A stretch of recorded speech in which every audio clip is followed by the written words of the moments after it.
So good morning. For those of you who are joining early, you've made it to the pregame for GAI World 2025. It's not on yet, so I think you're allowed to go live, and it doesn't show here. Oh, there you are. Okay. Oh yeah, okay. That was like yesterday. Okay, so again, I don't need to repeat it because you probably have heard it, but I'm sitting right next to Paul there, and guess what?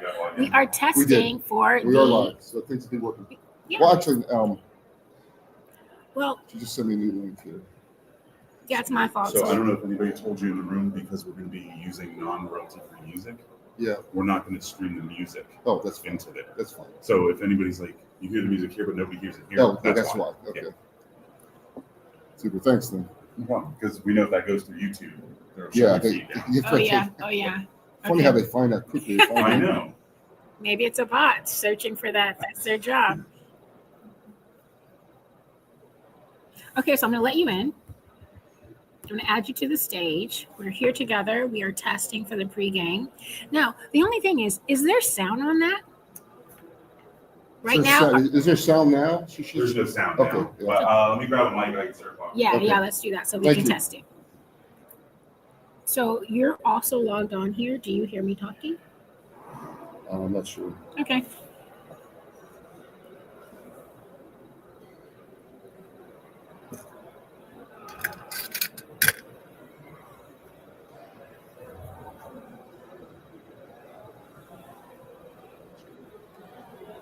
This is amazing. All right. Good morning, everybody.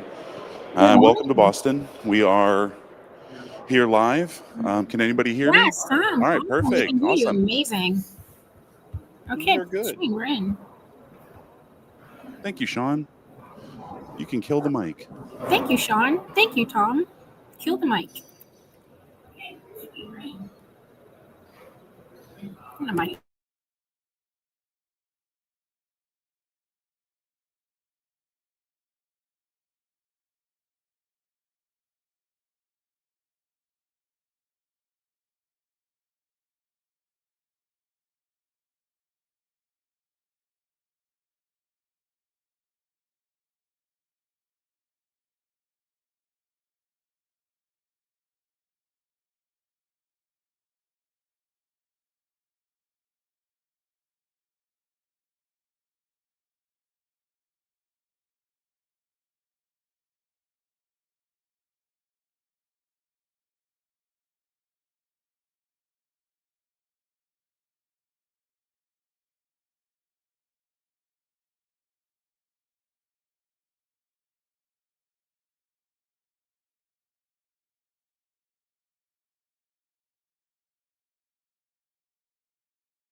begin to show. Baby, are you down, down, down, down, down, down, down? Even if the sky is falling down, down, down. You ought to know tonight is the night to let it go. Put on a show. I wanna see how you lose control. So leave it behind, 'cause we have a night to get away. So come on and fly with me as we make our great escape. So baby, don't worry, you are my only. You won't be lonely, even if the sky is falling down. You'll be my only, no need to worry. Baby, are you down, down, down, down, down? Baby, are you down, down, down, down, down? Even if the sky is falling down, just let it be. Come on and bring your body next to me. I'll take you away, hey. Turn this place into our private getaway. So leave it behind, 'cause we have a night to get away. So come on and fly with me as we make our great escape. So why don't we run away? Don't worry, you are my only. You won't be lonely, even if the sky is falling down. You'll be my only, no need to worry. Baby, are you down, down, down, down, down? Baby, are you down, down, down, down, down? You down, even if the sky is falling down like she's supposed to be. She gets down low for me, down like her temperature, 'cause to me she's 0 degrees. She cold over freeze. I got that girl from overseas, now she's my Miss America. Now can I be her soldier, please? I'm fighting for this girl on the battlefield of love. Don't it look like baby Cupid sending arrows from above? Don't you ever leave beside of me, and definitely not probably. And honestly, I'm down like the economy. Baby, don't worry, you are my only. You won't be lonely, even if the sky is falling down. You'll be my only, no need to worry. Baby, are you down, down, down, down, down? Down, down. Baby, are you down, down, down, down, down? And the sky is falling, even if the sky is falling down. And the sky is falling down.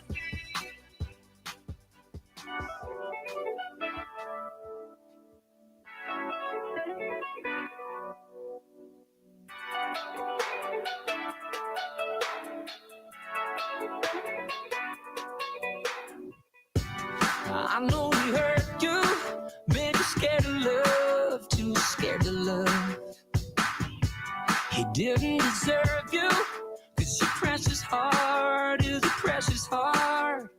He didn't know what he had, I thank God. Oh, and it's gonna take just a little time, but you're gonna see that I was born to love you. What if I fall? I won't let you fall. What if I cry?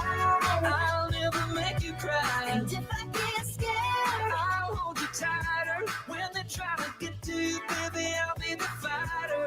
What if I fall? I won't let you fall. What if I cry? I promise I'll never make you cry. And if I get scared, I'll hold you tighter. When they try to get to you, baby, I'll be the fighter. Look in the mirror, you're beautiful, so beautiful. I'm here to remind you, you're my only one. Let me be the one to heal all the pain pain that it put you through, with love like you never knew. Just let me show you. What if I fall? I won't let you fall. What if I cry? I'll never make you cry. And if I get scared, I'll hold you tighter. When they try to get to you, baby, I'll be the fighter. what if I fall?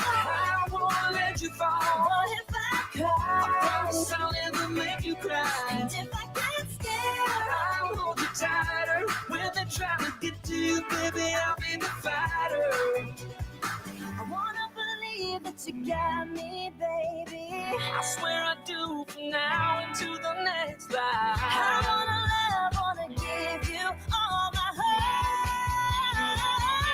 What if I fall? I won't let you fall. What if I cry? I'll never make you cry. And if I get scared, I'll hold you tighter. When they try to get to you, baby, I'll be the fighter.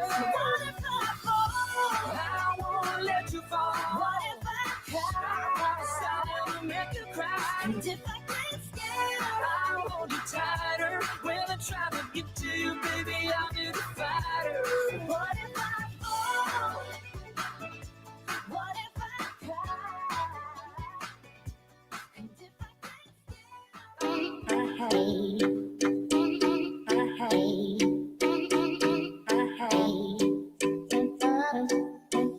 I don't wanna know who's taking you home, and loving you so. The way I used to love you, no, I don't wanna know who's taking you home, and loving you so. The way I used to love you, oh, I don't wanna know. Wasted. And the more I drink, the more I think about you. Oh, no, I can't take it. Baby, every place I go reminds me of you. Do you think of me and what we used to be? Is it better now that I'm not around? But there's all acting strange. They don't bring up your name. Are you happy now? Are you happy now? I don't wanna know who's taking you home, and loving you so. The way I used to love you, no, I don't wanna know who's taking you home, and loving you so. The way I used to love you, oh, I don't wanna know. And every time I go out, yeah, I hear it from this one, hear it from that one, that you got someone new, yeah. I see but don't believe it. Even in my head, you're still in my bed. Maybe I'm just a fool. Do you think of me and what we used to be? What we used to be? Better now that I'm not around? Now I'm acting strange. You bring up your name. Are you happy now? Are you happy now? I don't wanna know who's taking you home, and loving you so. The way I used to love you, no, I don't wanna know who's taking you home, and loving you so. The way I used to love you, oh, I don't wanna know. No more please stop, no more hashtag booed up screenshots. No more trying to make me jealous on your birthday. You know just how I make you better on your birthday. Oh, do you like this? Do you like this? Do we let down for you, touch you, put you like this? Matter of fact, never mind, we gonna let the past be. Maybe he is right now, but your body still. I don't wanna know who's taking you home, and loving you so.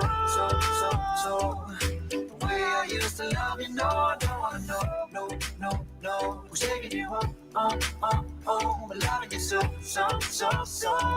The way I used to love you, oh, I don't wanna know who's taking you home, and loving you so. The way I used to love you, no, I don't wanna know who's taking you home, and loving you so. The way I used to love you, oh, I don't wanna know.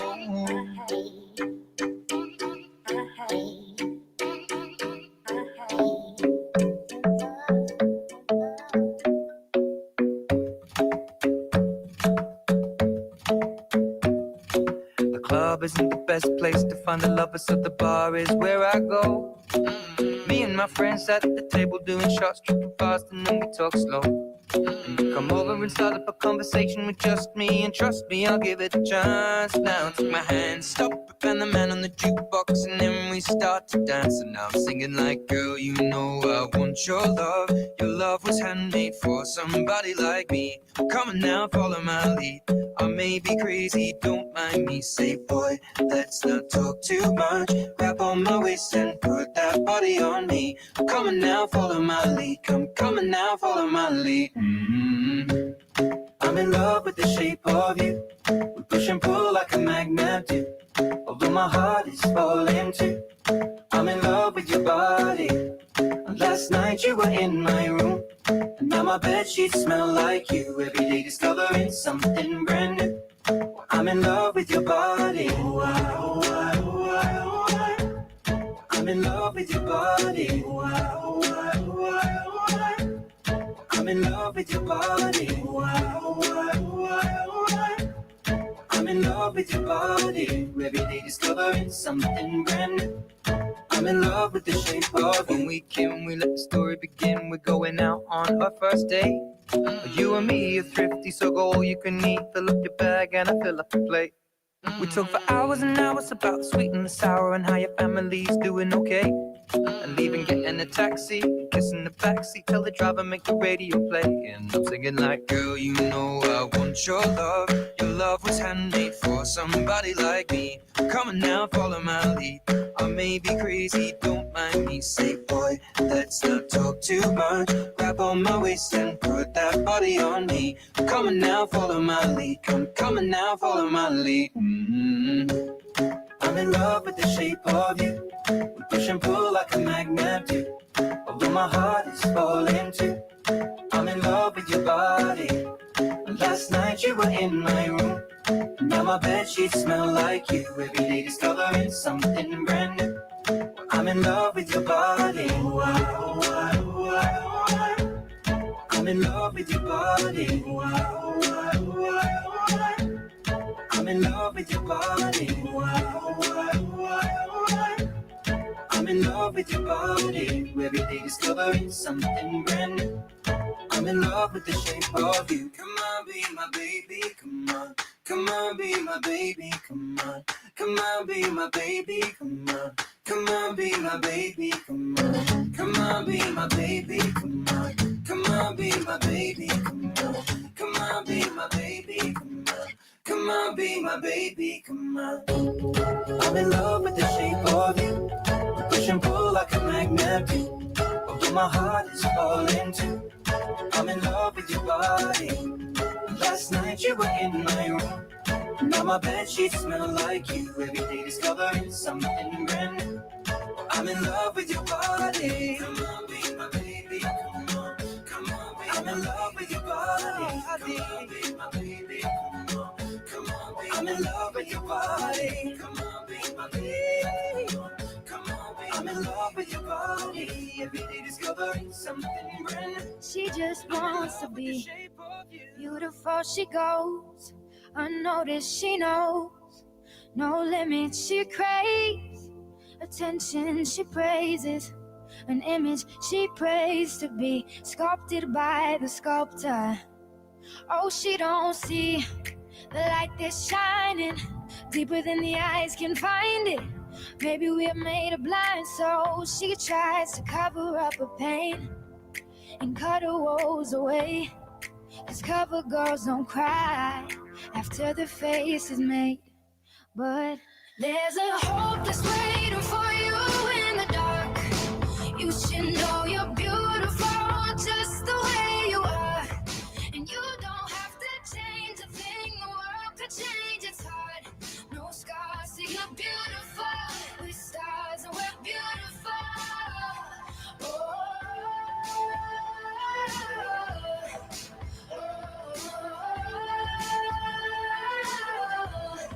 And you don't have to change a thing, the world could change its heart. No scars, so you're beautiful. With stars and we're beautiful. She has dreams to be and then be so she's starving, you know, cover girls eat nothing. She said, Good morning and welcome to the live stream pregame for GAI World 2025. I'm Crystal Murray. I'm going to be one of your EMCs for this morning. I'm handling the pregame, and we are super excited to have you log on. One of the things that I wanted to do is just give everyone an opportunity to take a look at the agenda. So I'm not going to pull it up, but I'm going to talk you through some of my favorites. And actually, to be quite honest, everything is my favorite. So I'm going to walk you through this morning's agenda. We are actually going to kick off. Hold on 1 second. It seems like my partner is going to log on as well. I'm so excited. Okay, well, anyways, we have about 5 minutes, so I just want to quickly run you through the agenda. We are kicking off with a session entitled Accelerate Your AI Transformation. So excited to hear from co-founders Paul there and John Savoca.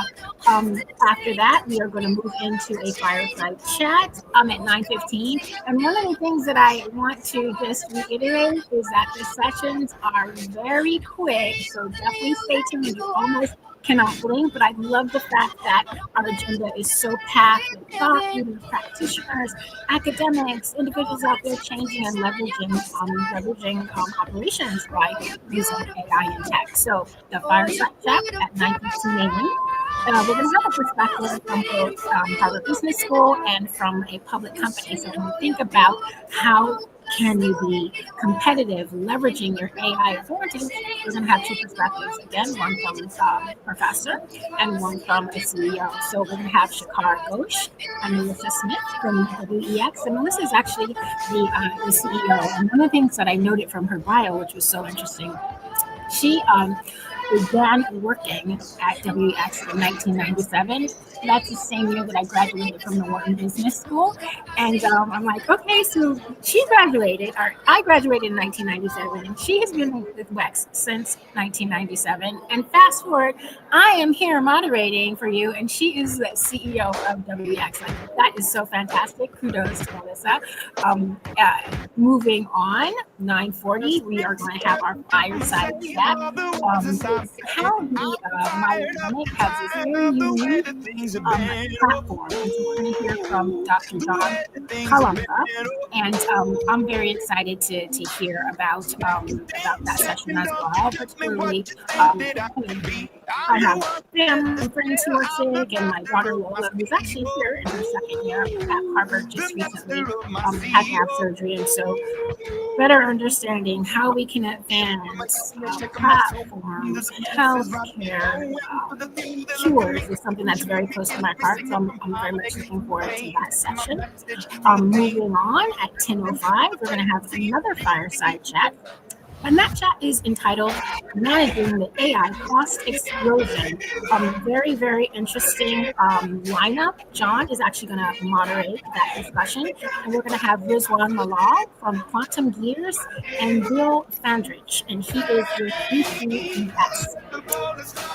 Hold on tight. All these sessions are pretty fast. But again, I am so excited that we have this jam-packed lineup of thought leaders here. So moving on from the cost explosion, which is at 10:05, we are going to move to our Adams AI Ventures. Now, this is very, very cool because we pre-invited different organizations to come in with a startup pitch. So throughout the course of the 2 days, we're going to have a couple different startups. And one of the things I could do, I will point you in the direction of the live agenda. I'm just going to read it off to you now because we're in our pregame.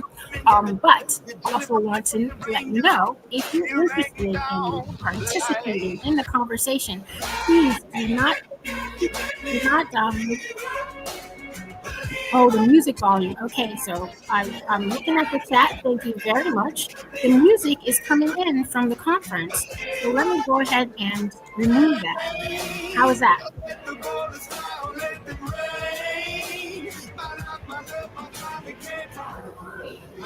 Is that good? Thank you for that heads up. So there is music in the conference room, and there's a lot of energy and excitement here, but thank you so much for... Please take your seats and silence your phones. Our program will begin in just a few moments. they never did, ever lived, ebbing and flowing, inhibited, limited, till it broke up when it rained down. It rained down like. Oh, John, come over, do a quick peek. Do a quick. Okay, so we have John. He's just Hey, everybody. coming to the live stream. Yes, looking forward to it. Should be good. Going to kick off in just a few minutes with the introductory remarks, then we slam straight into a fantastic panel with Paul and the CEO of WEX, Melissa Smith, and a board member, CarGurus, which is WEX, the payment company out of Portland, about $5 billion that does all kinds of interesting stuff and has been committed to an AI path for, the past 3 or 4 years now. So it'd be a great way to start off. Awesome. Thank you so much, John. Thank you, for Crystal. stopping by. It's great to be Looking here. forward to it. Let's go. Okay, so we have 3 minutes. Hi. Share that my presentation so available on these computers and good to go. I went into the speakers lounge and there's no one there. Okay, so we're on the live stream right now. Let me text someone to perhaps come, and maybe you can also check in with the front registration, and they can bring it to the live because we're live streaming the conference now. Okay. All right. Thank you. Okay, but I'm gonna text them. Could someone from the technical be available and speak?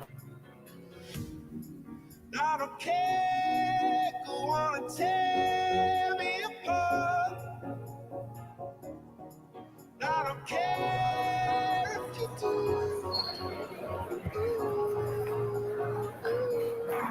'Cause in the sky full of stars, I think I saw you.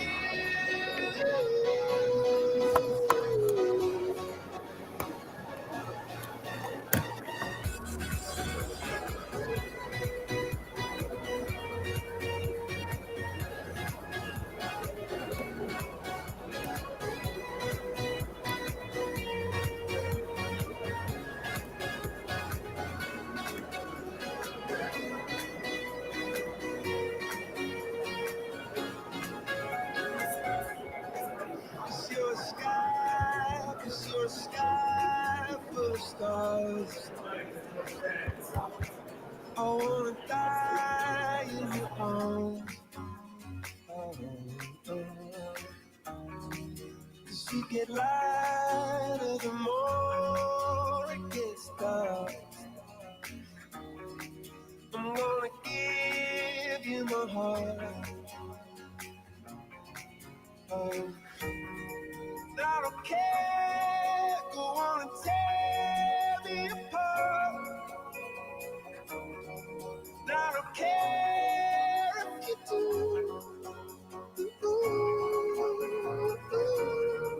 Cause in the sky full of stars, I think I see you.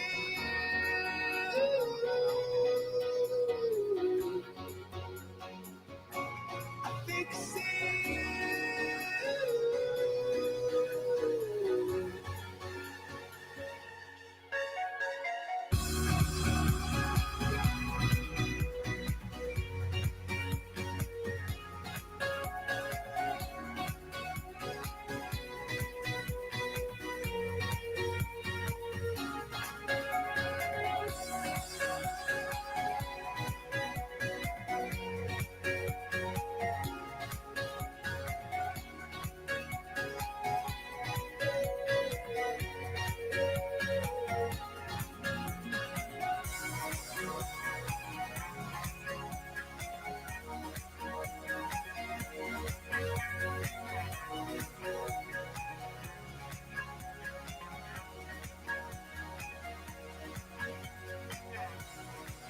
Your sky full of stars, such a heavenly view.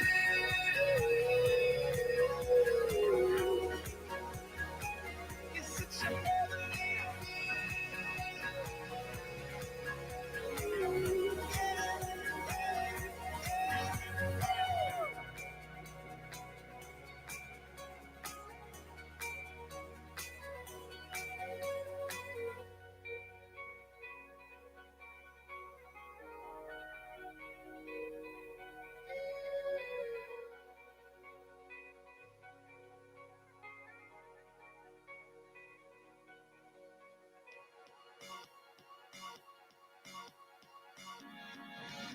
Please take your seats and silence your phones. Our program is about to begin.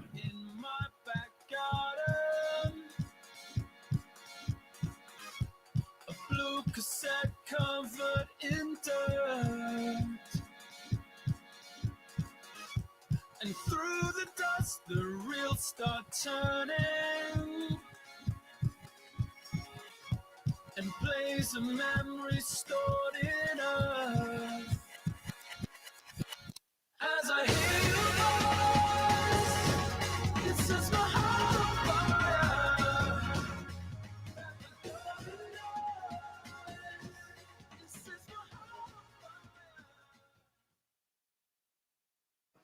Please welcome to the stage GAI Insights co-founders Paul Baier and John Sviokla.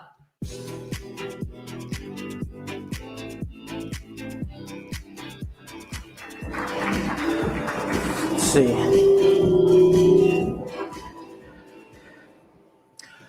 Well, welcome everybody. It is a delight to be here. Okay. Let us push those down. It's a delight to be here. I will tell you that the past year has been simply amazing. There's been so much happening, and the speed with which it's happening. I'm 68 years old, okay? And I will tell you, my professional life has changed more in the past 12 to 24 months in terms of the way I do my work and what's been going on. And I want to take a little bit of time on behalf of Paul and their team here to welcome you to some of the amazing trends and some examples of what you're going to see over the next few days. We'd like you to come away with three things. First, to understand the speed with which these changes are happening. Second, to have some idea of what leaders are doing to deal with this massive change. And third, to understand that you have resources both from us in terms of our services and offerings, from our partners who are outliving this in companies, as well as this community. Because at the end of the day, leaders learn from leaders, and you can't do this alone. And this is happening so quickly, you need to understand that. So it's been a year of acceleration. Things are happening faster at a faster rate. The first thing I want you to think about is we've crossed a threshold in this summer where silicon intelligence, the right way to think about this is not as a robot, not as a chatbot, anything like that. It is a hive mind of capability from which you can pull out staff capabilities, activities, and actions. No, don't think about individuals anymore. Every individual is going to need their digital posse. Every person is a platoon. Okay. Why is this the case? If you look, there's a wonderful test called the multimedia language understanding test, which is kind of like an IQ test for robots. The average human being gets just under 35%. An expert human being gets just under 90%. 3 months ago, 3 of the models passed 90%, and the top 10 models are all close to human experts. And you have to remember, this is the dumbest AI we're ever going to have. And they evolve in nano time. We live in human time. They live in nano time, which means they have, not yet, but soon, billions of years of evolution for every year that we have a year of evolution. So the speed of understanding is incredible. Let me just note some things that blew our minds in terms of how quickly they happen. First of all, from search engines to answer engines. If you have been looking, if you haven't taken the material about your company and made it available to the robots, people no longer are looking for Google and 10 blue lines. What they're doing is they are going and expressing their intent and getting answers back. Okay, this is happening in product choice. This is happening in the labor market. If somebody's coming to work for you, they're going to ask the robots about your company. And if you haven't opened up your company in a way that the robots can understand what's available, that's a problem. And there's $600 billion of search engine optimization money that's going to flow into this. Second thing, we are now in a post-text world. I don't know about you, I'm addicted to the YouTube Shorts and TikTok, as most people are, okay? The creation of those right now, whether you're doing a communication inside your organization or outside to the talent trying to hire them or making a pitch to a customer, if you're walking in with PowerPoints, your competitor is going to walk in with a movie with a push of a button that's got the customer inside it and communicating in this new way. That's available cheap. The third thing, Agentic AI. This, I think, is the most amazing. If you look, PwC announced that they are going to hire 1/3 fewer people next year. Why is that the case? Because these agents, you're not just chatting with something, you're expressing your intent, and then a robot is going out and creating that capability. Paul later today will be demonstrating a few of these, in particular Manus, which is an amazing technology that allows you to basically do what a young consultant would do on a regular basis. Quantum CustomGPT.ai is out in here. It no longer hires individuals. They want to know who that individual is. They look at the resume and they say, show me your robots. So if you have kids graduating from college, and I was just at Northern Kentucky University talking about this, you want them to graduate not just with their resume, but they better show their posse, because the employer wants to know, what can you do? Can you work in this new hybrid environment where it's you plus your robots? AI is the new product engine. This is happening. Saks Fifth Avenue is here. They use AI to help generate new products, new ideas, innovation. Down the street here at the Broad Institute, in conjunction with MIT, they reviewed over 65 million possible targets for a new antibiotic that would hit things like MRSA, the antibiotic-resistant bacterium. And now they think they have 3 promising molecules that they're going to go after. And that is amazing in terms of new product development. Last but not least, I had the good fortune, Jeff Rayport and I created the first e-commerce course at Harvard Business School. Jeff's going to teach a case tomorrow morning. And we didn't see 3 years into that organizations completely reconfiguring themselves. JP Morgan's going to be here later. They're claiming at least 10 to 20% productivity increases. They've trained tens of thousands of their employees. The CEO of Walmart, Doug McMillon, 3 days ago said, and you have to remember, Walmart employs 2.1 million people. As a point of reference, there's 175 million people in the US labor market. Now, I understand those 2.1 million aren't all in the US. And the CEO of Walmart said, there are probably jobs that AI won't impact, but right now, I can't think of any. He said, we're going to still put humans in front of humans until robots come and they want to buy stuff, and then we'll put robots in front of robots. The CEO of Walmart. Jeff and I did not see that with the internet. This is happening so fast. Elephants are dancing. What have we been doing this year? Well, I've been on the beach. It's been really good. I've got a great tan. No, it's been busy. We're proud to say that we've had over 20 new customers. This is the largest GAI World we've had so far. It's increased by about 50%. Next year, we're going to have it here at the Hines. We hope to fill the whole thing. But anyway, this community continues to grow. We've got over 20 new corporates. We're really working on insights to impact. What is the leading edge of the practical? In that endeavor, we've got over 10,000 folks in our news community. We've got about 7,000 folks that we have trained, about 3,000 folks in our learning lab community, and so forth. We've also had the opportunity to do work at Davos. We've had over 400 news shows. And we have what we offer to help you in this AI journey is a combination of strategy, education, and enablement, research and news, and perhaps most importantly, community, learning from each other about what's really happening and how you're getting it done. And we've purposely designed this event to have you meet some of those people who are going there. Now, we're trying to figure out how to really communicate this, and we had an internal debate and so forth. Anyway, we came up with this idea of going to AI land. Some people thought that was kind of hokey in our team, but at the end of the day, we want you to think about what does it really mean to go to a new place, a new language, new customs, new behaviors, because that's what is happening in these mature companies, that they are leading. And when you think and hear about the news about AI and generative AI, of course there'll be people who overinvest. Of course there'll be people who are going to lose money. Of course, there may be things that don't work. Nothing is 100%. But beware of averages, because we're really talking about two populations. We're talking about the leaders that are moving ahead faster, and then the rest. And if you haven't been to AI land, you don't know the language, you don't know the customs, you don't know how it works. So do not listen to the average.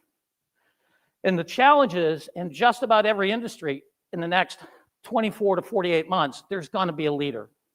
They're going to move ahead. And what we've done, whether it's folks like Blue Cross Blue Shield of Michigan, the Mayo Clinic, who are both here talking about what is it like to live in AI land and increase your aspirations.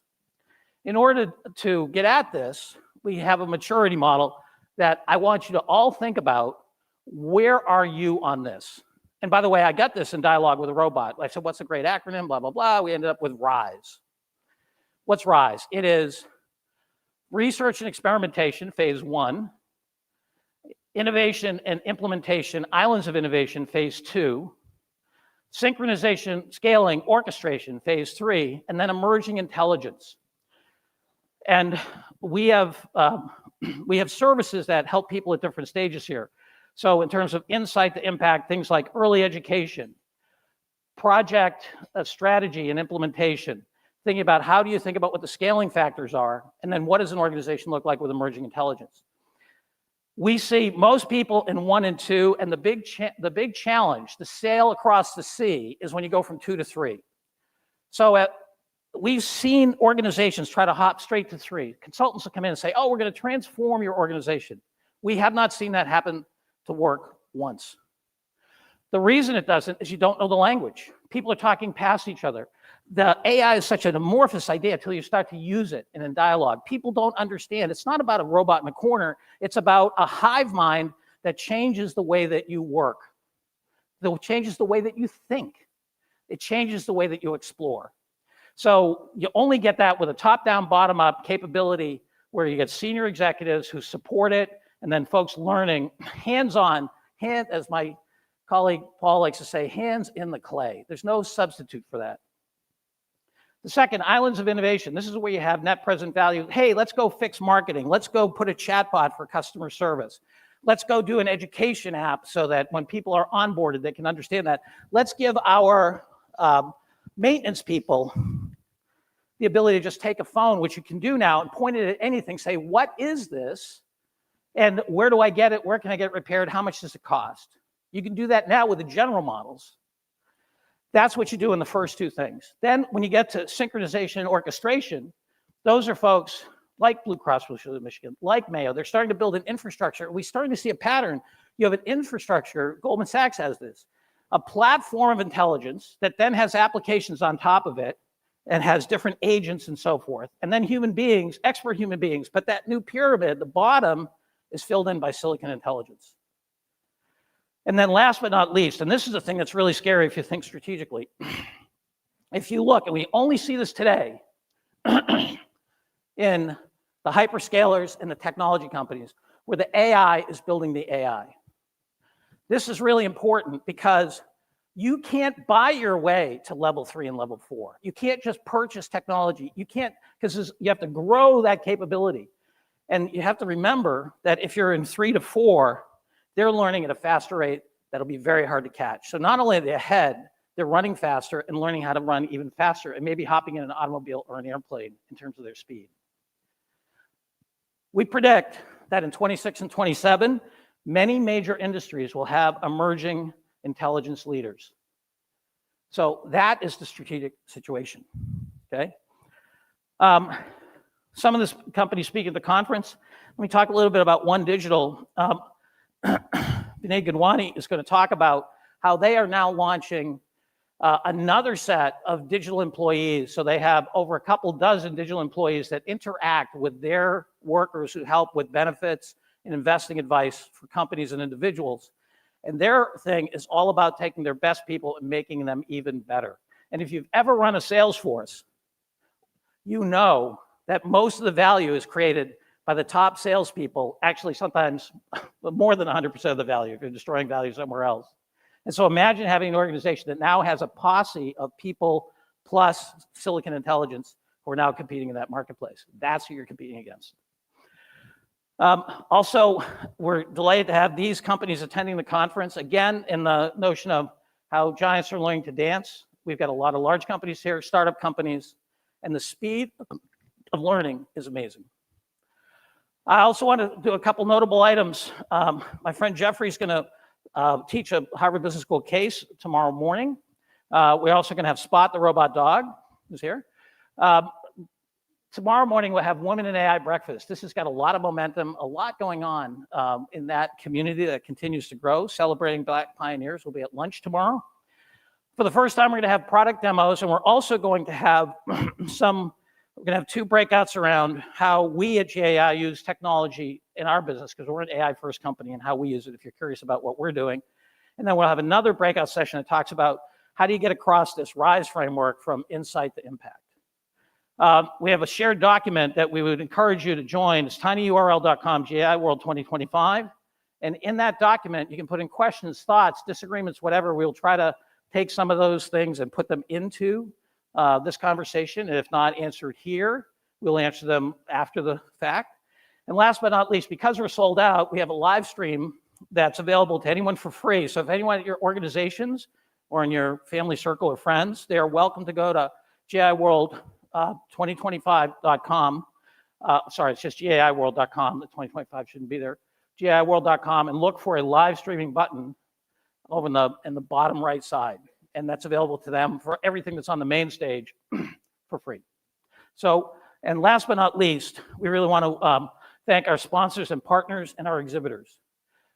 As leaders in your organizations, they are people who are out working these issues with real companies in real time. They are here to teach you, to help you understand what is possible with them and in general. So please avail yourself of it, because again, we are in a learning race here. So I hope that you will think about where you are in this journey. Are you starting to think about going on the journey? Are you in the research and experimentation phase? Are you starting to build islands of automation? You're starting to pack? Have you actually boarded the ship and you're starting to go across the ocean? Or have you landed in AI land or building a new kind of society with emerging intelligence? And to think about, where are you, where do you want to go, and how are you going to get there? So with that, let the journey begin. Thank you. Thanks, John. Great. For a fireside chat with Paul Baier, There you go. please welcome to the stage Professor at Harvard Business School, Seekr Ghosh, and CEO at WEX, Melissa Smith.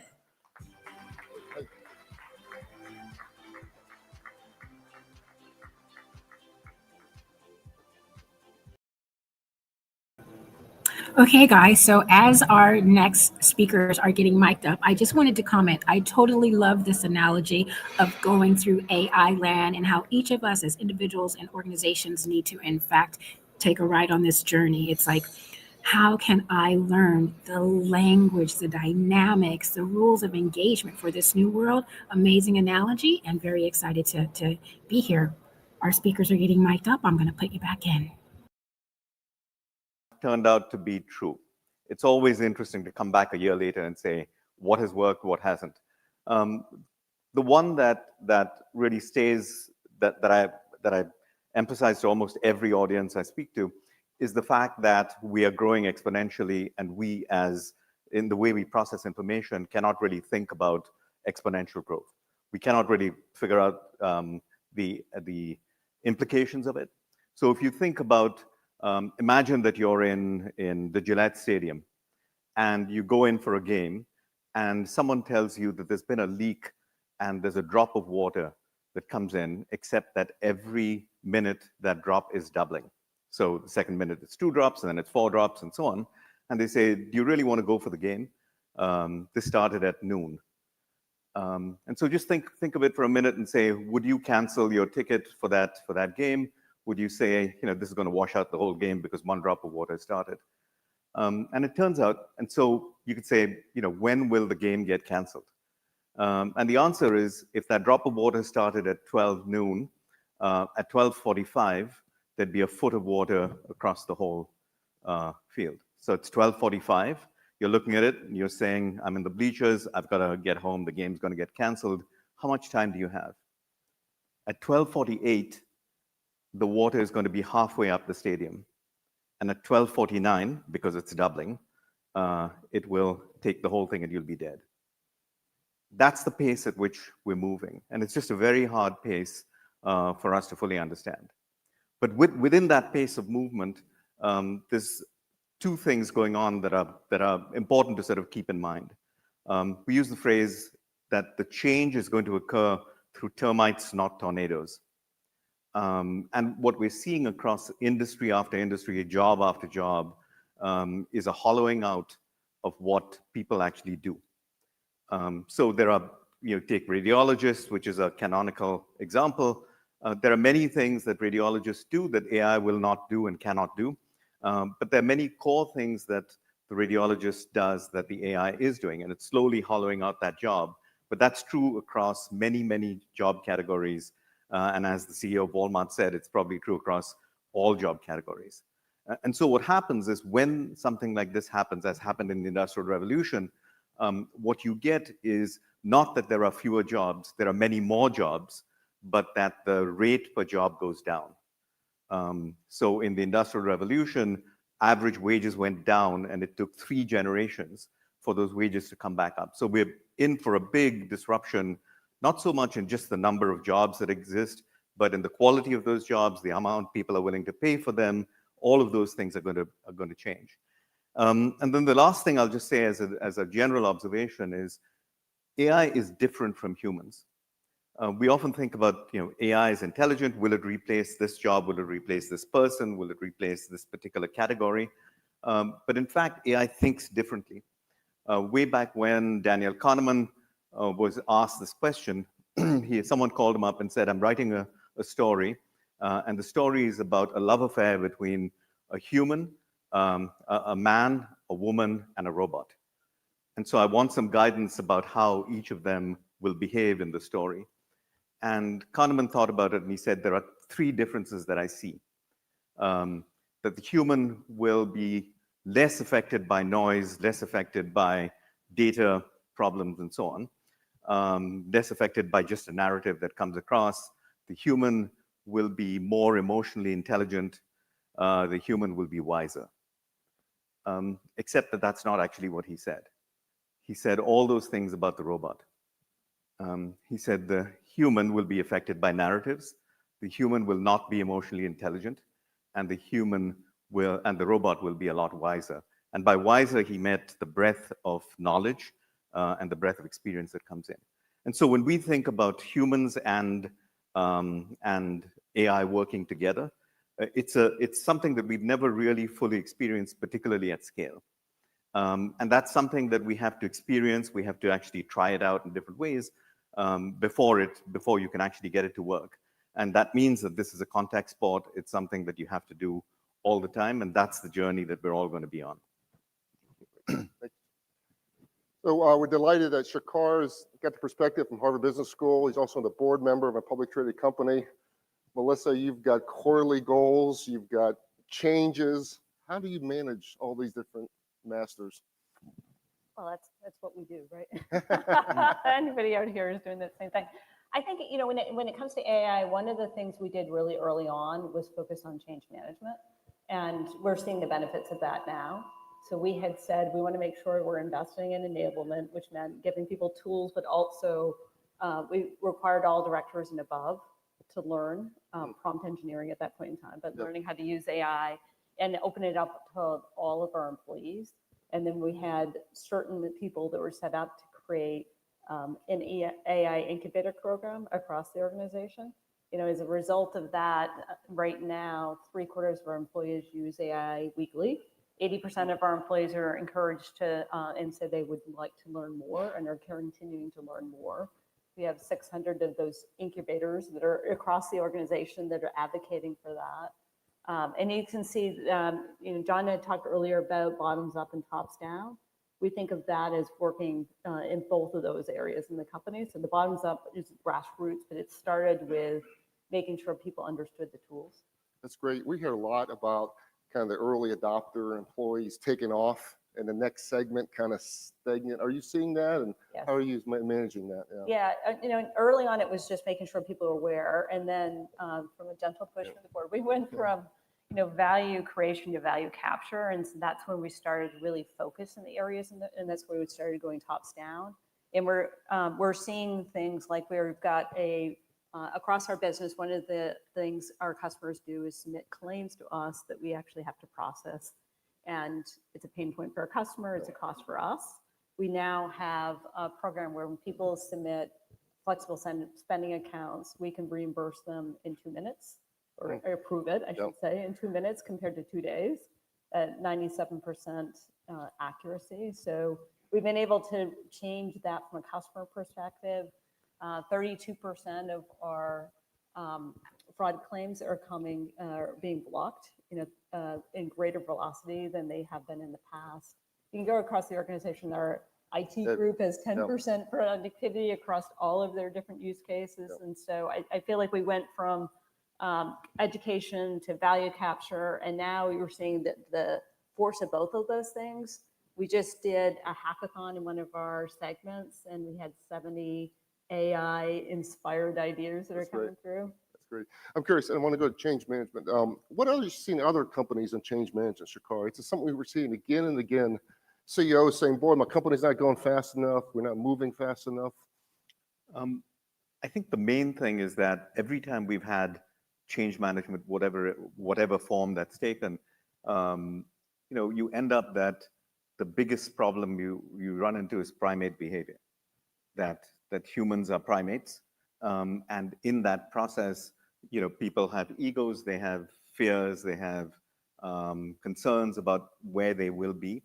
And you have to start by addressing that. So you're taking somebody's expertise and saying, I'm going to put that into a model. And in that model, eventually, I'm going to take away this person's job, their livelihood, their expertise. And you have to address that right up front. You have to start to say that this is going to affect everybody. The example that comes to my mind is Moderna, down the street from here, Steve Vancell, and his decision to put IT and HR into the same department run by one person, with the idea that the job of the HR person is to create workflows, and that those workflows will include both AI and humans, and you have to figure out how they work together for the good of whatever the objective is that you're trying to achieve. And increasingly, I think we'll have this notion of these are different intelligences, but they have to work together, and they do certain things differently. And so organization styles, all of these things will start to change, but we don't know the path forward. That's great. Can we get the wireless mics? We'll do questions about 5 minutes here. Melissa, I know one thing that's so impressive about WEX, you and Seekr had board meetings discussing AI way back in 2023, which seems like ages ago. And I think back then it was like maybe less than 5%. So you've been on this journey to this AI land, John Tabak, for a while. What do you know now that you wish you knew 18 months ago? What's the next one coming up? What advice would you give? Yeah. I think that we kind of stumbled into it, honestly, this idea of all the work we did across the employee base. I think that if you look across, if you look across our employee base, that training we did it because we thought it was the right thing to do. But when I talk to other CEOs, the biggest thing that they're dealing with is just resistance within the organization. What Seekr said is real. And we've also talked in two different ways to our employees. First, it's a journey that we're on. We're removing the chafe out of what you do, and it's going to change the way that we work over time.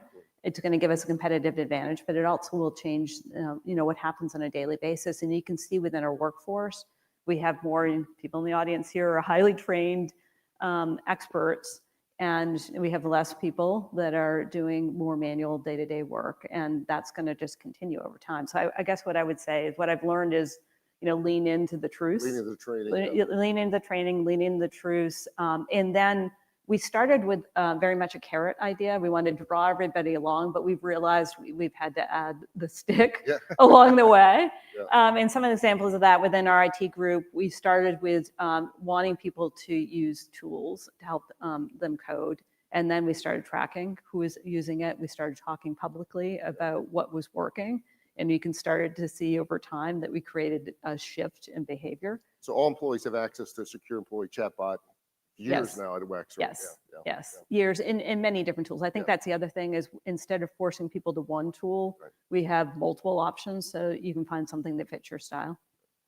For the audience who doesn't know, the tables here in front of us are groups from different companies. There's some of the WEX teams here, GenLine's team here. So these are companies investing in a whole table in 2 days to get alignment here. So it's another change management aspect that you have here. And then we'll go to questions after Seekr. Seekr, we hear a lot about AI changing competitive dynamics here. How do you think about sustainable advantage? Is it change because of AI? Is people need to think differently? I think it's one of these questions that you just don't know, because if you think through it logically, you end up with something that says that anything that was sustainable before in terms of scale or the Porter's 5 forces kinds of things, that those things all disappear, that it's all stuff that is about process and it's about the pace at which you move. What we are seeing across a range of companies that are trying to think, Andrew Ang was talking about this, that the primary metric that he looks at is the velocity of change, that how quickly are you going from one place to another. And the example he uses is he says, I'm building a system. I started in the morning. I use a set of AI systems to write the code. The code is ready by the afternoon. I go back in and now I've got to debug the code. And instead of going in and saying, you know, here's a place that there's a problem, go back and fix this, I just say, here's a problem, rewrite the whole thing. And it's just a different way of thinking. It's a different way of working. And by the evening, I have another set of code.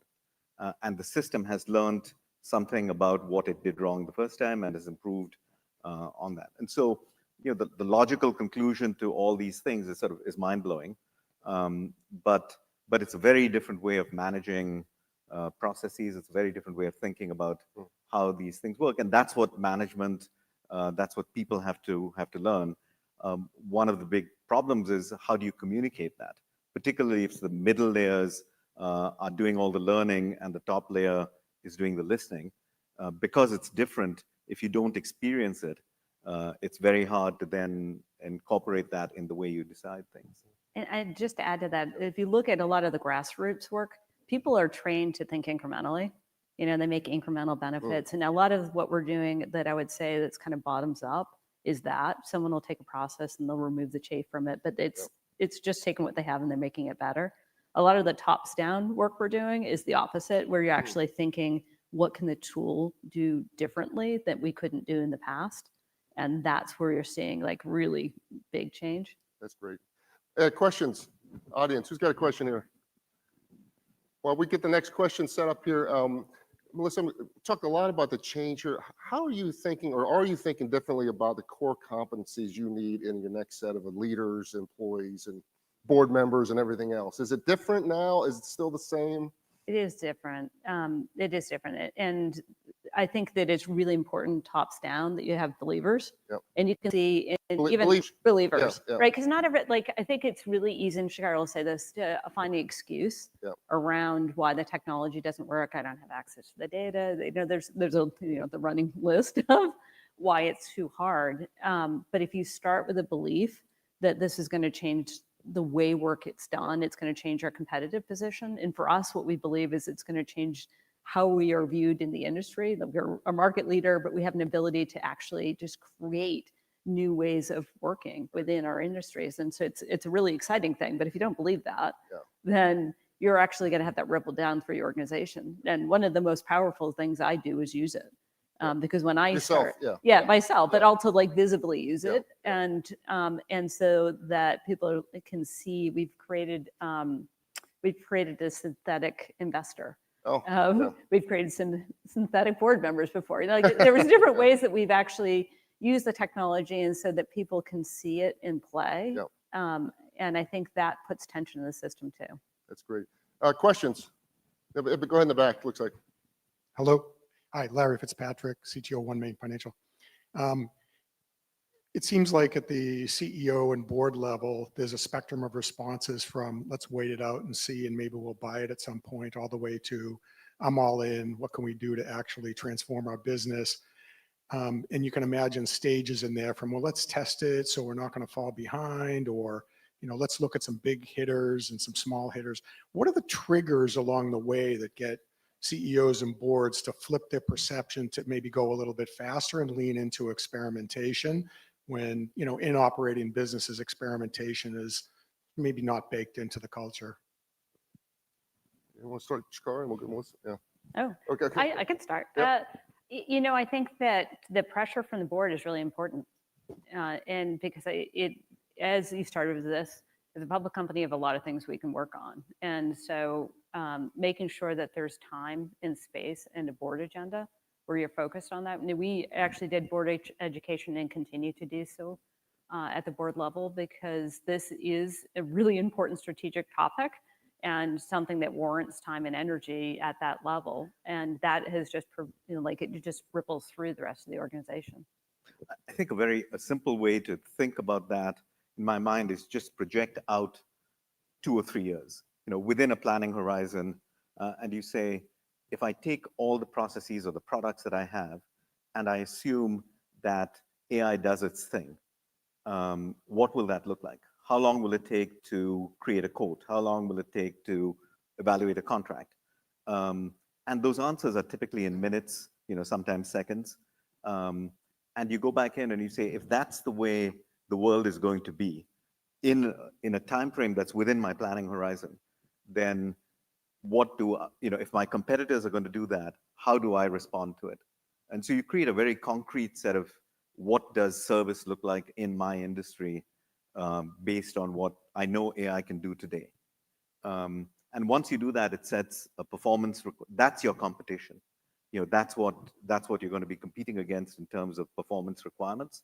And then you start to work it through. Now, you can spend a lot of time debating whether that's true or not. But that's a good debate to have. And once you do that, then that sets the requirement for moving ahead. One thing, we can fortunately talk to a lot of different companies here. Private equity is driving a truck through this here. So if you're PE owned, you got a lot of pressure there. The other thing is, I know it's hard to get on the board agenda here. Employees notice. So we've gotten multiple resumes from major companies who are frustrated because their company's not going fast enough, asking us, who do they know that's moving faster here? So I think it is non-trivial to get on the board level, but it's also shocking when you're in some of these board meetings and people are asking about 3.6 and ChatGPT. Let's go over there, a question, and go ahead. Thank you.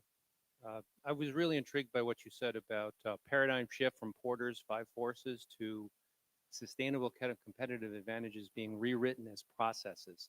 I was just wondering if you could not so much give examples, but just talk about that at a strategic level.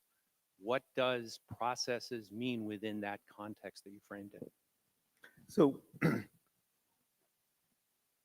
I think one way to think about this is that in most companies, you have standards. You say that I will respond to a call within a certain period of time. I'm expecting that my sales cycle will take a certain period of time, and so on. And over time, you try and tweak those things little by little along the way.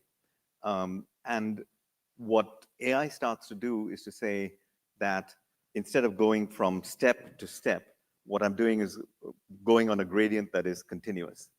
And so for each of these things, the end point, so right now I'm going to respond to a requirement for a quote within 2 weeks. And it's going to become, I have to respond to that within 5 minutes. So it's radically different, but you're not going to get from 2 weeks to 5 minutes in a short time because you've got human processes in between that come in. And so you say, I'm going to start at 2 weeks, and then I'm going to bring it back to 1 week, and then I'm going to bring it back to 1 day. And that might be as much as I can do. But you work through each of those processes, and you say that becomes a standard in the industry. And if you don't have the AI underpinnings, if you don't have the data structures, if you don't have the abilities to say yes, the review processes, all of the other pieces in it, then you're never going to get there in that process. And so what you want to do is to take every process that exists and then meta processes on top of that and get to that level at which is sort of the limit of what can be done, given the natural reviews and so on that have to occur.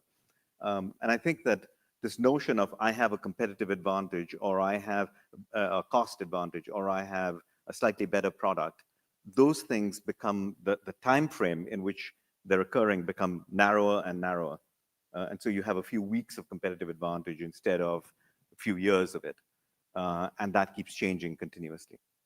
And we've got investors, both public and private, asking us how to look at 15 competitors in a sector and figuring out who is AI first, because they're getting 10 to 15% valuation premium on that here. And UBS can be targeted. Let's go over here for a question. And we're about 5 minutes late on agenda here. When we get to break, we're going to catch up on break. So we're going to make up the 5 minutes of break. But go ahead, Hope.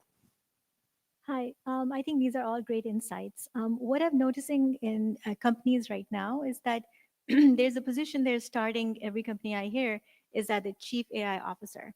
And I think they're hiring such positions just to make sure that the change management that you talked about is actually taken care of pretty quickly, because the technology is advancing really fast. And I do want to hear your insights on, if the technology is moving really fast and everything is advancing fast, like ChatGPT, you have every 3 months you have new advancements coming out. How do you take that and put that into change management in such a way that you're training your employees? It takes 3 to 6 months to train them, and then you have this new technology coming in. So how do you make that happen? Do you have these new roles like chief AI officers do that, or do you do that in the change management as a team? And how do you take care of that? Sure, that's a great question. So when we first started, you were talking about the fact that we educated people. That was really on prompting. I mean, the next thing for us is agent creation. And so when we think about broad brush training across the workforce, it actually isn't every few months. It's going to happen periodically. What we really want is our employees in it and using the tools. And as long as the tools continue to evolve, our employees will evolve with them. And you can see that. So we have probably 50, what I would describe as AI professionals, within the 6,500 employees. So there's a deposit of them, but then we have 600 employees that have really taken this seriously and are really deep in that. And they're advocating within each of their different departments, the usage of the tools. People can go to them and really understand, what's happening. And so it is, when I talk about grassroots, I think there's a level of formal education that's going to happen on a regular basis, but more often it's going to be people just immersed in the tools, and as they are immersed, they're learning how to do things in ways that they couldn't in the past. Well, yeah, I'm going to finish up. I've got one kind of exit question I want to ask both the panelists, and then we'll move to our next speaker here. We'll start with Melissa. Melissa, what's the one piece of advice you want a company to know that's on this journey? What's the one thing they need to take away from everything you've learned?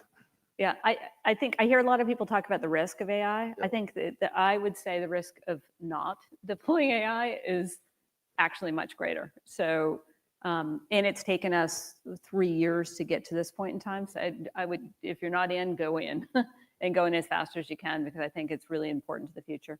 That's great, yeah. Seekr? So, I'm really going to key off your question. When people come in and they say they want a chief AI officer, I'd like you to imagine, what does a spec for that look like? And typically what a spec would look like is somebody who knows AI. And I think the shift that we have to see is not somebody who knows AI. That's just a given. It's somebody who knows people, somebody who knows the human side of it, because that's the side that has to change. AI is changing, but the organization also has to change. And so in change management, someone who knows how to change an organization, how to change minds, how to do all of those things, that becomes a spec of what happens. And it's still framed as a technology thing, as opposed to a change management thing that has to occur within companies. I think that's the big shift that we're going to see over some period of time, and that's going to distinguish companies that apply it successfully versus companies that don't. Seekr, Melissa, thank you very much. Thanks, Paul. Thanks. Really good. Yeah. Thank you so much. Yeah. Thanks, Seekr. Thank you. Okay, so just want to check in after that fantastic conversation. There are really two things that resonated with me, particularly from my HR perspective. So I'm going to take the last comment by Seekr, and he mentioned, okay, typically, historically, if we were looking for the spec for a chief AI officer, that would be a tech AI enabled person. But he said, no, we actually need to ensure, like the tech understanding and excellence is baseline, right? We need someone who understands the people and the humanistic component, because part of the success in implementing and executing and winning in AI really is very humanistic, the people side. So again, from wearing my HR lens, super fantastic. And I also loved the comment by the CEO of WEX. So she says that you have to go in, people. The risk is not going into AI. And I think that that is so important too. Again, from the people perspective, it's not the future of work. At some point, we're going to be engaging with agents. We're working side by side. Your colleagues are actually agents. And so individuals and organizations leading that change need to have that perspective and not be afraid to actually go for it. In fact, one of the things that I thought about, oh, we're coming back. I'm going to switch. I will share more at the break. Predictive, generative, and agentic AI, although we didn't use the terms in 2019. Yeah. And so these last 5 years have been bringing together de-identified, consented data, cloud-hosted, and proximity to massive amounts of compute to generate a variety of models to solve a variety of society and business problems. And so for 25 years, I was CIO at Harvard Medical School and a number of the hospitals in Boston.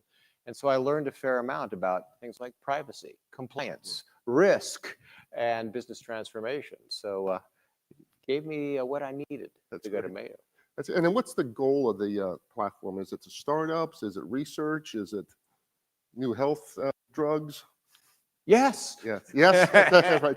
So very briefly, I mean, we started at Mayo, but then we went to 8 countries and looking at country scale, how do they curate data? So we build peer-to-peer global data collaboration that fuels acceleration of small companies. We've graduated 60 companies from our accelerator.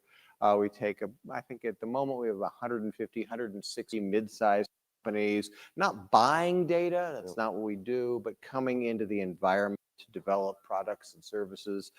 And 26 pharma companies looking at things like drug targets, clinical trial preparation, cohort analysis, post-market surveillance. So it's curate the world's data, assemble the world's innovators, disseminate the results very broadly.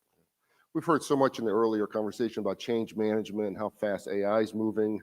Healthcare historically has not been a industry that people thought is moving quickly here. What have you hit the change management challenges and how have you dealt with them?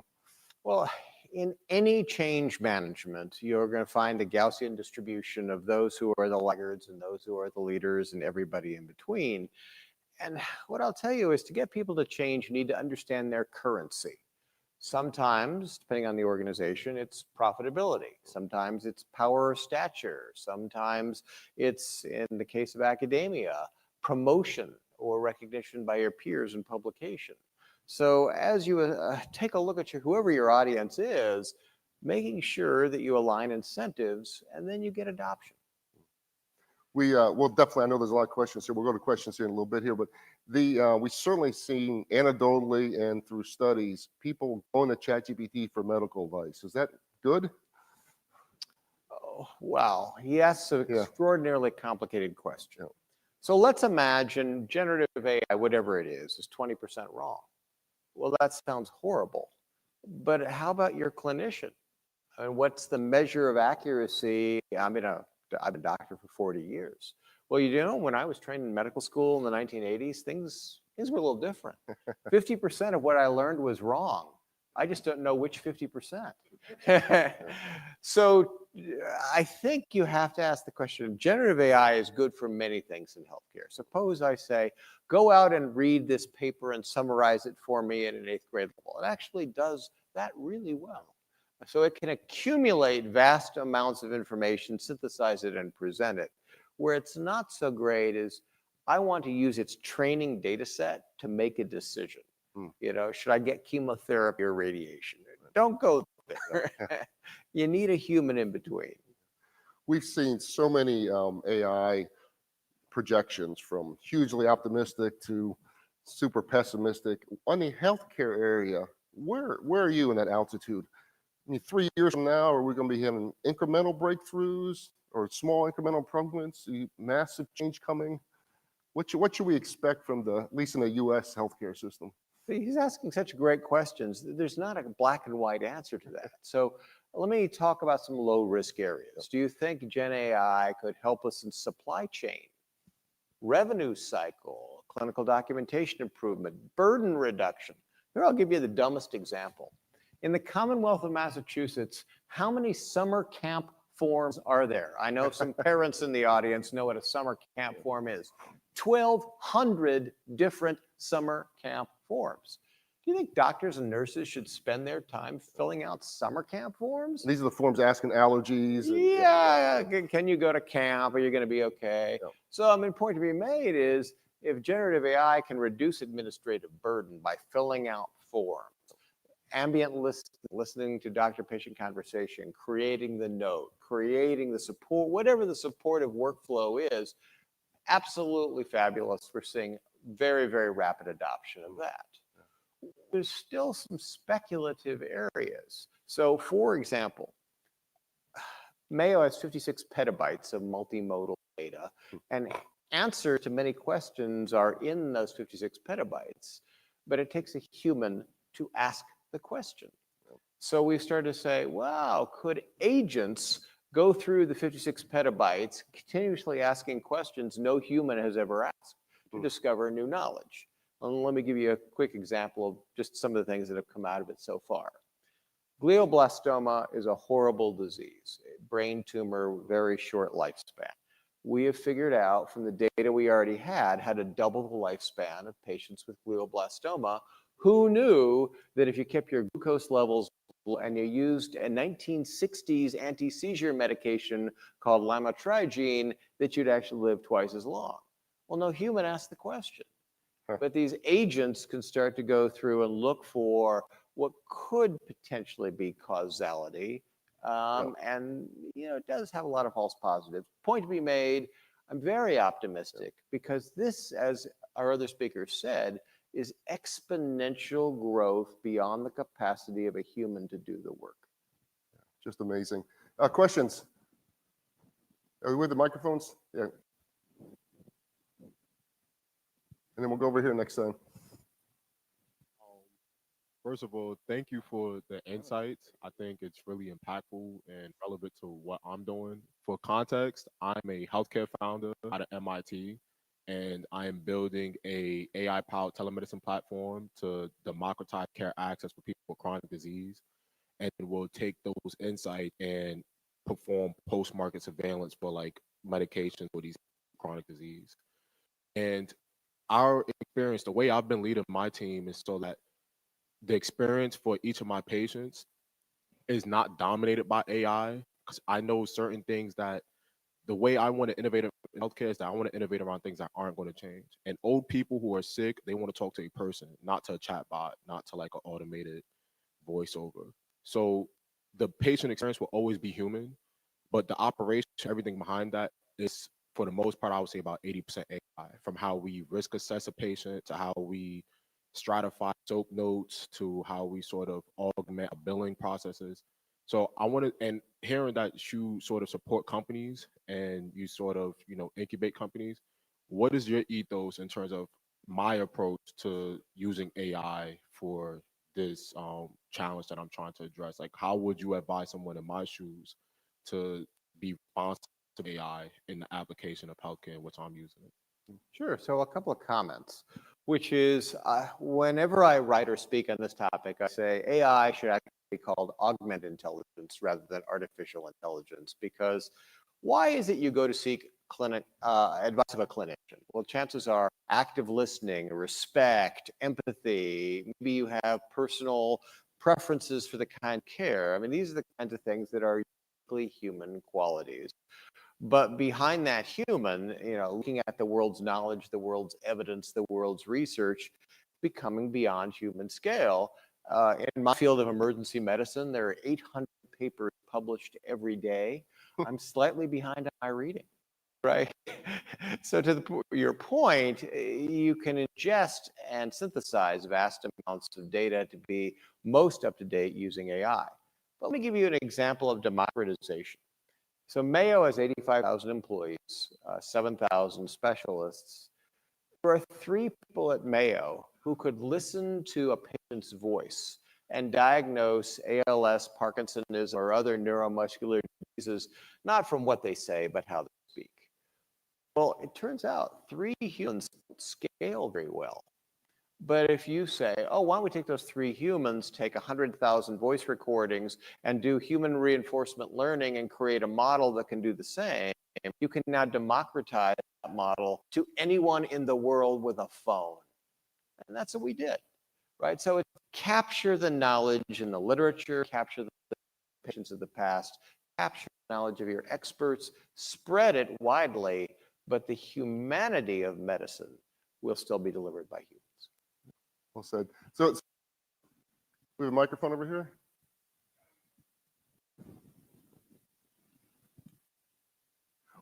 As we're getting a microphone set up, when you look at different countries around the world, are there certain countries that are innovating quicker or less constrained on the innovation? Or so there are 190 countries, last I checked. And as you start to look at them, and I've been in 21 countries in the last 12 months.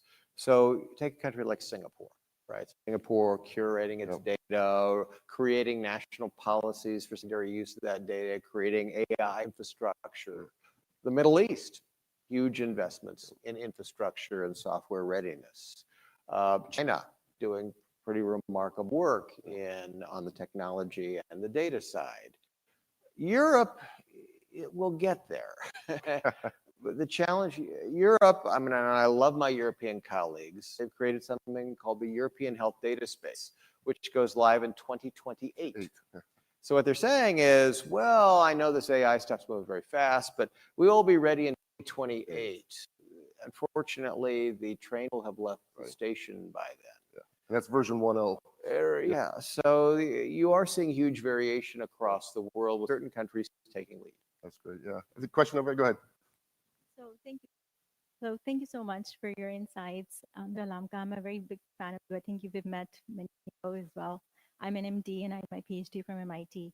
So I actually do believe that by the time now is different time than the time when we did MD and we practice medicine. And right now, the way I see everybody taking care, like using their AI, their medical practice. Do you think the education system should also change for medicine and medical schools? Are you doing something about that in Mayo Clinic? And I'm noticing a lot of residents and fellows, colleagues, they've started to use privately and secretly open evidence. They're using all these technologies and tools to augment their thinking, I would say. But is that something that you think should become officially allowed and it should be changed the way we train physicians and educate our medical students? What a great question. So every summer for the last 25 years, I have given lectures to the medical school deans of the country. And last summer I said, how many of you still teach the Krebs cycle? Now, you know what that is. Many of the other people in the audience don't, but let's just say it was an important set of chemical reactions that was first documented in the 1800s. And the dean said, oh, it's the foundation of all modern pharmacology. We have to teach it. Well, in my years of practice and your years of practice, when have you ever looked at what you learned in medical school in the Krebs cycle? Never, ever. So don't teach the Krebs cycle. Teach PyTorch. Teach data science. Teach these new individuals to be consumers of AI, understand quality and safety and that kind of thing. And that's starting. So you are seeing certain medical schools, and you know that when I mention things, I'm not endorsing any company or service. I look at what Dell Medical School is doing, or Alice Walton is starting a medical school in Bentonville, Arkansas. These are AI first kinds of curriculum, data curation, cleansing, normalization, that kind of thing. When I went to medical school, and maybe when you went to medical school, we were memorizers. And you got A's on your tests by regurgitating information from an old textbook. Well, the world's moving so fast, that's just no longer a run skill.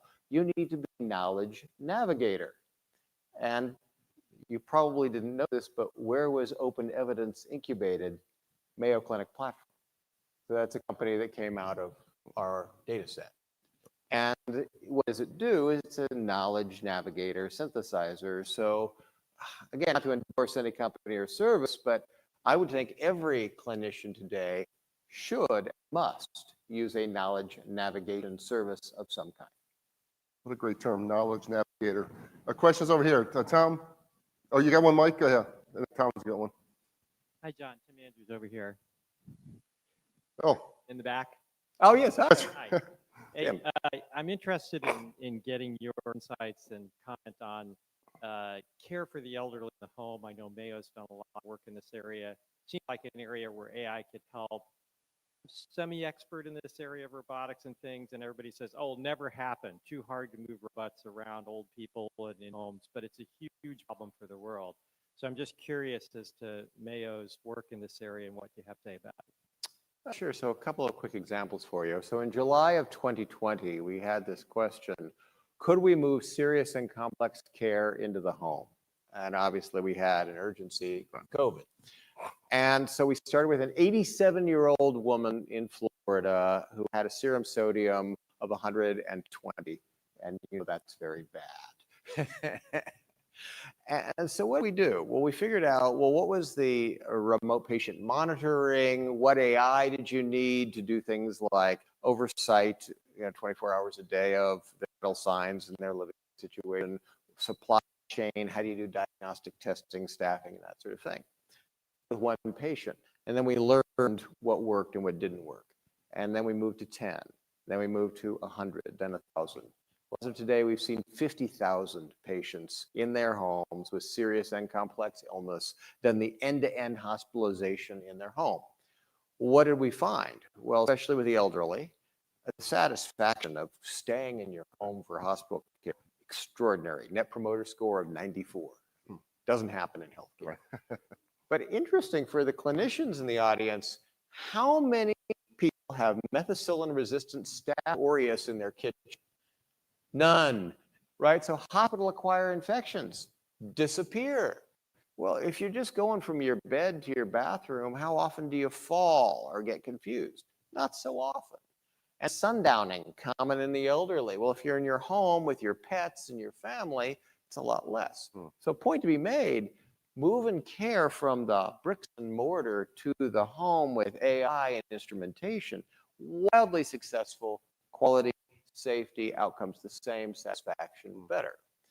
But of course, as you say, sometimes we're going to need robotics. Mayo is currently doing what we call Bound, a $7 billion investment in completely redesigning the way patient and outpatient care is done, driven by robotics and automation.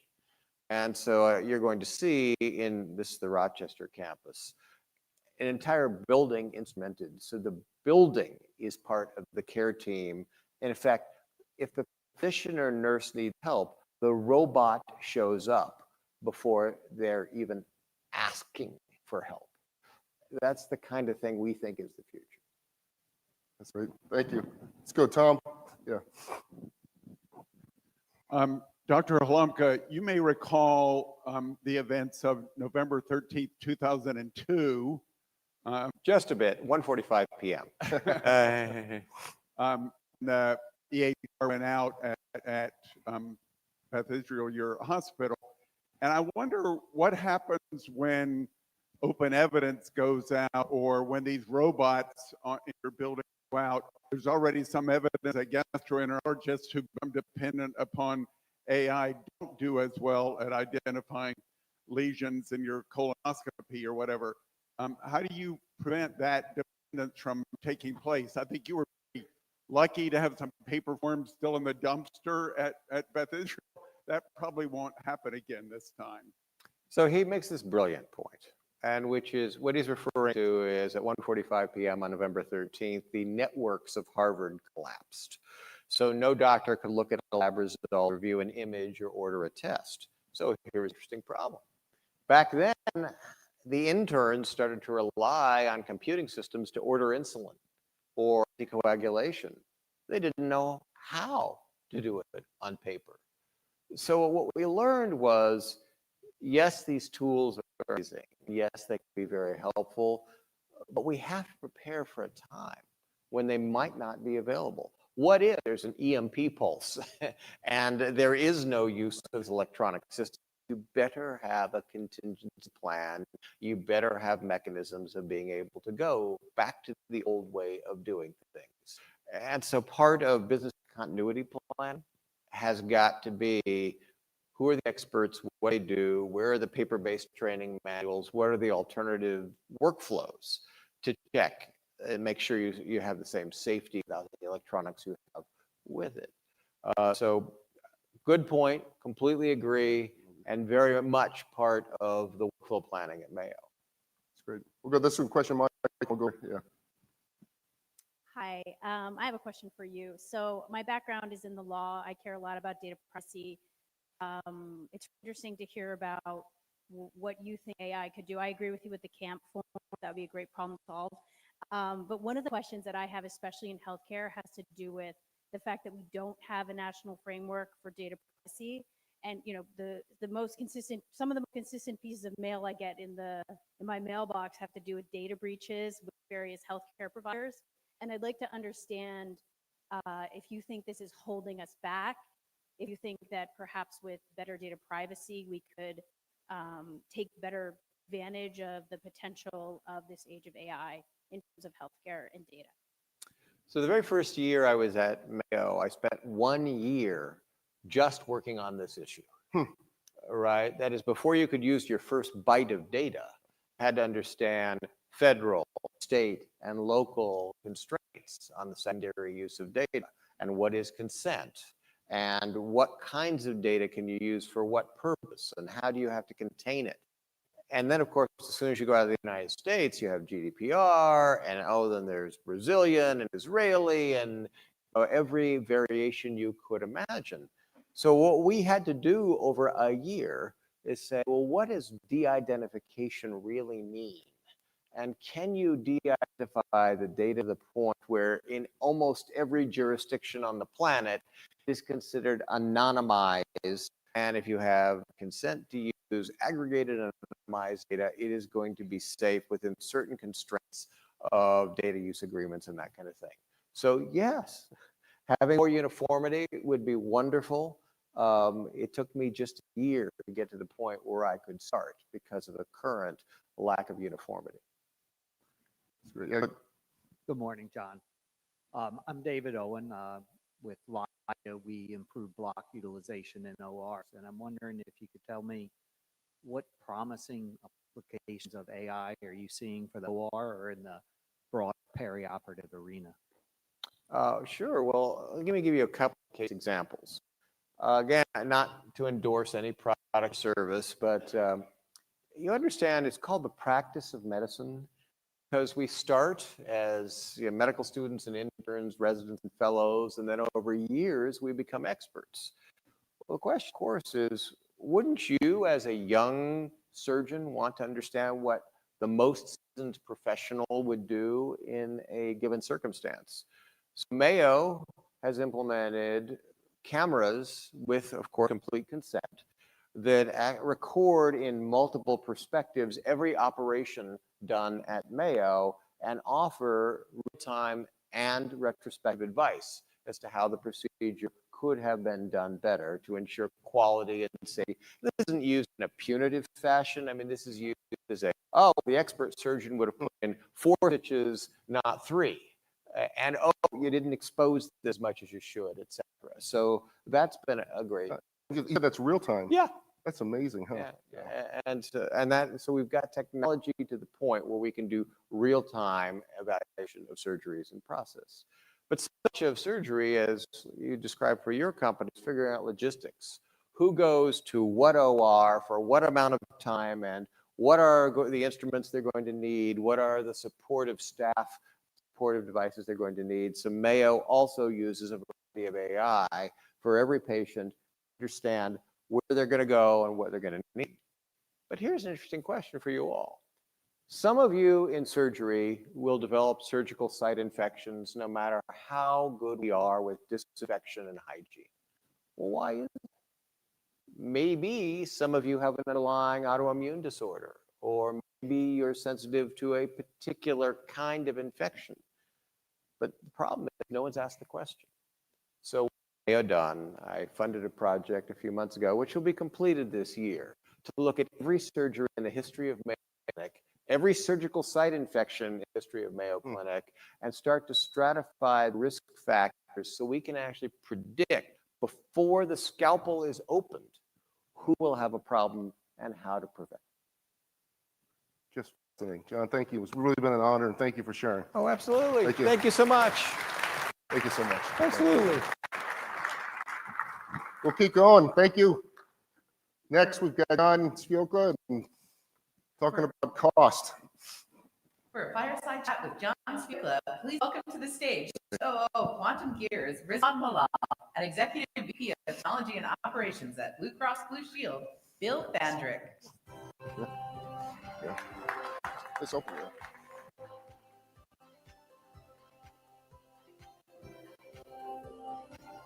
A lot of the Bill, good to see you. John, even like a lot of people Yeah, Riz. in the audience. How are you? There's, All right, I'm going to sit over here. Why don't you guys sit here? I didn't know, or it's just Yeah, Riz, because they're in shoot. Boston. Sit on the other side of Bill over here. Be great. Thanks. All right. Well, thank you. That was just amazing, huh? I'm Phil Satillo. I was fascinated by Dr. Halam talking about it in 5 years to get his data platform and so forth together. And I would just like to start a question to you, Bill. We're going to talk about how Blue Cross Blue Shield and Quantum Gears have partnered together to create one of the most, I think, active platforms with over 115 active agents in real operational setting. And the token explosion and potential cost explosion that can create if you don't get it right. I want to start with the beginning of your journey. And I think we have a slide here that can talk about it. Sure. Thanks, John. I think it is a journey. And let's also, I mean, much of this data challenges started way before AI really took off. I think there's a couple things. One is there's never ever an ending to try to deal with our challenges with structured data and the ever need to actually add to that data, whether it's social determinants of health, other aspects of our behaviors of our members and our providers, et cetera. But the other challenge gets into now unstructured data. So we've been on this journey. A lot of it was unstructured, but when I think the biggest opportunities when generative AI came up was like, oh boy, we have an opportunity to deal with what has always been almost impossible and not financially viable task is how do I deal with unstructured data? It comes from all different sources, as John just went through in the previous discussion, and being able to do that and do that in a very different way under dimensions of time, relevancy, and then events that would need to be triggered. So you're building another type of mindset around governance of data in the non-traditional way and marrying that with structured data. That was a big part of the GenAI focus. And if you go to your discussion around orchestration, you've got to embed all that stuff into workflows and APIs, all sorts of other things. So you've got to have that foundation. Not waiting until it's all done before we introduce change. Yes. But now we have agents sitting on top of this unstructured data, helping us constantly analyze what these things. A lot of it's been on contracts and benefit information, but it's the learning process and the journey. Yeah, and for folks who don't know, Blue Cross Blue Shield of Michigan is a $35 billion organization. You can see the number of contract health systems. You know, it's over 5 million people served. And also, this is an industry where if you get it wrong on the data privacy issue or so forth, they're a little restricted they are with Wall Street. You know, you might be wearing orange for a while in terms of the implications of that. So this, especially around payments and capabilities like that. And so you had a similar time in terms of about 5 years to make that work. And I think the other thing is going into this, Certainly, you want to support innovation and getting workforce adoption, but you also need to see ahead. We're going to be called to order, explain when we start using this information, are the controls effectively there? Right. We've got HIPAA, we got, in our case, high trust. Can you demonstrate, if you have issues, is there forensic back to support that? How do you ensure the integrity and the quality of the data? How are you making decisions over there? All that has to factor into your platform. And that was designed from the beginning. And versus just saying, let's buy a bunch of tools and do what we can create. Yeah, and back to the model that I introduced in the morning, this is what I mean about when you go to level 3, really having that platform for scalability and capability. It's a very different animal than when you're just starting experimentation and innovation, that kind of capability. The other thing, I'll turn to Riz here in a second. So Quantum Gears is a company that knows a ton about APIs and application program interfaces, if you will. And when you think about being inside a large organization, you have to be able to plug into those systems in an effective way in order to be able to scale, killing your economics. What I'm showing you here is something that when I talk about third stage companies and what it looks like, many people for the phone are talking about agents. Nobody, as far as I can tell, is showing a graph like this. And what you're seeing here, this is a number of unique users, and then the total tokens that are used. So this is the token explosion that happens when you start to have agents, because very simple queries like a database query, hey, look up this customer, now becomes a conversation, becomes very chatty, back and forth and back and forth. And so for those of you who are investors in this area, whatever, you start thinking about, there is a token explosion coming as silicon intelligence starts to manage these conversations inside organizations. And Riz, I'd like you to talk about, because these folks are doing the token engineering and the value engineering for silicon intelligence inside of a live organization. So thanks, John. Token explosion to me is synonymous with token stress, mental stress, obviously, stress on your corporate wallet and stress on your compute. So what we see here and what we experienced was 2 inflection points. One is we saw token usage or consumption going up when we trained the members of Blue Cross Blue Shield mission. You saw that inflection point. But what's counterintuitive is when you look at the graph is the actual usage per user went down in terms of number of users, but the token usage went up when in May of year we started engaging agents. And that's when we saw the explosion of tokens going up 50x. So we went 3 million tokens last year in September 2024. This month alone, 150 million tokens. Think about that, a 5,000% increase. And then, as I understand these right, so you hear on the lower graph, it's the number of unique users. So you peaked, 5 months ago, right? And then that falls off, but token volume keeps going up. Absolutely, and why? What is the reason? The reason is these agents are based on a looping contract. So they make iterative calls, and if they make a mistake, they again re-engage the LLM, and then they build a history. And that's one reason. Yes. The second reason is the LLMs are becoming more sophisticated. You have thinking LLMs, reasoning LLMs, are generating more tokens per query. So you're in a congested environment where you have chat boxes getting engaged, you have ingestion agents, you have real-time autonomous agents that are actually getting engaged now in real time, and you see this problem on explosive trajectory. For those of you interested in what it really means to go at scale, this is a conversation that we do not see happening in the marketplace at the level we think should, and we think actually this year, because what's happening as more and more of tasks get into silicon intelligence and digital becomes a bigger part of your cost base, and AI becomes a bigger part of your digital base.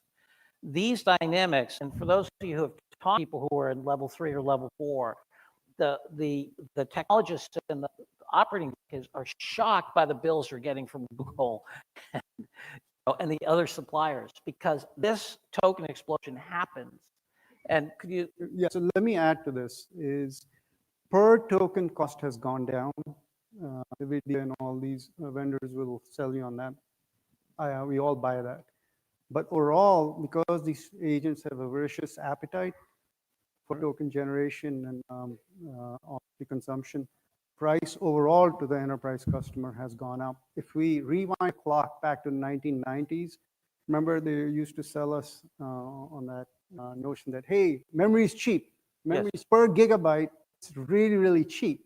But then we had the advent of Java applications, XML workflows that had amazing appetite for memory. So overall, per cost on your server, we were spending more money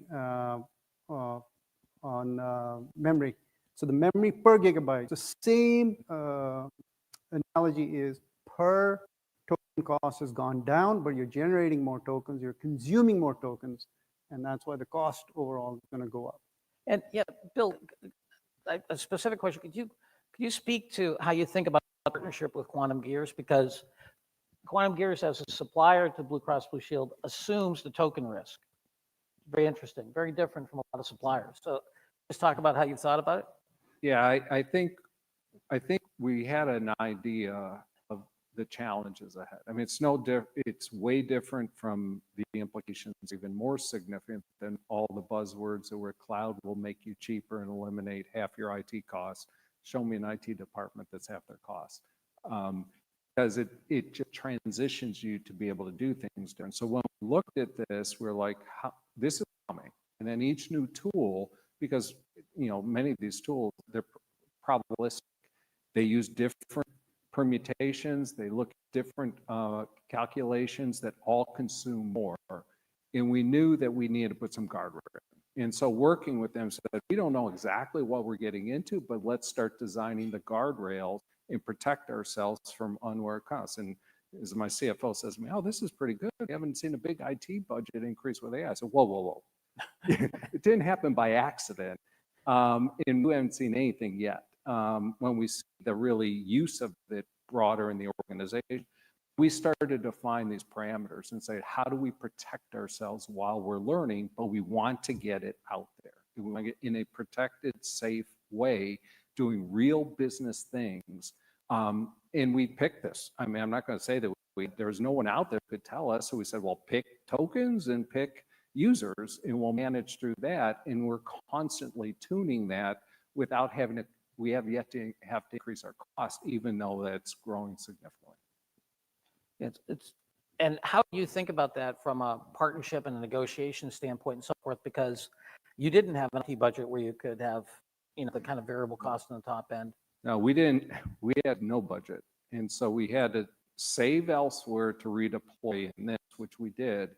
But I think it's the same part of the reasons contracts GPT, which sits on top of this intelligence, you need to understand, because it's when you get into broader orchestration, you're going to start affecting your cloud costs, you're going to start affecting your API costs. All depends on your vendor landscape and what you're paying based on consumption.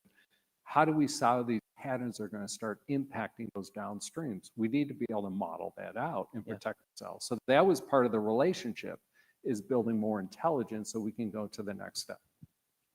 Yeah, I think that this, for us at GAI World Insights, this is going to be a huge issue for businesses as they get into phase 3 and phase 4.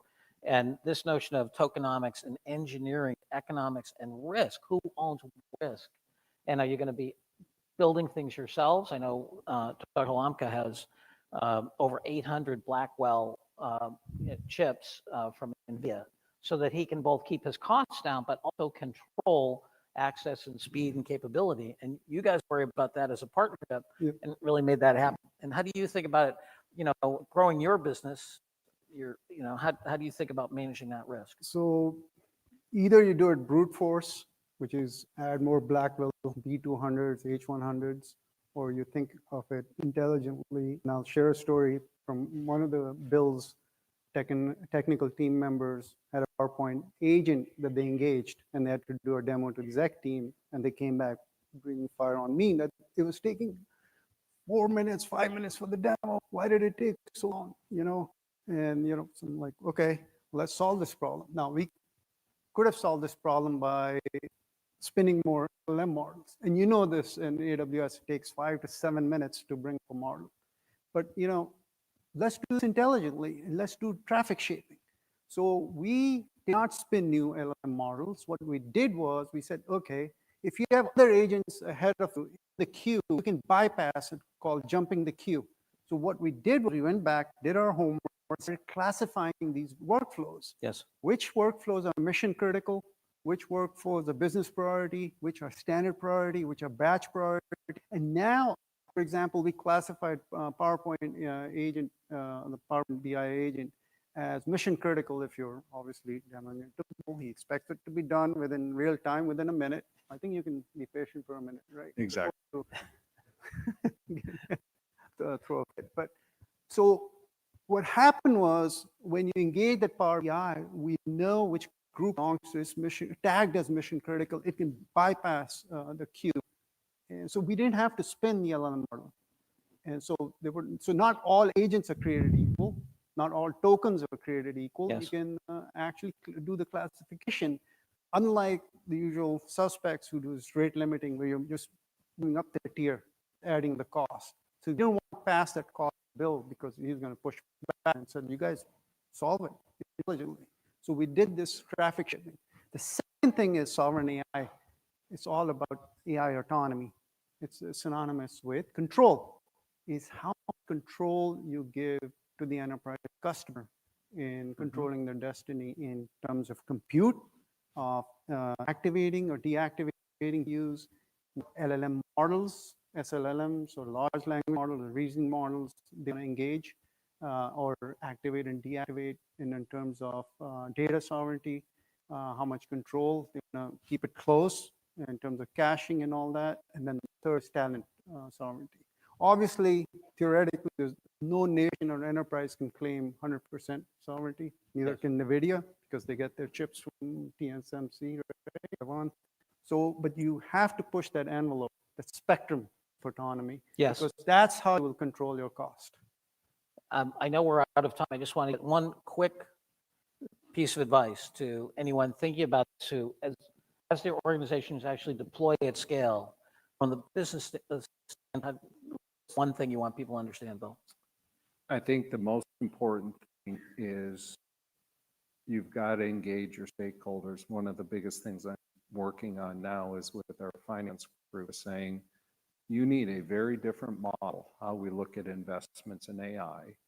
You need to understand, we need these monitoring and the data facts to do that.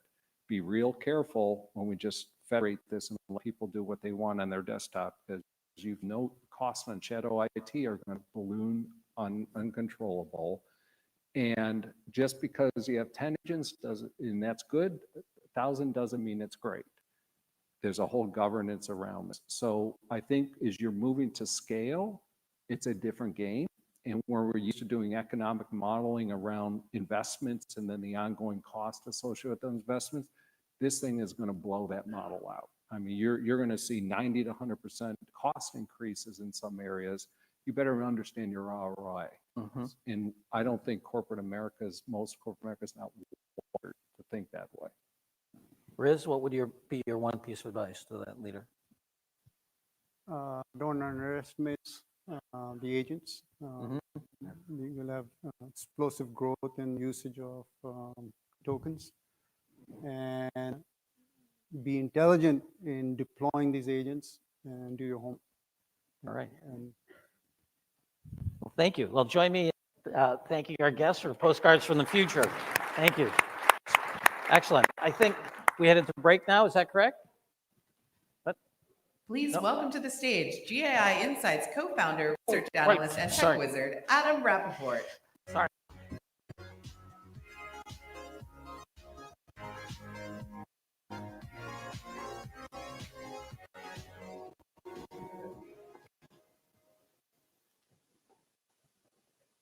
Good day, everyone. Thanks for being. It's not quite break time, but I recognize that the three of us are what stands between you and a break. So we will quick. We have, I think, 10 minutes for the three of us, and we're doing a lightning round. I'm going to do a live demo, and then we're going to have two tech from startups. So wasting more time with the 3 minutes I have. Has anyone seen the AI superheroes motion that we made? Any hands? Yay, okay. Well, you'll get to see a little more about that. So we made this thing where you can upload your picture and you can turn yourself into a GAI superhero. As you can see an example of here, one I did last night. This is me as Nexus Arcane. Everyone who wants to maybe make one of these, we still have an opportunity to get them requests for printing out and get you a physical card over the next 2 days at the GAI Insights booth. So you'll have a chance to do this. I'll show you the QR code shortly. So taking under the hood here, the tool I use is a tool called Replit.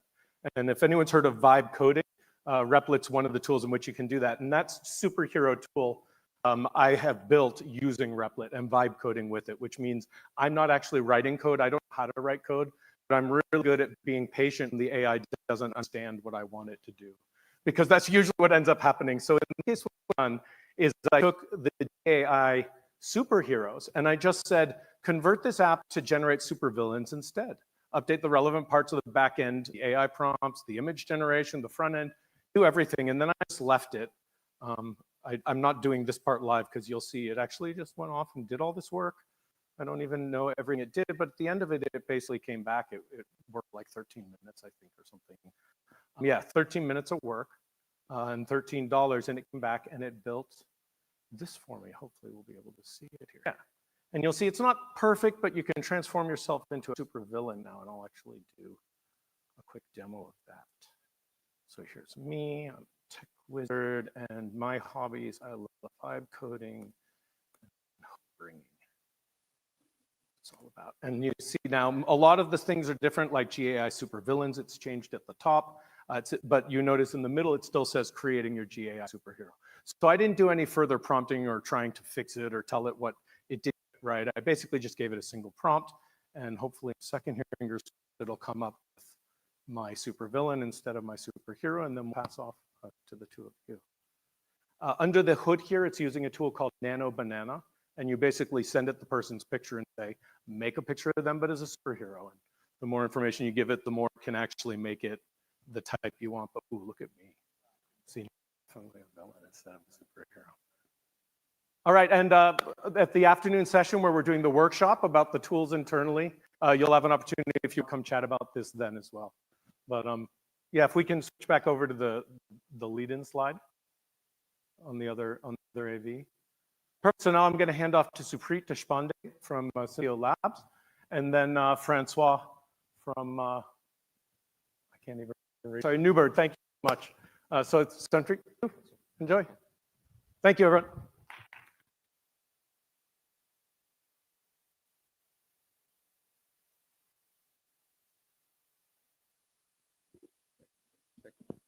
Can you guys hear me? Awesome. First of all, thanks for the opportunity, Paul, GI team. I really appreciate this. So very quickly, we are Team Synthio Labs. I'm the co-founder and CEO, Supreet Deshpande. Been in the life sciences space for over a decade. Before this, I was at McKinsey, where I was leading our AI transformation for physician engagement, customer engagement, and did that before that at ZS as well.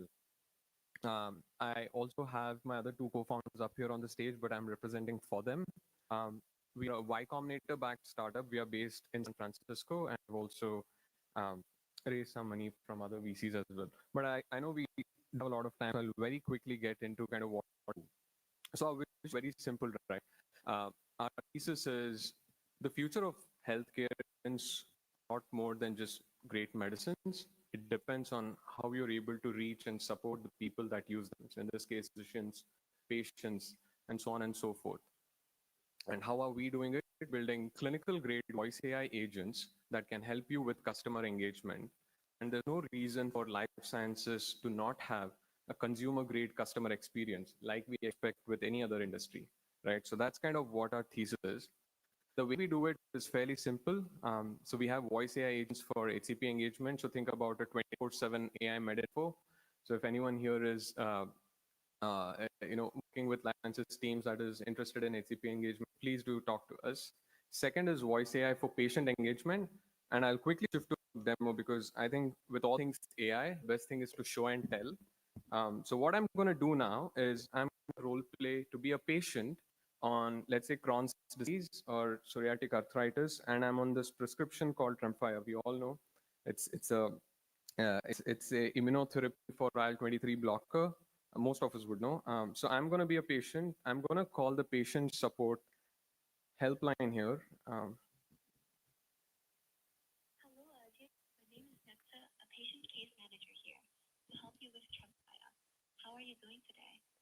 Hey Nexa, yeah, I'm doing good. I have a couple questions. Can you quickly remind me what the dosage is for this?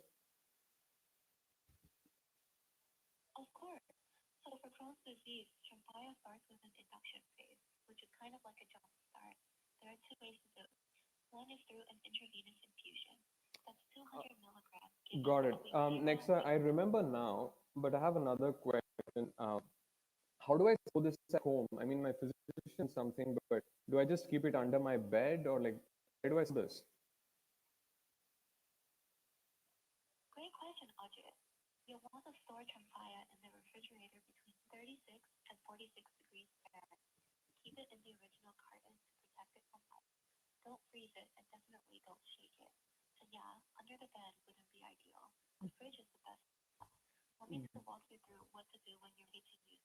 No, this is helpful. Thanks, Nexa.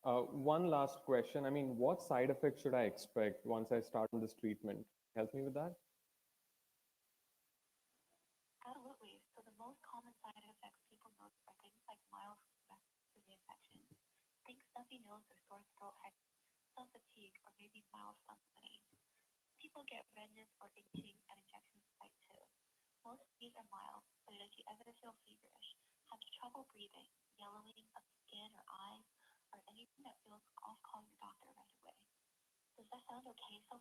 This is amazing. No, thank you so much. One last thing. Look. Okay. Awesome.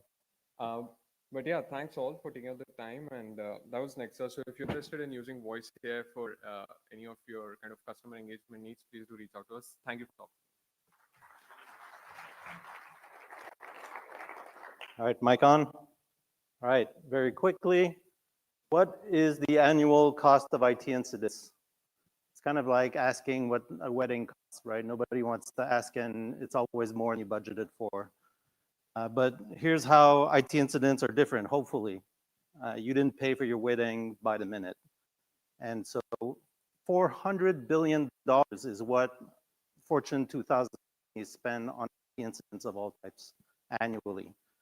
And when every minute of outage costs you, when every minute that your team is hunting for solutions through logs, you need to automate in order to stop the bleeding. And today's process is painfully manual. We have a lot of data, a lot of knowledge. It's encoded in SOP, standard operating procedures, corrective actions, run books.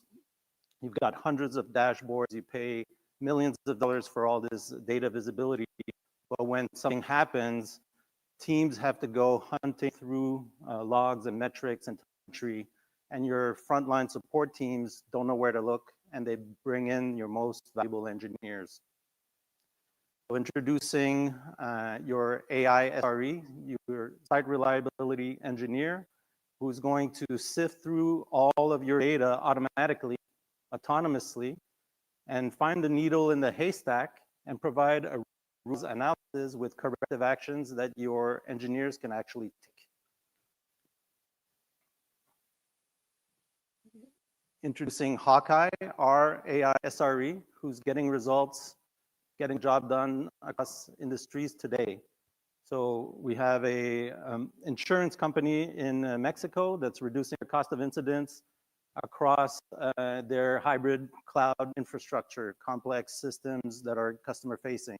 We've got a logistics company that's addressing alert fatigue with all their nightly ETL batch jobs that are failing across the modern tech stack. And a bank in Australia getting massive productivity gains with something as boring as documenting why their backups are failing. So, call to action. First, you should partner with your head of cloud operations and observability. Second, execute a Hawkeye proof of concept and workshop with Newbird. It's free. And third, measure concrete results in your environment. We're seeing an ROI of more than $25 per investigation that we're running. And so we're something that can deploy in your secure environment and connect to your approved AI and help your teams without disrupting the tools they're using or the workflows they're executing to keep your systems up. And I know in healthcare, time probably means lives, especially as we automate more of our healthcare with AI. Thank you very much. You can scan the barcode here. Please join us in the Boylston hallway for a network with our sponsors and exhibitors. The session will resume at 11 a.m.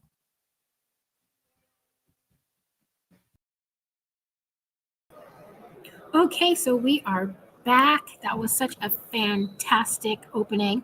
There are so many nuggets that I took from the conversation. So I want to hear what you guys took from the conversation as well. And as we're waiting for some of those comments in the chat, I want to talk about some of the things that really resonated with me. So I had shared some of my thoughts around this new dynamic of competitive advantage and being a little bit, I learned that back in the day. I went to Berkeley and studied business at UC Berkeley, and then I went to Wharton for business school, and this whole notion, and I work for consulting firms, so having a framework and a way to try to assess and help organizations think through their competitive advantages is, really top of mind for me. And so to hear the comment about the acceleration of pace in terms of change and the fact that companies and even us as individuals are perhaps having a very short or much shorter time frame to in fact hold on to that competitive advantage if we in fact have it was really fascinating. And one of the things I was thinking about too is just the dynamic where we are in terms of the changes. So when I think about changes, and I don't want to date myself, but let's talk about, let's say, I don't know, the internet era. I think that was a opportunity for enablement, but giving us like various tools to enable us as human beings to do things, right? And now when I think about where we are in terms of this AI era, it was mentioned on the session, we're moving from giving us tools to ourselves to things to actually moving to a point where technology is doing things for us. We're going from enablement to outcomes. And when I think about it, it's so fascinating to me that AI really does the job for us, right? So for instance, we could think about, all the various tech-enabled organizations that came out with software like an Amazon or an Expedia. I booked my trip here in Boston from New Jersey with Expedia. And so Expedia actually helped me to make my reservation, but I had to go on to give me all the data, all the various options, and yours truly, Crystal Lucille Murray, I made my reservation. Now, if I would have thought about it in a more tech-enabled, AI-facilitated way, I could have leveraged AI, and AI would not have given me the tools. It could have gone on, made my reservation, helped pay for me, give me an itinerary on what to do here. So that, to me, is a total mindset in terms of thinking about like the key takeaways and moving from this internet era, which is tools enablement, to the AI area where we're really being given outcomes. Another comment that was really interesting to me from the session was the commentary around the outage. I think it was, it was November 13, 2002, 1:45 p.m., right? So there was a tech outage, and individuals did not necessarily know how to do the things that they needed to do because it was tech enabled.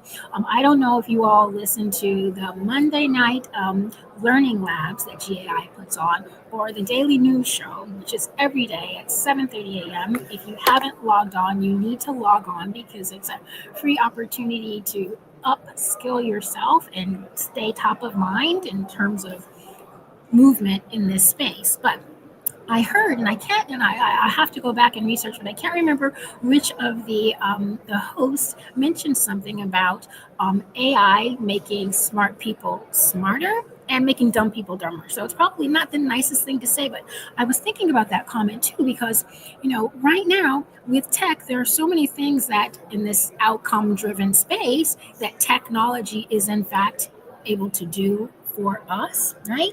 And so we as human beings perhaps might lose our opportunity to really know how to do things. I heard John mention, and I know John spent a long, distinguished career at PwC, and I saw the research that came out, or the news article better stated, around PwC, and then specifically stating that they're going to hire 1/3 less of these new junior consultants, which actually, hurt my heart just a tad, because I grew up in the management consulting industry. So after UC Berkeley, I worked for Gemini Consulting, and then I worked for Accenture and their organization and change strategy practice for like 6 years, which I think in human years is probably more like dog years, because that approach to the market is fantastic, because we're flying every week. We're working hand in hand with our clients, solving their best problems, but we are in fact having a very rigorous lifestyle. Now, the whole point of this is I learned how to analyze markets, how to be strategic, how to support organizational efficiency and change management by doing as a young junior person growing up in a field. And so if we are looking at these changes, and I believe even Accenture recently released an article stating that they were upskilling some individuals, but there were some individuals in their workforce that they were not even going to be able to upskill.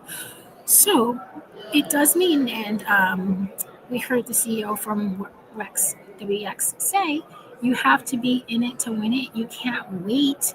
You have to take a risk, an educated risk, in terms of learning, understanding, and applying AI.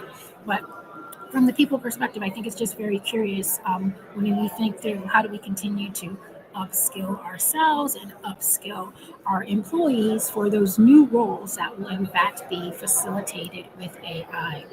So I want to give us an opportunity to learn a little bit more about our audience. I have appreciated everyone sharing their comments in the chat, but we have set up a couple of online polls. I want to give a shot and see if you can participate in some of the learning. So let me go ahead and share my screen and see if we can get an online poll here.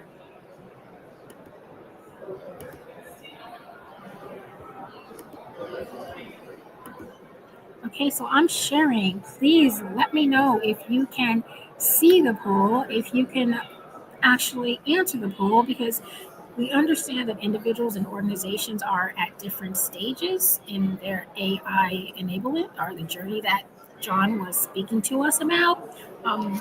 Can you vote?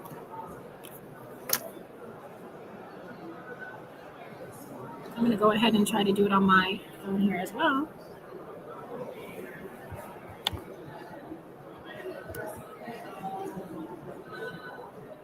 I see 0 responses. Let me see if I can vote myself.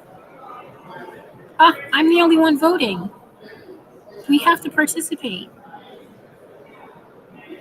Hey, thanks, Paul. Come over and join. So we're having an online poll running right now. However, I'm the only one who's voted as of now. So what I'm going to do... Is this going to be saved on YouTube? Like, will it live on YouTube? Yes. And we're live on YouTube now, so this is awesome. But what I'm going to do is I am going to actually drop this. I'm going to drop the poll because I'm the only one who voted, and I'm going to pull us back up. Okay. So perfect. I'm here with Paul. Paul, give us your key takeaways from what's been happening. The energy is fantastic, Crystal. The speakers are just wonderful. They've really upped their game, and I think they're talking about a lot of the really relevant issues here. So there's a lot of energy in the room, and super excited we can share this with the folks online. Awesome. So from the HR perspective, I was so happy to hear about the need for change management, this partnering between like the CTO and the CHRO. Give us some of the insights from that HR perspective and how we still need to be very humanistic and how we leverage AI. Well, yeah, and I think Seekr said it well. The AI is going to keep changing. It's the humans that we've got to change more. It was also very interesting, all the conversations last night at the event and in the hallways. The number one thing that comes up again and again it's change management here. So I think it's very clear that technology is way ahead of the humans, and we've got to figure out how to help us humans get there. Adapting is the key skill right now. Awesome. Anything else you want to share? No, that's great. Break? Really, you're doing a great job. Oh, thank you. you. I'm here by myself, and I know Yeah. my daughter says, you don't have to fill up every single second with commentary. I'm like, I actually do. This is the best role for me. Can I get you coffee then? No thanks. Okay. I'm high on All coffee right. right now, Okay, but bring thanks. people by to come I will. and chat. Thanks, Paul. Okay, so amazing. You get to have a little VIP interview with Paul. We're going to try to bring you additional individuals to come and talk to. Hey, Kelly Bravo, come over. We're live streaming right now. Come sit down. So GAI Insights is so fantastic, giving people who don't have the opportunity to come here live to Boston, to the Heinz Center, to engage and to learn from this phenomenal conference. Like, it's really, really fantastic. So I have Kelly Bravo. Introduce yourself. Let us know what you're taking away from the conference. And because we are both involved in the organization Women Applying AI, let us know how you're applying AI right now. Well, hi, everyone. Kelly Bravo. I'm the head of the healthcare team at CoForge, doing transformation using AI to help deliver better health for everyone around the globe. Super excited to be here. I love to network and learn. There's a whole healthcare track here. Dr. Halamka spoke this morning, and I've been participating in AI retreat this weekend and the women's breakfast tomorrow morning. If you're not coming, you should. There's just so much going on, so much to learn, and the ability to apply AI to what we're doing and delivering better health for everyone. So I'm super excited. Yes, I'm glad you walked by. Send your friends over. Thank you, Kelly. I will. Let me give you a hug. And thank you. Kelly reached out to me before. We met at one of the Boston AI Woodstocks. I can't remember which one. It might have been the first one. One of the first ones. One of the first ones. So happy to see you back. too. And send your friends over. I will. I'll send them right over now. Perfect. Have a Thanks, good Kelly. day. Bye-bye. Okay, so this is one of the interesting things in terms of like how we're set up here. Kind of in the back, like don't put baby in the back, but really it's very, very, very open. So I'm joking. Okay. People are asking, how can they participate? So, couple of ways. You can share your comments in the chat, and we'll try to go back and forth and give you an opportunity to at least have your ideas, your commentary, your feedback actually presented in the chat. We don't have an opportunity to do the online interviewing. You'd actually have to be live here on site. I'm going to go ahead and take a look at the comments and see. Oh, so people are asking, how do you participate in the survey? Okay, so what I did is I actually pulled away from the survey because Paul Meyer walked by. So let me go ahead and switch that back. I'm going to put us back on the survey and see if anyone voted other than me. Okay, so in order, and let me make it bigger for everyone. In order to participate in the survey, what you'd have to do is you can use your phone to actually take a look at the QR code, which is going to take you to Poll Everywhere, or you can just send a text to the information provided on the screen, and then we can get a better understanding of the results. Well, I'm so happy here. This platform does not tell me how many people have in fact actually voted, but I see there's more than just me, so that's great. And in terms of where people are around our organization's AI journey, it was 50-50, but now we're looking at quite a significant amount. But if our sample is only 2, I don't know.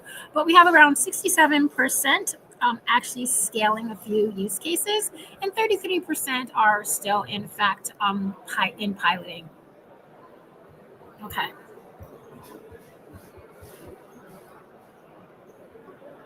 So I'm going to stop sharing that now and just go back to another question. I'm going to go ahead and I'll pull up a different survey question and see if we get more insights. Give me 1 second. Let me pull up the second one. So since we do realize that different companies are at different levels of their implementation and actually scaling of AI, let's kind of try to better understand what potentially could be some of the biggest blockers of organizations implementing that. So let me pull up a second poll for us and see. Let me share my screen. Give me 1 second.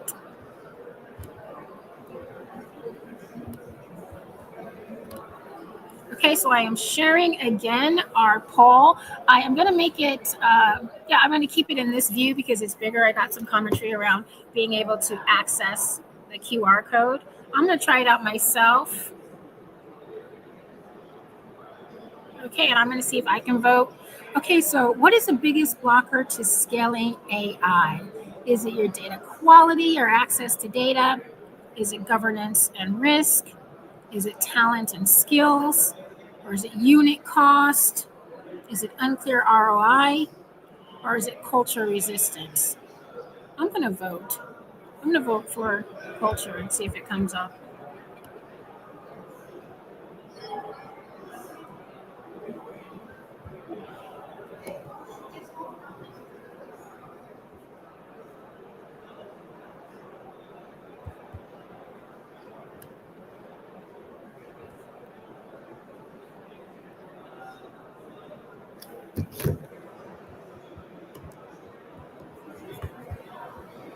No one's voting.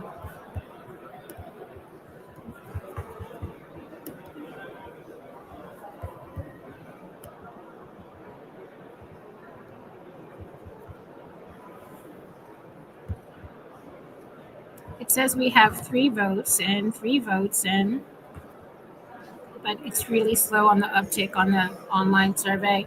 So I'm going to go ahead and consider it not something that we necessarily want to continue to do. We just have about 3 more minutes in the break. So one of the things that I wanted to also kind of talk through was something that really resonated with me in reference to the risk taking. We tried to put through, or not put through, but basically research different quotes from different of the speakers. And there was a quote, I'm going to go ahead and pull it up, that I thought was really, really interesting from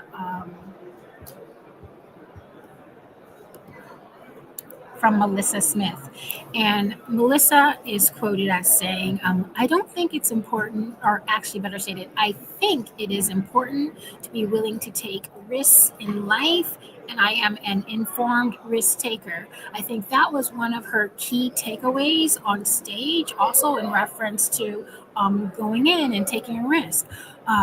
And that resonated with me. Along my way in the whole management consulting journey, I actually worked for a smaller boutique consulting firm. It's called LRN, and their focus was really in ethics and compliance. And the CEO, Duff Seidman, I thought was really fantastic, and would always, I guess, in my purview, like in true consultant style, would always have a framework for how we would engage and how you approach the market. And one of the things that he mentioned in terms of a framework was taking a trip. And to me, that very much aligned with John's opening in the beginning of GAI World 2025 in reference to this AI journey that we're taking. And TRIP was an acronym, like in true consultants fashion. And TRIP was, in order to get to progress and innovation, you had to take a trip. And TRIP was facilitated by trust. First, you have to have trust in an organization. And since we're here in Boston, and I have a girl crush on Amy Edmondson's work and her notion of psychological safety and building this appropriate trust in organizations, I thought that was fantastic. So the framework for TRIP is trust leads to risk taking, right? Melissa Smith was encouraging us to take a risk, but it's trust leads to risk taking, which leads to innovation and which leads to progress. So when you think about that, think about jumping in, learning, and really being able to take this educated jump. one of the things that we are so excited to have in reference to audience engagement and participation is individuals and organizations who are on different let's say paths or stages in their AI implementation. And I am not afraid to share, people, that I really consider myself to be in the very beginning stages of this AI journey. I'm AI curious, and so I had the honor to help in a very small way to found the Women Applying AI organization, which is really headquartered here out of Boston, and really fantastic. And if you are in person, I want to make sure that in my 1 second that I'm over, I do give a shout out, as Paul mentioned, for the Women Applying AI breakfast that will be taking place live here tomorrow morning at 7:30 a.m. So we are getting to a close. The break was only from 10:30 to 11. So I'm going to go ahead and send us back into the live stream, and I will continue to take a look at the chats. Thanks so much for participating. And Dan Elton, I see your chat here, and I'm going to mention it. Come back. I know you couldn't come this year, but if you're in the Boston area, which I see you will be on October 2nd, do not forget to reach out to the leaders here. Okay, I'm going to send us back.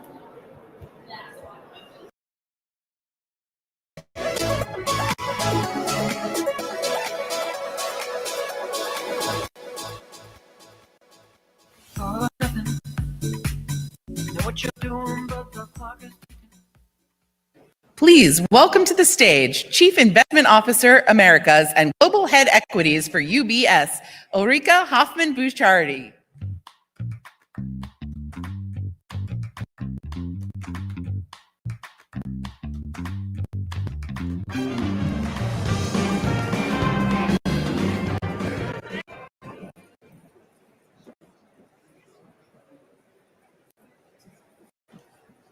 Hello, everyone. Delighted to be back. AI is overhyped. That was one of the 10 narratives that I called into question when I was here last year. Now it's time to take stock. How have our 10 views on AI fared over the last year? I'm going to share with you our scorecard and also where we think the journey is going from here. AI is overhyped. That was the first narrative we addressed. And we took the other side and we said, no, AI is underappreciated. And some people say, well, certain things are overhyped in the short term and underappreciated in the long term.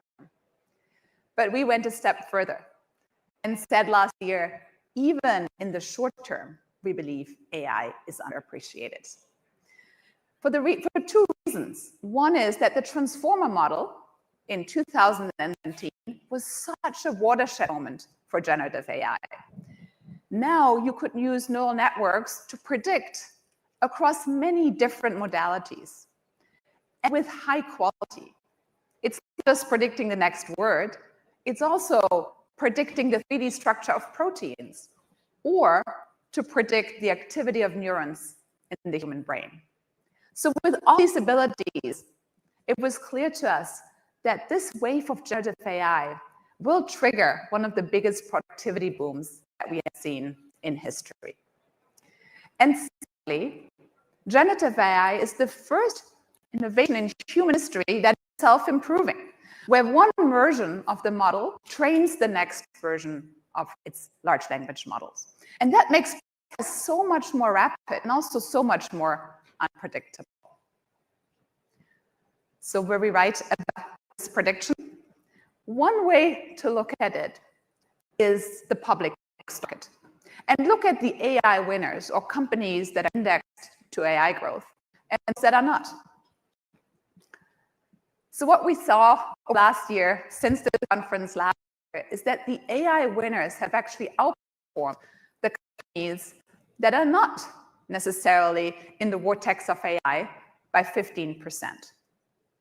So I would say that one is a pass. Question is, where do we go from here? I don't think the path is going to be linear up and to the right. There will be turns on the way, but we do believe that the dividing line between winners and losers will increasingly become AI. Our next prediction, CapEx. A lot of people at this time last year said, CapEx is just too high. We took the other side and said, CapEx is only going to increase because these models are so compute intense. And we thought about both training and inference. On the training side, more parameters, more data will require exponentially more compute. And then on the inference side, the emergence of new reasoning models with chain of thought, where you play through various scenarios, outcomes, and choose the best, requires more compute. Predicted at the time, $400 billion in AI data center CapEx by 2027. Were we right?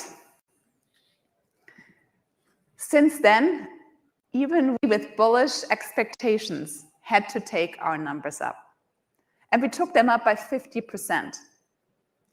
And I think that is a reflection of just how compute intense these AI workloads are.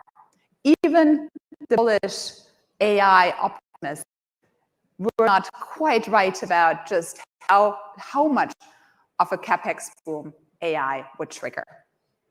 Where do we take it from here? We think CapEx intensity is still going to go up. However, there will be a point of that at some point. Every hardware cycle follows that same pattern. There is initially a crunch for capacity, but ultimately, many times, always so far, results in a glut. Next prediction was GPUs. A lot of concern about GPUs no longer being the AI chip in this age of generative AI. Our take was, we thought that no, GPUs are almost purpose-built for parallel processing in the age of the transformer model. And we predicted that it will stay around 10%, or at least not take increasing share from GPUs over time. We certainly think that custom chips like ASICs are very important for inference, but still we are still in the age of training workloads. This will take time. So this one, I think, is a pass. We're still at around 10%. We think that will stay that way too, if we look forward, but probably won't go all the way to inference. When we are closer to something like general artificial intelligence, we will probably see that these custom chips will take more share. Next one was AI is not going to return the ROI. There's just too much excitement about the value creation. We took the other side on that one too. We said, no, there will be an ROI on AI and it will be tremendous. We couldn't, of course, exactly quantify the amount of revenue that AI would generate, but we did estimate about $400 billion in AI revenue on the application layer by 2027. We have since taken our numbers up quite significantly and also expanded it to 2030, where we now see $900 billion in revenue opportunities for the application layer of AI. But we think the path to that monetization will be slightly different from what we expect.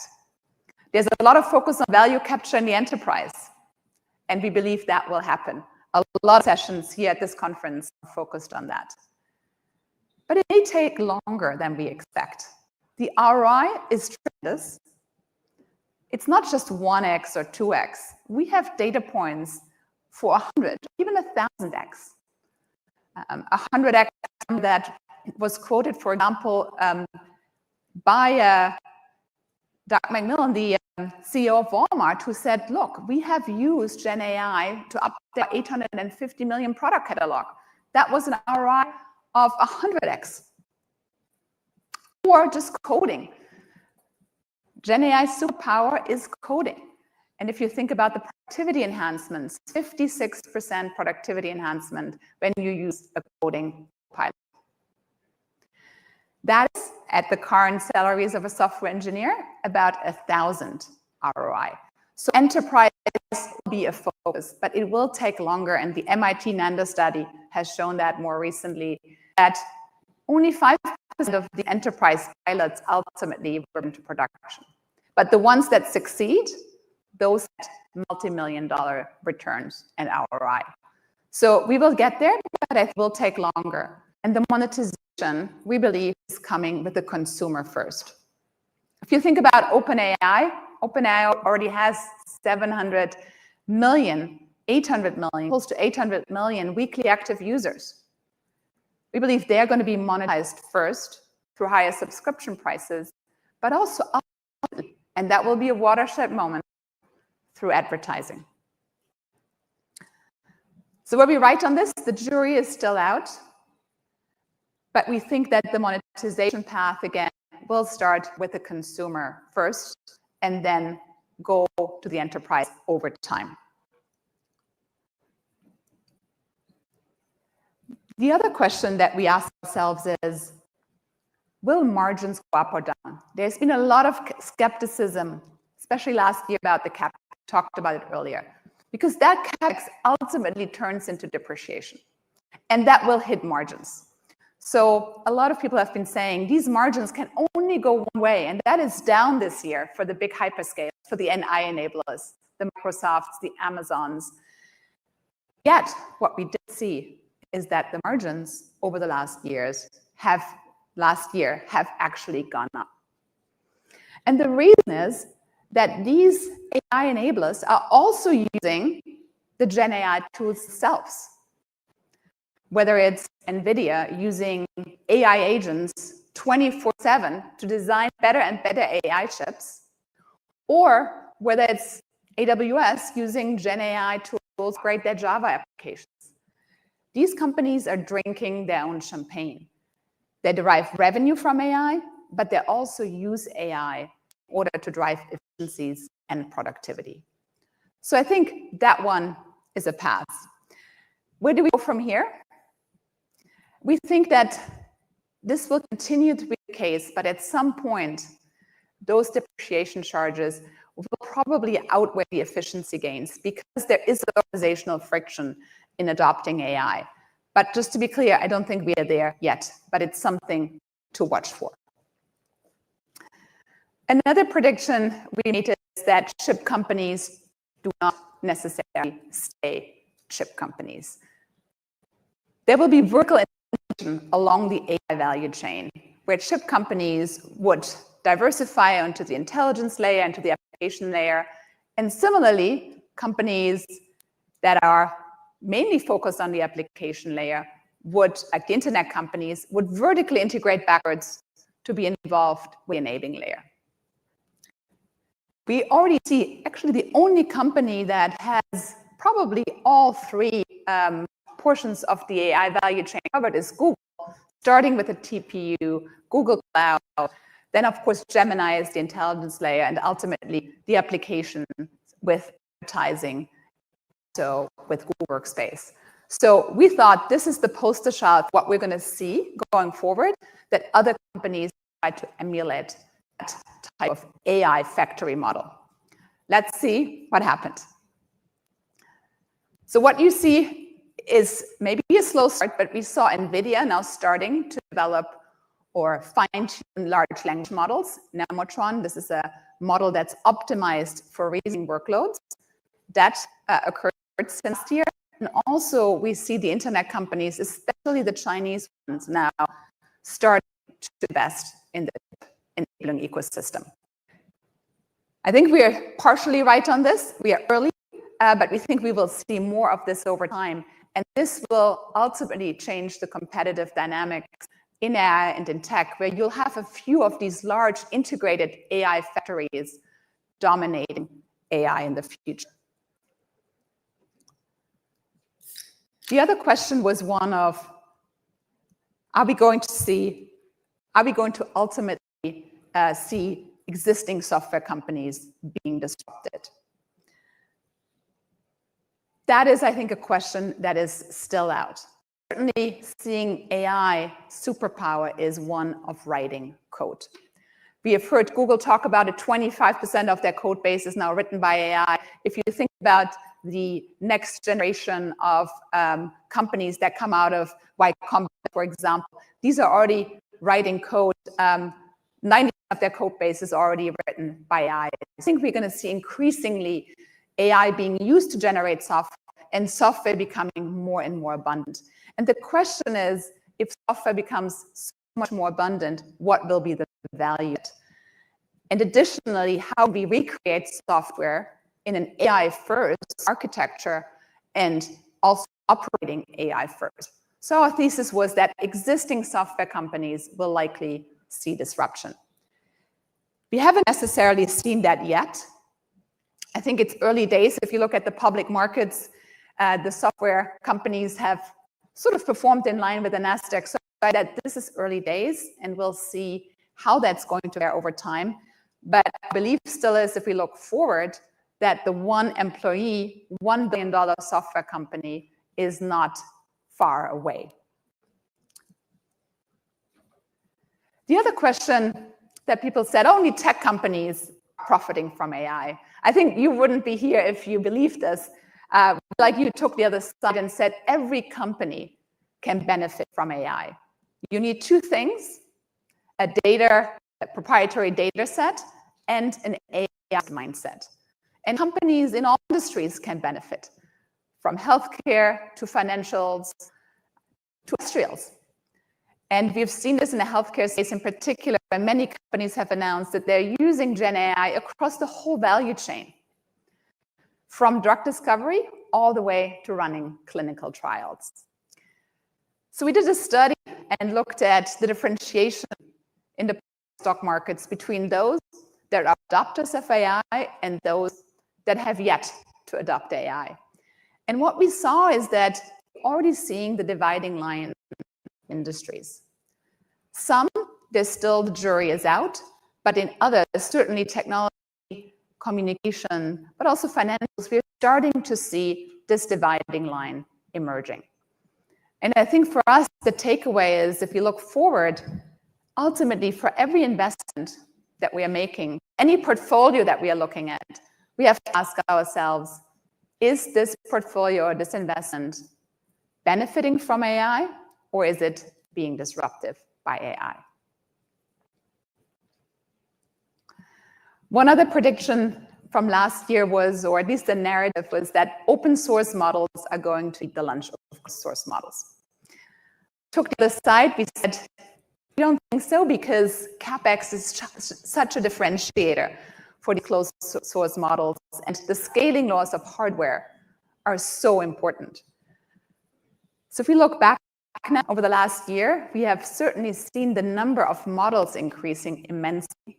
We're now from last year about 1 million large language models. We are close to 2 million large language models. And the vast majority of those new models are open source models. But yet, when we look at the leaderboards, it's the Hugging Face leaderboard, you see that the closed source models are still in lead. And we think that that will stay like that for a while, because again, the hardware scaling laws are still intact. And CapEx will be that insulating layer that insulates the closed source models, at least at this stage, from the open source models.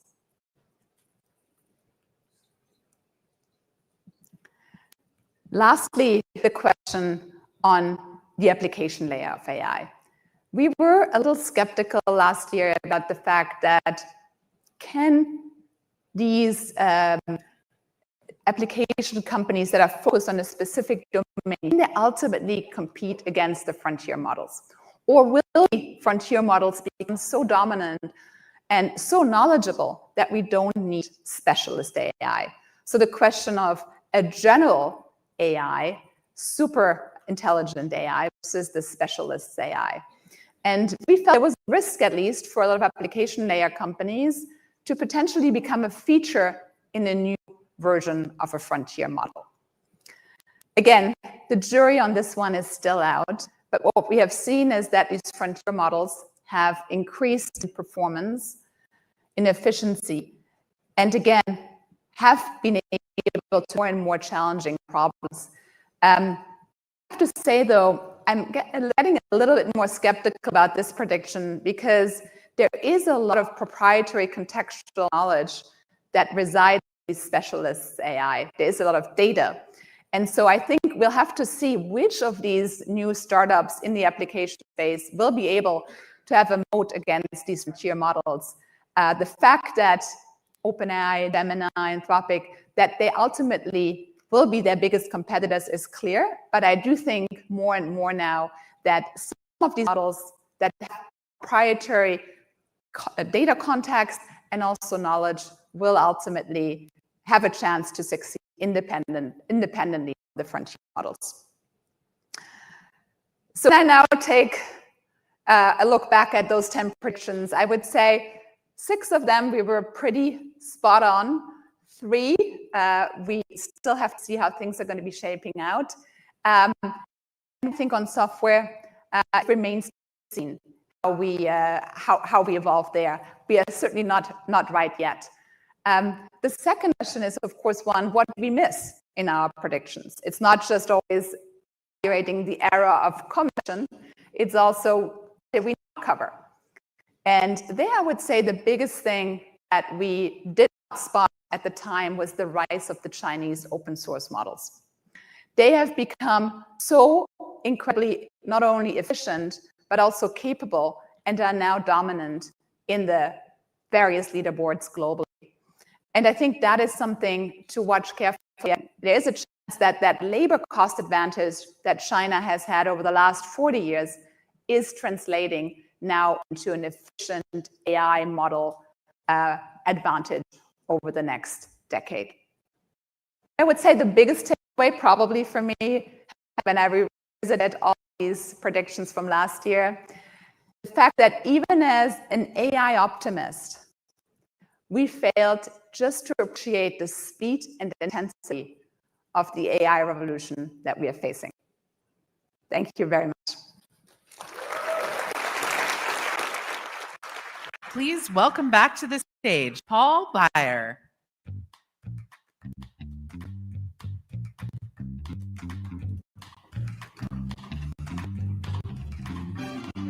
I'm back.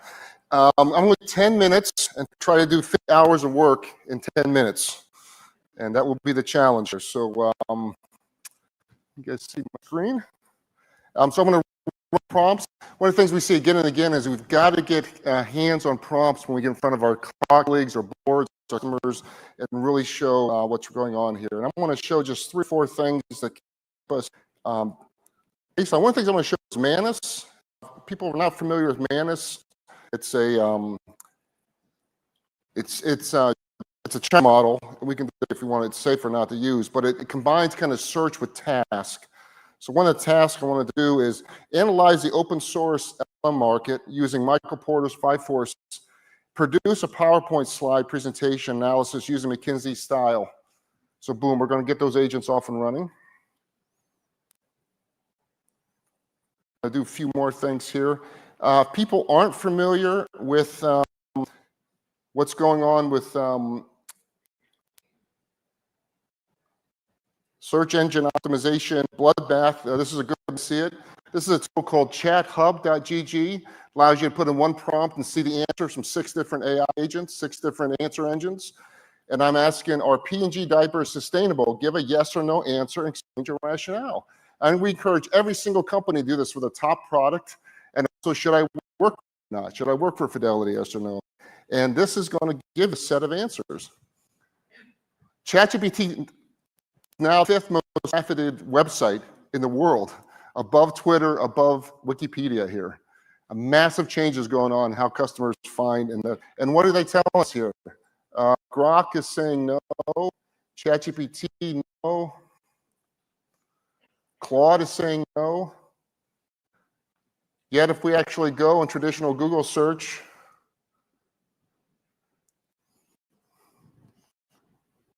we're going to see all the P&G ads. So how we learn about products is radically changing here. One of the best ways that the experts are telling us to counteract this is to actually put frequently asked questions on the home page of your site. But that takes time. Let's have the robots do that here. So let's ask the robot. Let's ask GPT to create a prompt.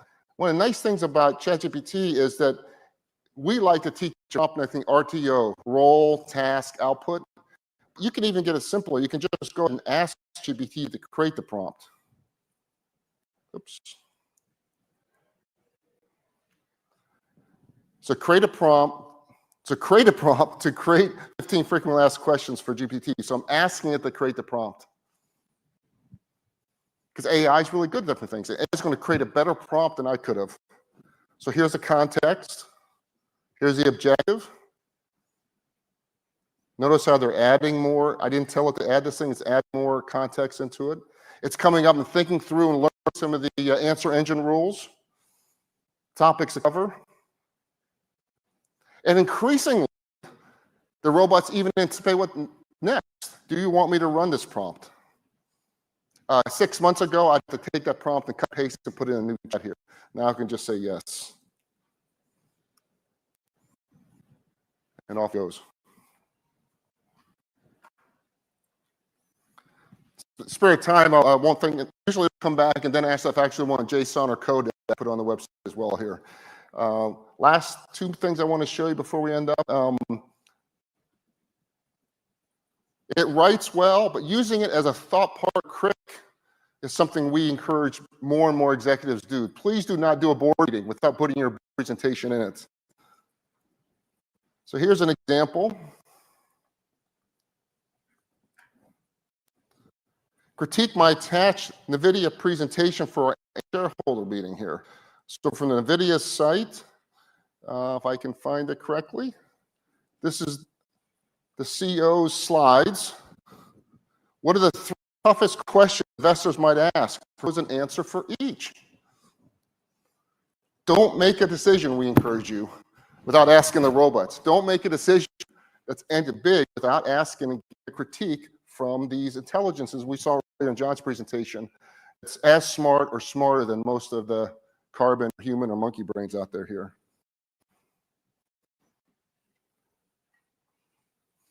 And if we wait, we'll come back and see areas for improvement.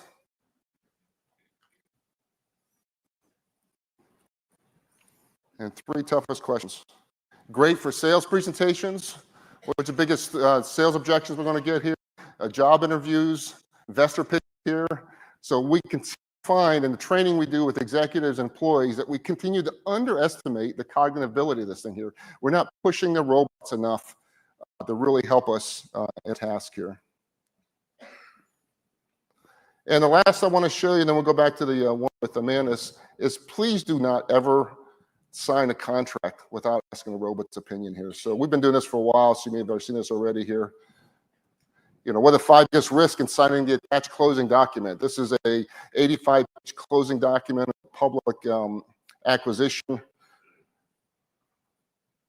People who like spending money with lawyers, I'm one of them here. This is a great, great way. You still want a lawyer in the loop, but boy, you can really get that stuff down pretty quickly. You can not only identify the top risk, you can ask it to propose language, or give me 3 different proposed clauses I can put in there here. So I'm just giving you an example of the types of work these robots can do, the types of activities that are happening today, improving shippable technology. So when we say it's radically changing for knowledge workers earning more than $80,000 a year, this is why. We might be looking at 15 to 20 million unemployed white collar workers here in the next 3 or 4 years in the States, and that's a whole other separate issue that we need to deal with. So here's a risk. So those are 5. Let me go back to the example of Mantis. Mantis is the one that we asked it. Now I'm going to go back. Sometimes it's still working. So if it's still working, I've got like a cooking show. I've got the cookies already made. I'll pull out the PowerPoint presentation, but we'll see where it is. For people who haven't seen Mantis, you can see the thinking. These are those reasons here. It's showing you where it's thinking, where it's going. Scrolling down. This is still working here. So let me go ahead and jump to what the presentation looks like.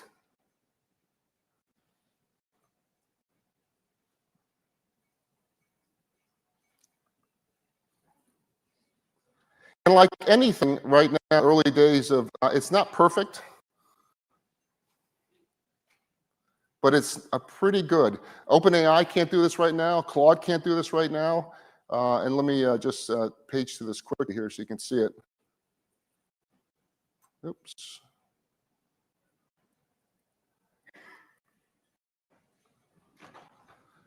You know, but it's gone through and started creating, got some formatting there. But gone through and found data. It's gone through and suggested analysis, gone through suggested graphic. So the idea we're moving from just search, actually search and task, to actually search and analysis and task is where this, none of this was possible 6 months ago. This is not currently possible right now. Mantis is ahead of Open. I think within 3 or 4 months, we're going to see OpenAI catch up with this. So those are 5 things. 5 things. We're doing 50 hours of work in 5 minutes. Thank you. Please welcome to the stage Field CTO at IBM, Matt Conweiser.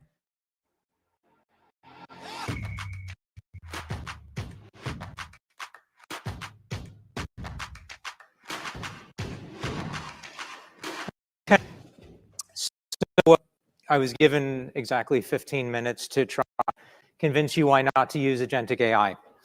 And that's exactly what I'm going to do, hopefully. Now, the purpose of this is for discussion. It's for disruption. It's to make you think. It's to make you question. We've heard a lot of conversations so far today about all the reasons why you should be leaning into AI. I'm going to give you some reasons why you shouldn't.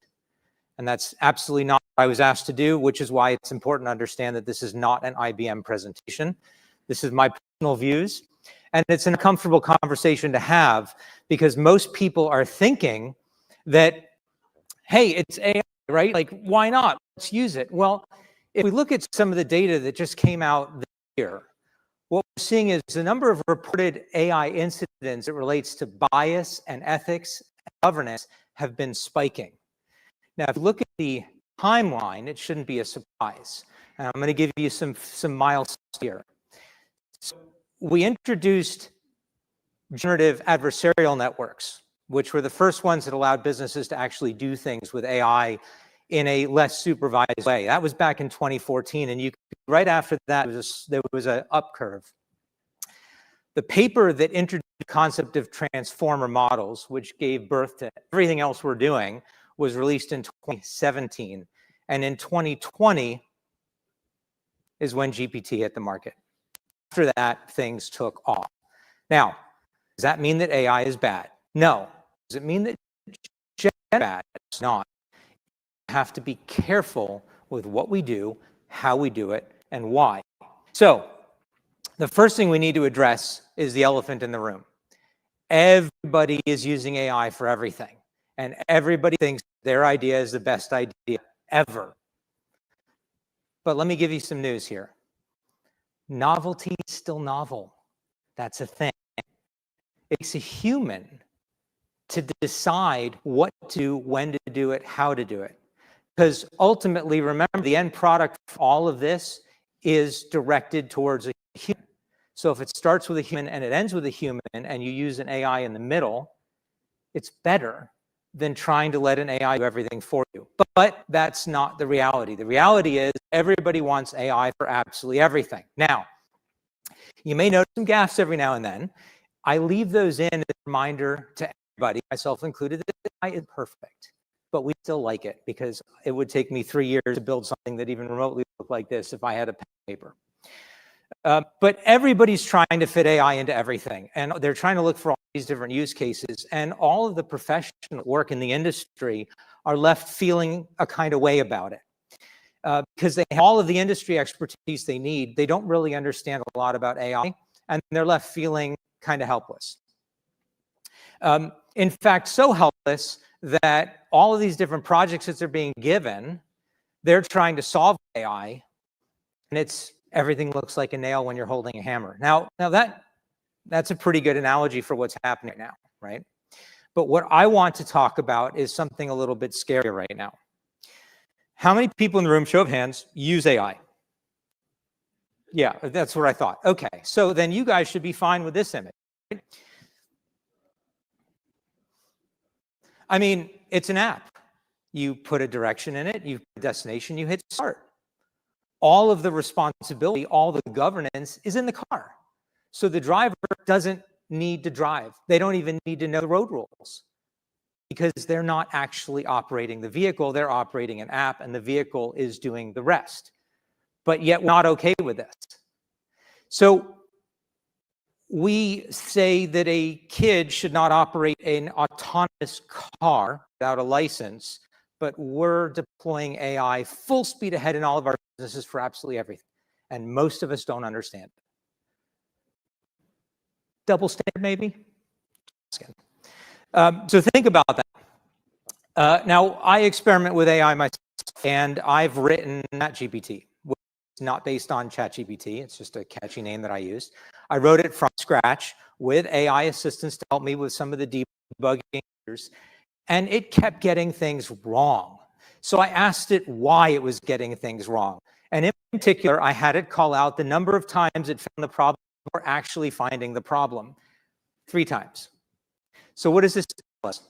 As good as AI is, it's not great at everything, and it needs a lot of human help. We need to remember that.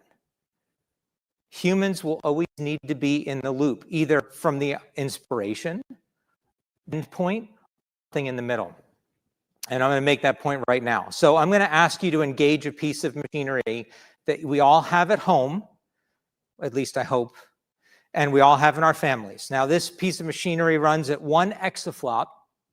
It uses significantly less energy than a typical data center. It weighs a lot less, and it costs almost nothing. It's right up here. We all have them. Significantly more powerful. And the reason why I want you to use this is because we've seen reports this year that says if you don't actively try and use it and all you use is AI, you will lose your ability to be a critical thinker. And we should not lose our ability to be critical thinkers. That's how we stay relevant. It's not whether AI becomes pervasive. It will, it is. It's what we choose to do and how we choose to integrate. Let's look at another paper that came out. Most people won't recognize this paper by name, but they will recognize the media coverage it got. This is the paper that says 95% of all projects never make it from pilot to production. That's what the data actually showed.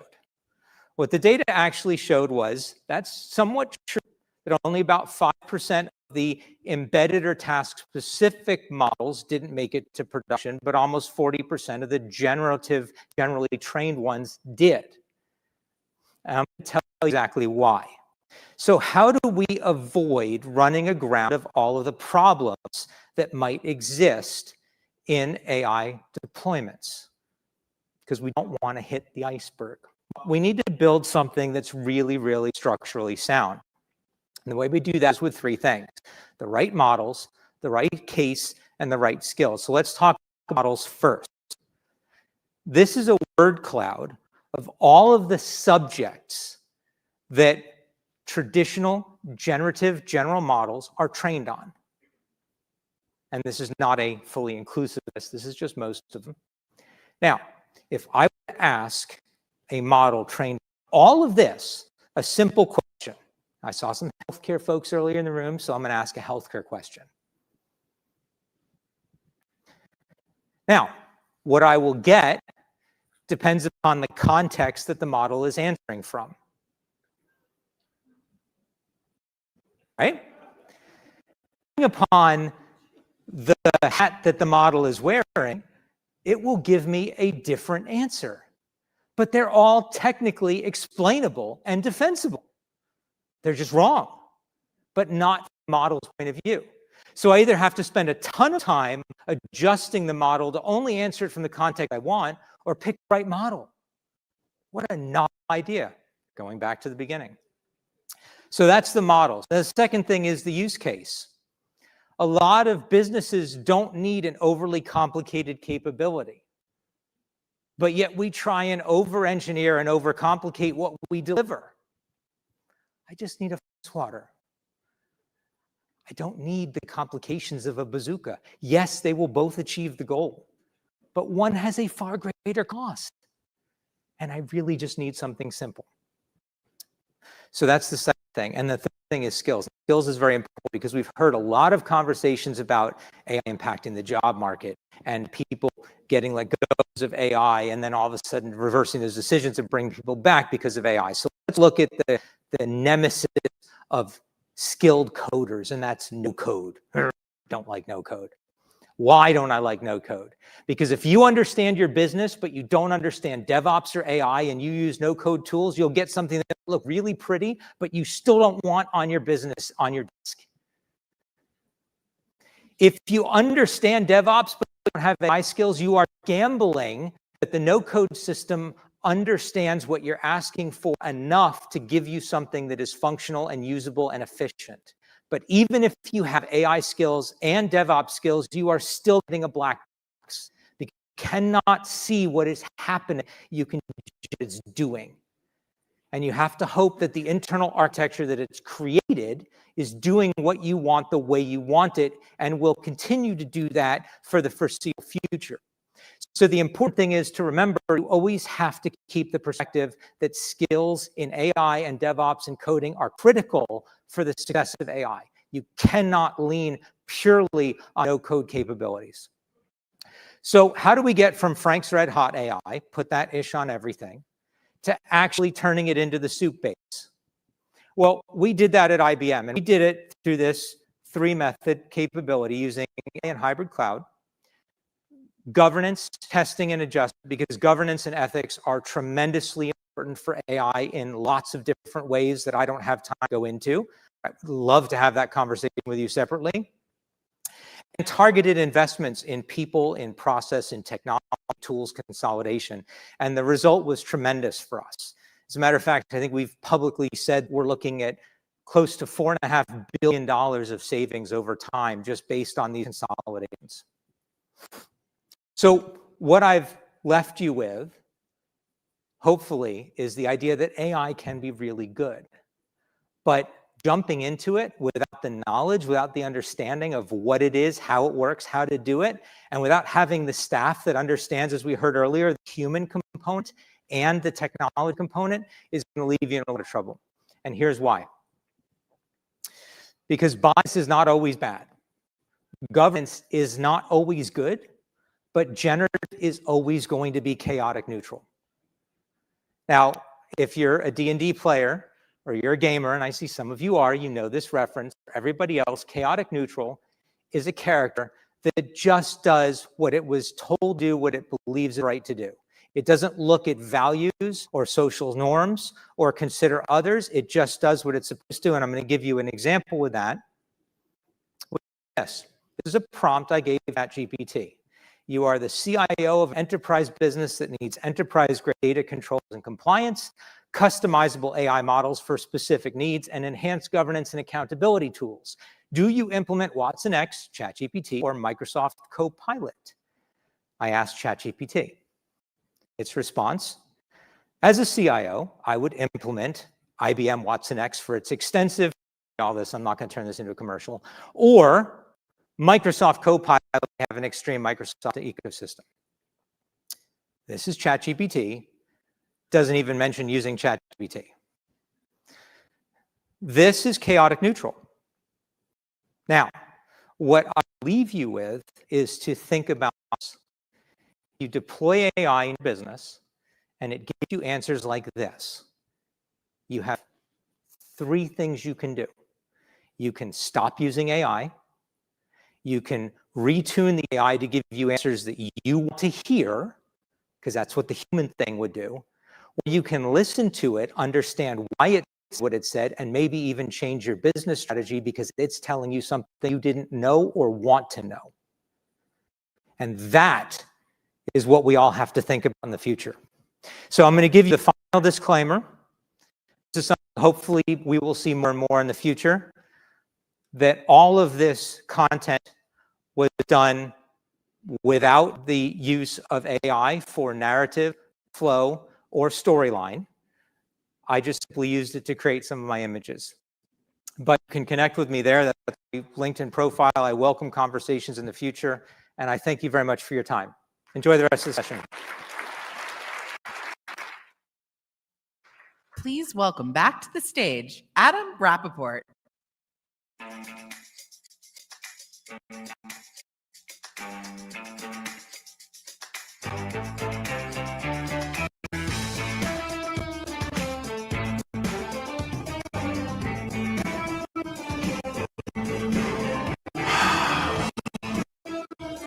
Hey, good to see you there, Tim.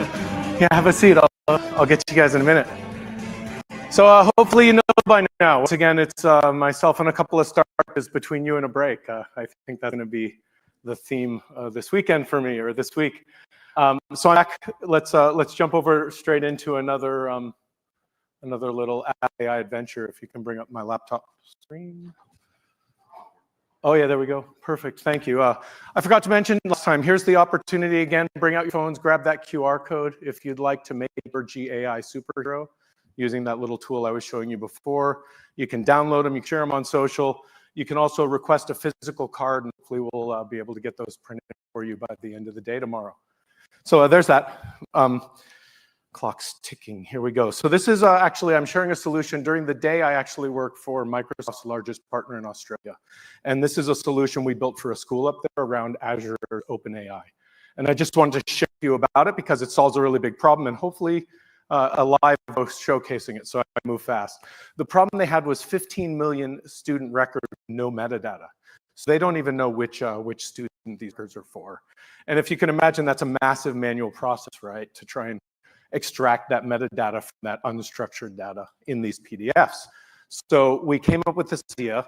Let's use the combination of OCR, optical character recognition, to pull the text out, then pass it to an LLM and ask questions about it and get the metadata you need out of it. I call it metadata mining, right? So the way we did that, as I said there's that AI pipeline at the bottom, basically using Microsoft's document intelligence to OCR. We're the same with Mistral OCR or anything, right? So this solution is really a Microsoft-centric one, but you could do it with almost any, including open source technologies for sure. Then you store that data somewhere, and then you use some sort of LLM to make sense of it. It's not actually rocket science once you build one. So I'm going to do a live an example of that system, and we'll see, as you know, they may go. So this is a SharePoint directory, and you can see there's a bunch of documents on here for my demo that have already been scanned by my system, and it's extracted the secret code that's hidden in the information. So I, of course, used AI to generate all of these PDFs. And you'll see this like cross-lingual translation localization. This PDF, you see how I select the text. It's like easy mode, right? So what I actually did is I had the system, example of it here, this PDF, look at the resolution on it, and it's literally just a picture, right? So I wanted to make sure that we'd get proper, OCR extraction, not just reading the text that's already there. So if I come back over here and I go grab one of these documents, you'll see it shows it now, hopefully. It shows up there, but you see it doesn't have any metadata yet. It doesn't have this code. So there's a system on the back end right now that's already grabbed that document. Hopefully it runs every 5 minutes. I'll go start it if it hasn't. And it will go through that process and actually automatically extract and write back to it. So this is the back end, what we talk about logic app, which is like just a logic flow. If I refresh it, hopefully it's already kicked off because I know the clock is ticking. Maybe refresh it this way. Let's see. If it hasn't started yet, we might run out of time.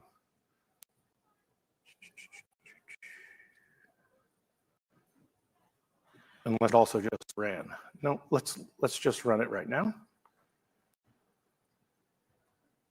And maybe we'll come back at the end if it takes more than a minute. Okay, good. It's running now, and I can show you here. So this is actually the logic flow of what it's doing, and we can go under the hood and. So I did a live. Get interesting. Let's see. Hopefully. So the first thing it's doing here. No, that's going to let us show it what it's doing. But if we come back over here, let's see if it's actually completed successfully.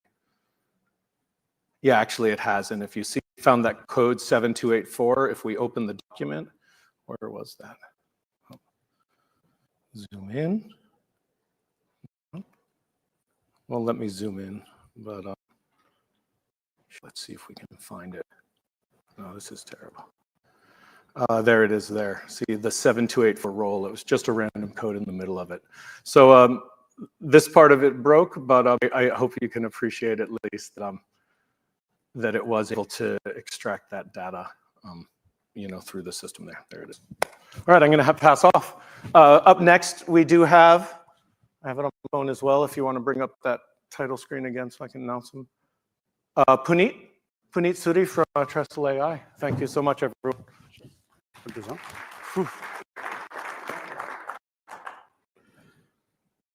Morning, everyone. My name is Puneet Suri. I am the co-founder and CEO of Trestle AI. We all know the power of agentic AI and how it's going to change every industry in this world. But there is a huge gap, and the gap is the potential in agentic AI and the reality in large enterprises. This gap is the reason for Trestle AI. Trestle AI is a managed agentic AI platform.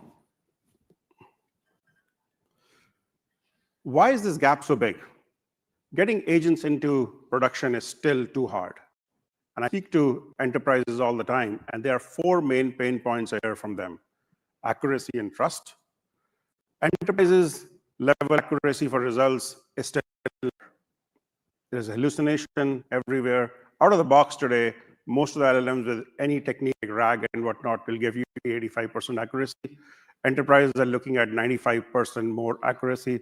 So that's a huge issue for them. The second one is integration.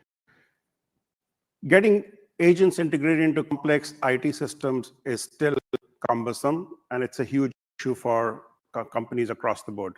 And the most important one is skills and resource gap. Since this technology is now affecting every industry and every vertical function and horizontal function within the company, there's a huge gap of skills and resources within the industry. And the most important one is security. We are still trying to figure out how they're going to behave in a complex enterprise environments. And these are the reasons we believe the AI agents have not crossed the chasm. How is Trestle AI making a difference? We have 3 major components. The first one is Agentic AI platform. Second one is fully managed service for deployed engineers. And the third one is our vertical focus. Let's start with our Agentic AI platform. It consists of 5 major components: Trestle Connect, Trestle Secure, Trestle Insight, Trestle Orchestrate, and Trestle Observe. I won't bore through the details of them. This is the core of the platform. Trestle Connect is our layer, which is for data source connectors, LLM connectors, and cloud connectors. We support 500+ data source connectors today, 100+ tools and MCP servers. Trestle Secure is our security, hallucination, auditing, entitlement center, and compliance layer. Insight is the brain of the platform, which consists of knowledge graph, holistic search, and adaptive model engine. And Orchestrate is our workflow service for RAG, MCP service, and users connect to these workflows via API, SDK, MCP, or a chat interface. Okay, we have a fully managed service for deployed engineers. I truly believe this is a true differentiator. As you heard from our speakers also, only 5% of the projects and enterprises are producing results or return investments. And I believe embedding these FTEs with customers' teams and understanding their workflows and pain points and add AI where it's truly adding value is the key differentiating factor. So we are using all of these techniques to deliver true value to our customers for their verticals. Next slide. Here are some success stories we have. Currently, we have 22 customers, 13 of them are in production in 4 different verticals. And here are some examples of 2 of our customers who have given us quotes. I won't go through details because of time. There is more use case I want to just highlight. We are not only adding AI to customers' workflows, but we're also transferring AI at scale for big, large organizations. And Greenville is one of them. This is one of the largest LNG providers in Africa. They are working with us to transform AI across their whole company. And their challenge is inefficient operations, data silos, and we are working across their all different functions of the company, from manufacturing to operations to supply chain to IT, to identify initial sets of use cases which are going to be used to transform them to get, and the initial results show that we have been able to break their data silos to create intelligence and smarter operations. And I'll stop at that. And if after the talk, we can talk about in the details. So as I said, Agentic AI is the future, and Trestle is built to deliver that future today. Thank you for this opportunity, and love to hear your feedback and questions after this conversation. Thank you.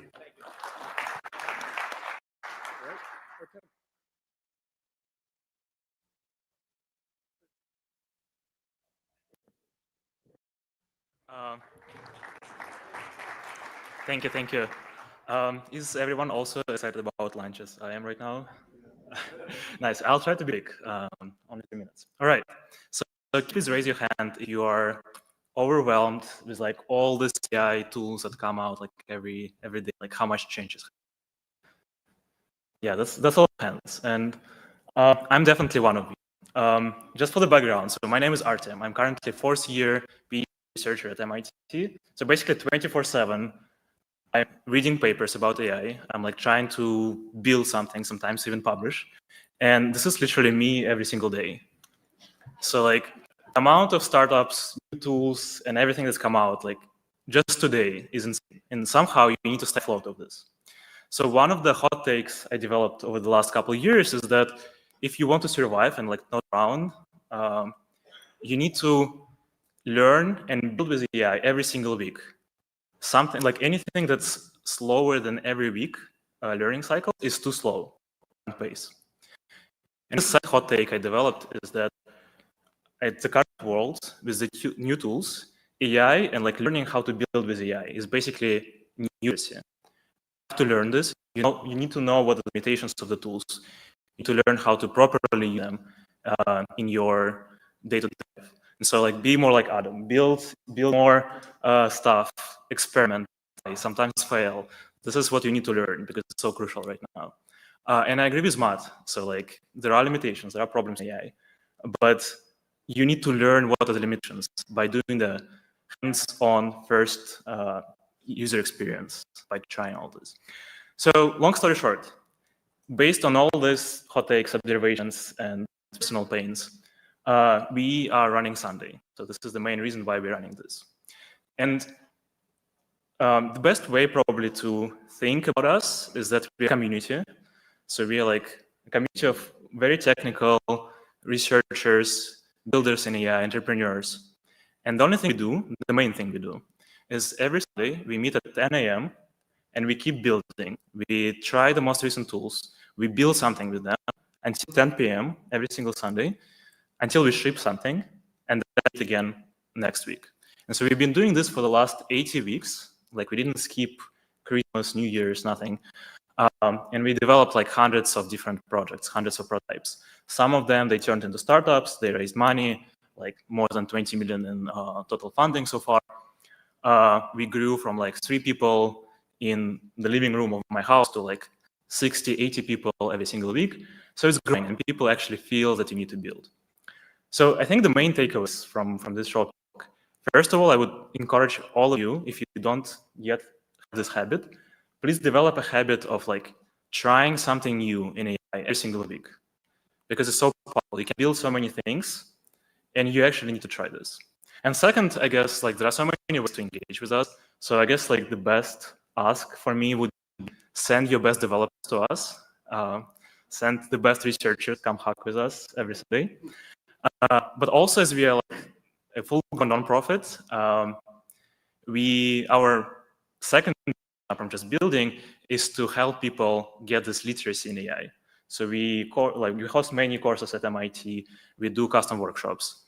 So if any of this resonates with you, please scan the QR code. There is like a forum how to get in touch. We'll be happy to chat with you. And we also have a booth right there. And so with that, thank you all for that attention.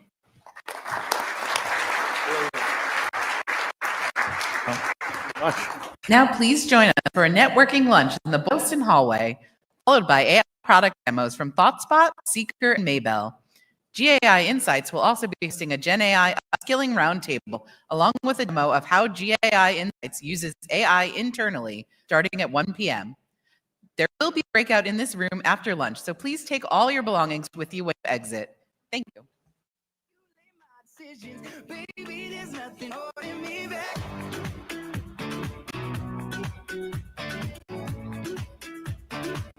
There's nothing holding me.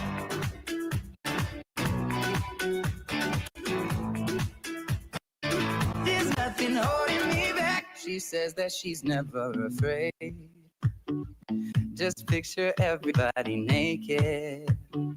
She really doesn't like to wait. Not really into hesitation. Pulls me in enough to keep me guessing. Oh, and maybe I should stop and start confessing. Confessing, yeah. Oh, I've been shaking. I love it when you go crazy. You take all my inhibitions. Baby, there's nothing holding me back. You take me in places that tear up my reputation. Manipulate my decisions. Baby, there's nothing holding me back.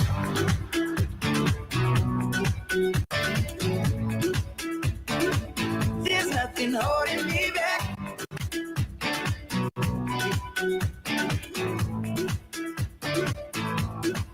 Cause if we lost our minds, we took it way too far. I know we'd be alright. I know we would be alright if you were by my side. When we stumbled in the dark, I know we'd be alright. I know we would be alright. Cause if we lost our minds and we took it way too far, I know we'd be alright. I know we would be alright if you were by my side. We stumbled in the dark, I know we'd be alright.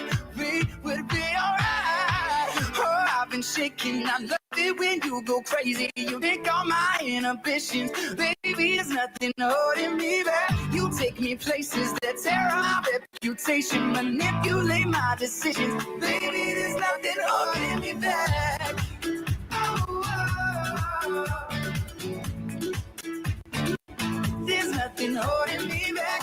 I feel so free.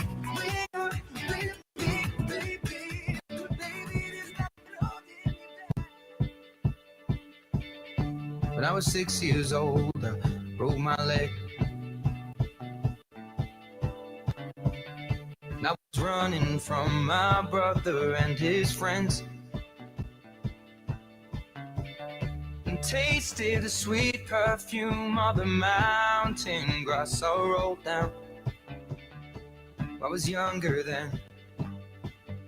Take me back to when I found my heart, broke it here, made friends and lost them through the years. I've not seen the boring fields in so long. I know I've grown, but I can't wait to go home. I'm on my way, driving at 90 down those country lanes, singing to tiny dance. Okay, so we are back for a short while. And just by way of explanation, I want to give you an overview of how the live stream feed is going to work. We have an hour now from 12 to 1, and we are going to accommodate any of the speakers, participants, our exhibitors who do want to, in fact, come on and be interviewed during the live screen. We're just taking a short, small break for lunch. Right now, unfortunately, you're not here, but I just want to call out and give some kudos to our exhibitors who are actually going to be hosting product demos today. So we have here Seekr Build. They're going to be giving a demo today. We actually have ThoughtSpot doing a demo. We have MyBell, and actually let me give you a little bit more information. So ThoughtSpot is analytics powered agents. MyBell is an AI confidence framework. They're going to do a demo today. And then we're going to actually go back to our GAI Insights team, and they're giving two concurrent sessions. One is on best practices in terms of GenAI upskilling, and the second is how to use GAI Insights internally. And I actually think that that is an awesome opportunity for those of you who are here live, but going forward, I think would be very cool for you to reach out to GAI Insights to better understand the different products that they have. So you may recall that during the kickoff, they mentioned their RISE model, and I think that that is so important in terms of better understanding how, again, companies are going through their AI journey. So RISE, I'm going to read it off to you so I won't get it wrong, but it's also on the website. In the RISE model, if you're level one, it's really research and experimentation, right? So you're just like dabbling in, but you're researching and you are trying. Level two is islands of innovation. So you're really working to move much more quickly in terms of new usages of AI. Number three is our orchestrators. So we call it synchronizing orchestrators, right? And so you're really, again, you're pushing forward, you're already across the bridge, you're leveraging it. And then actually level number four is, of course, your intelligence leveragers. And one of the things that I learned about partnering and volunteering with GAI Insights is that their scope of offerings in these spaces actually do in fact align in each of those RISE areas in terms of the products and services that they offer. And so I'm just going to read it off here to you because I think it's really important to understand how you can continue to partner. And I will say, I mentioned earlier, I am very much on my AI curious learning journey. And so I have taken advantage of the opportunity to sit in on the daily news, which is 7 a.m. I think it's 7:30 a.m. every day, East Coast time. But the cool thing is, if you cannot attend live, they have the recordings which you can watch. They will also forward the articles which are overviewed, and it's a great opportunity to learn. The information is really targeted towards business leaders, CIOs who are leveraging AI every day. And because it is, in fact, a daily show, it does give you the chance to stay abreast of various changes within the industry. So that is like the morning daily show, just in the upskilling. Another cool offering that is free and you can participate in, and I think it really goes to this notion of building community, right? Are the Monday Learning Labs, and I think I might have mentioned that previously, but they will invite different guest speakers, practitioners, industry leads, academics to come in and talk on different thought leadership concepts every Monday. That's something very cool to log into. Sometimes I will have to admit, sometimes historically I have missed because I was teaching NYU on Monday evenings at the School of Professional Studies, but great because similarly to the daily news, you will have the opportunity to in fact watch a recording, and sometimes you'll receive the slides, but you will always, for the daily news, receive the articles that you can read in advance. And if I didn't mention it, I love the news show because the articles are actually assessed and giving kind of a rating, right? So they have essential, they have important, and then they have another one, not important perhaps. So I really do try to make sure that I take a look at all of the articles that have been deemed to be essential. And it's a lot, like it's every day, but I think that is in fact awesome. So back to my original point in reference to understanding the different facets in reference to the scope of work for GAI offerings. They provide assistance and guidance, and I would say better stated advisory in board alignment. They do a lot of executive training. I know Paul was giving an overview of some of the clients that they're working with in terms of moving them forward in their AI journey. They have various literacy programs. They do benchmarking. They will even do RFP support, come in and act as fractional leads in your AI and tech efforts. So really think through how to give GI a shot in terms of partnering. I have definitely taken advantage, again, of the connectivity and the opportunity to upskill. I think one of the speakers was, mentioning that you have to get on board, and I think that it really is imperative. So what we're going to do, I will send in the link, I will send in the chat. I will send a link to the morning show, to the Monday Learning Labs. We're going to take a short break and come back and do some on-air interviews with some of our speakers. So be sure to stay tuned and to share your feedback and your comments in the chat, because this is the first time we're actually going live and we want to continue to get better going forward. So thanks again and stay tuned.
Okay, so we are back live on the live stream. As I mentioned, during this lunch hour, we're going to have the opportunity to engage with distinguished speakers.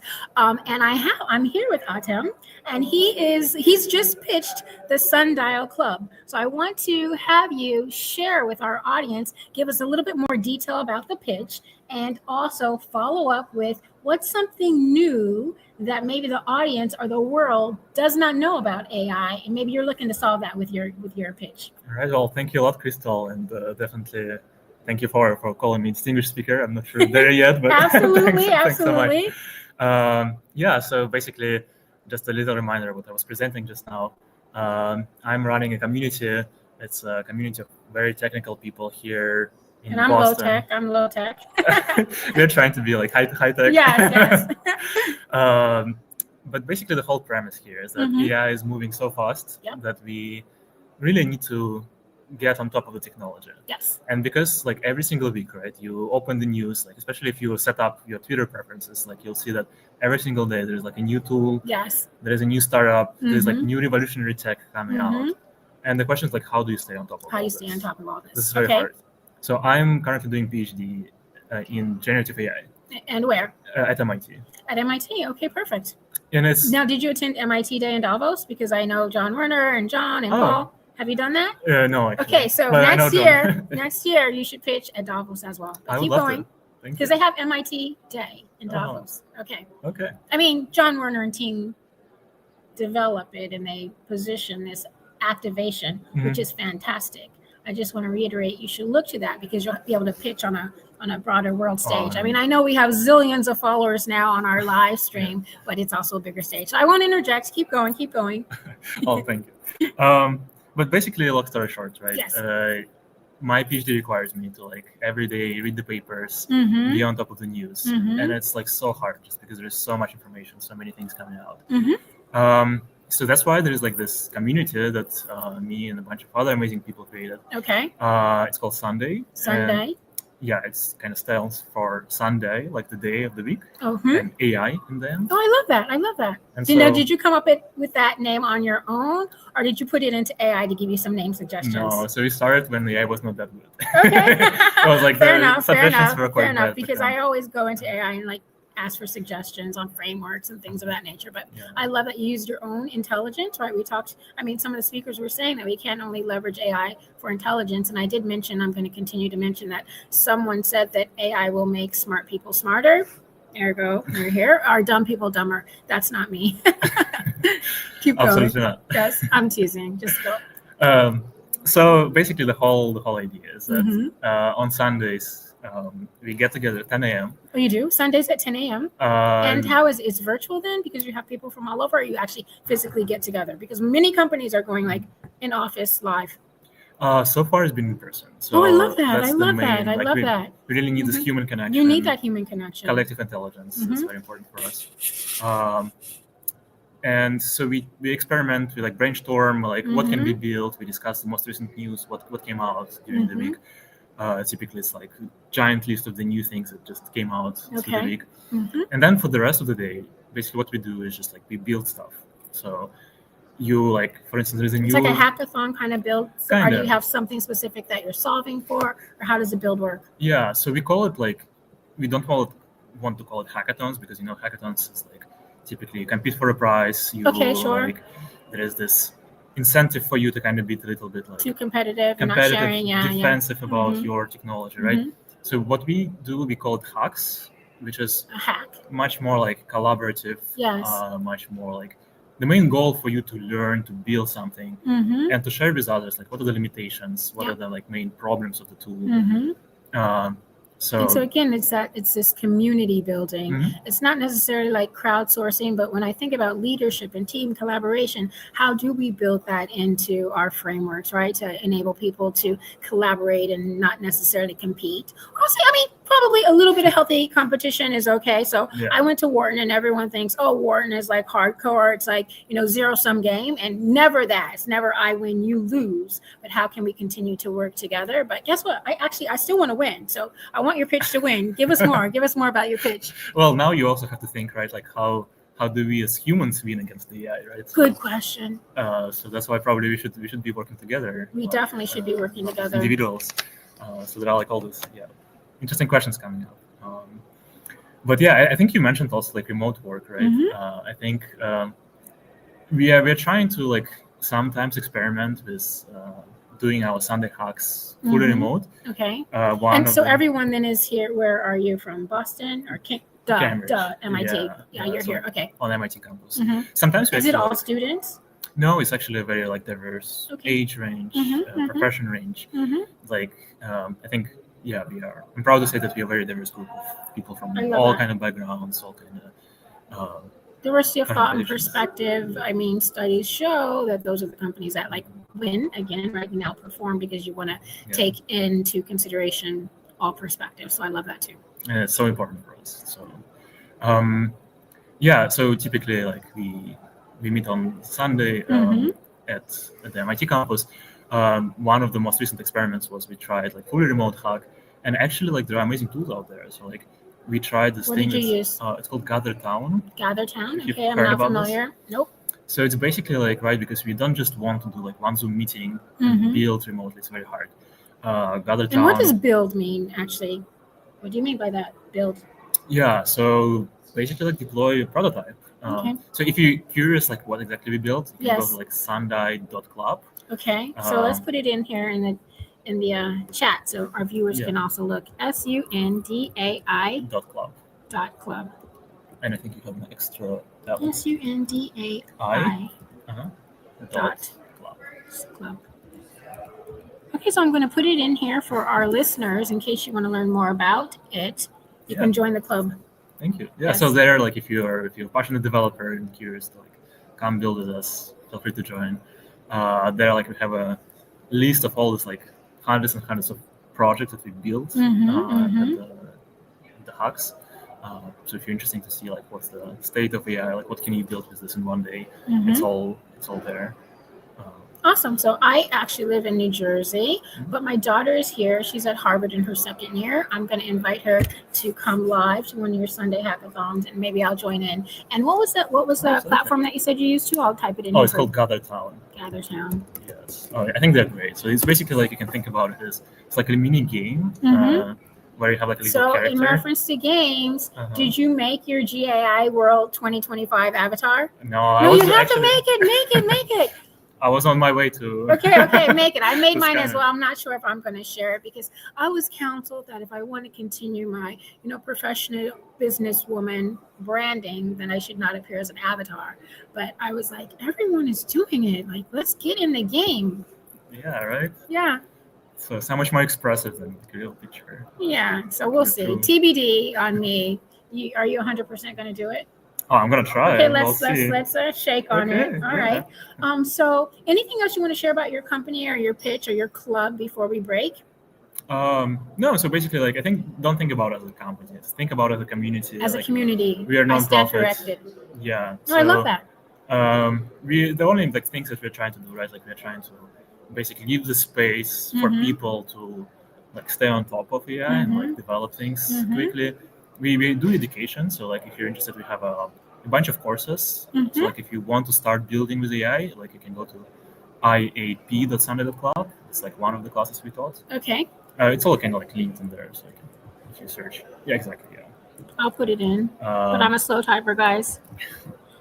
All good. There's my low-tech mom coming out. Exactly. Yeah. All right. So did you have the opportunity to watch any of the other presentations? Yes. Okay. So what's one new thing that you learned? Like you are getting your PhD at MIT, definitely super smart and engaged, and your club is centered on being top of mind and abreast of all new developments. But we heard too that the pace of change is so fast. So did you learn anything new from today's conversation? I really loved so far 2 presentations. Okay, One tell. was from UBS. Which I don't remember Okay, the speaker. Eureka. I will tell you, Eureka, I'm in corporate love with her. Mhm. I had the opportunity to attend a UBS event and hear from her in person. So it was great. So tell me what you took away from that conversation. I think it was amazing, honestly. So like the 10 insights were like very well delivered, and I think to me like there were a bunch of things that resonated, but like one of them for sure was that basically we are underappreciating AI. Yes. And I think it was like the last insight, right, about the scale of like how fast it all changes. It was like something 6 times every year. So it's kind of like the moves law, right? So like for those of you who know, right, like in computer science, we have the Moore's law that was predicting the compute power scaling. The Moore's law, got it. Exponentially with years. I really like the last plot that was showing basically like the longest task that AI can automate for a human. In like more than 50% of the cases. And it was like also scaling exponentially, like something like six times per year. So for me, it was like very Fantastic. interesting. I didn't see Fantastic. this before. No worries. When we were at UBS, I love the fact that she talked about 3 of the forces that she thought were going to be very important in the reference to investment themes. And it was so fantastic to see AI number 1, right? Because I'm being very curious about AI. But Rika talked about AI, she talked about electrification, and she talked about longevity. So team, audience, definitely go out and take a look at the research, because Eureka is, she was a huge crowd favorite last year. And I don't even know if we shared her formal title, but she is the Chief Investment Officer, Americas and Global Head of Equities, right, at UBS. That's a really big deal. So so awesome that was one of the sessions that you thought was fantastic. Tell us the second. The second one is Matt from IBM. Yes, so his antithesis, like his counter thinking. Yes. Tell me what you thought. Well, first of all, I really appreciated his presentation skills. I want to learn a lot from his way of delivering information. Yes. It was very interesting. And I think... And did he, correct me if I'm not, but did he also mention that he did not use AI to actually create his presentation? Maybe some of the characters, the images. So so it's really using his thought, right? Exactly. And I think it's so important, right? Right? Like, I mean, I see a lot of people like, asking ChatGPT and then basically just showing you. Yes. But like, what's the point of a human being there, right? So no, it's true. I think. And I think even in terms of learning, right? So I was talking earlier about the fact that, okay, so John, he was with PwC for many, many years. He's a distinguished like diamond executive. And so he works in the consulting area. I actually also grew up in management consulting. And I think part of the way I learned was being hands-on and learning and doing. And so when we think about this kind of displacement in the thought leadership kind of knowledge space, where organizations like PwC and Accenture, where I worked as well, are, admitting that they are going to hire less young people, like how will we continue to learn? And I think it crosses industry as well, right? So I was most immediately with Morgan Stanley, JP Morgan Chase. It's like all of these knowledge workers. How are we going to teach our young people, or people, pivoting, right? How are we going to teach people to learn if we look to a tool to do all of our work? Yeah, right. So does it mean that our undergrad degrees will be like 10 years, like, for medical degree, you spend 10 years in education and like 6 years in residency, like yes, probably for knowledge workers, yeah, it has to be something the same. It's very, very so strange. not to be a downer, but this is like actually where we are. And so these types of conversations and thoughts are, I think, imperative to helping us partner together to move forward. So what else did you take from Matt's IBM? He said it was not. He's Matt IBM. From IBM, but those were Matt only. Those were his personal perspectives. So what else did you take? Yeah, so I think it was very interesting analysis of the, and like a very good breakdown of the potential dangers, why you shouldn't just like plunge head forward into adopting AI, right? So obviously we should be, and I think like our pitches were like, at the first glance, what I was talking about, that you have to develop a habit of working with AI quickly.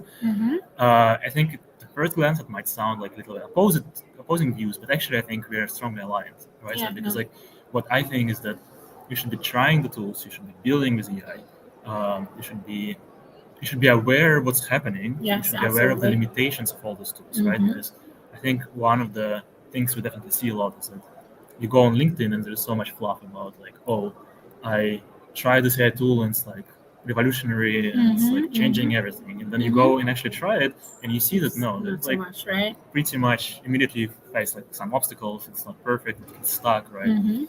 So it's very important to get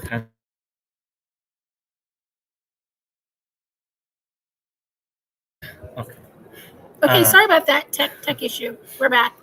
Yeah, so I think it's very important for all of us to like get hands-on experience, understand limitations, and basically the right way to where apply AI, Yeah. Especially for those who are leading in the industry. Mm-hmm. This is, I think, where we are right now. Like we're in this turbulent area where like some people are overexcited, some people are underexcited. Yes. But that's why it's very important to have talks like Matt, where you He's actually giving you the right. other side, right? No, Exactly. I appreciate that as well. So I'm going to ask you one final question because we are here at GAI Insights. Do you, in fact, or have you heard about like the daily news show that the team puts on? I think it's at 7:30 a.m. Do you ever log on to those? Oh, of course. I'm actually. Oh, you are? Or have you been like a guest host? No, never. Okay, so I'm never. going to like try to sign you up for that. So Okay. you should come on because you're so smart and you're doing all this analysis and staying top of mind. So the format, as you know, is they have various articles that they review, and then the different speakers will provide their rating on that work. So yes, tell me which one you saw and if you love the format. Because we're gonna have you on now. Wow, that would be awesome.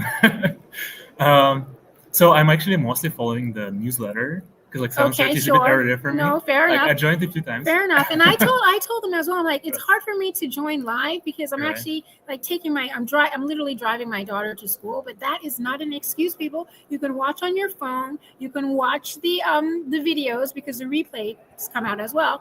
And as it's just being reiterated here, you can take a look at the newsletter because you will get the article and the show. Yeah, I think newsletter is amazing in the sense, especially I really like this, the rating of like essential versus important or like not important. I remember like during COVID, I think during COVID I was at JP Morgan Chase and I had like a friend who was, so like finance bro guys, like, yes, I still have to go into the office every day because my role is super essential.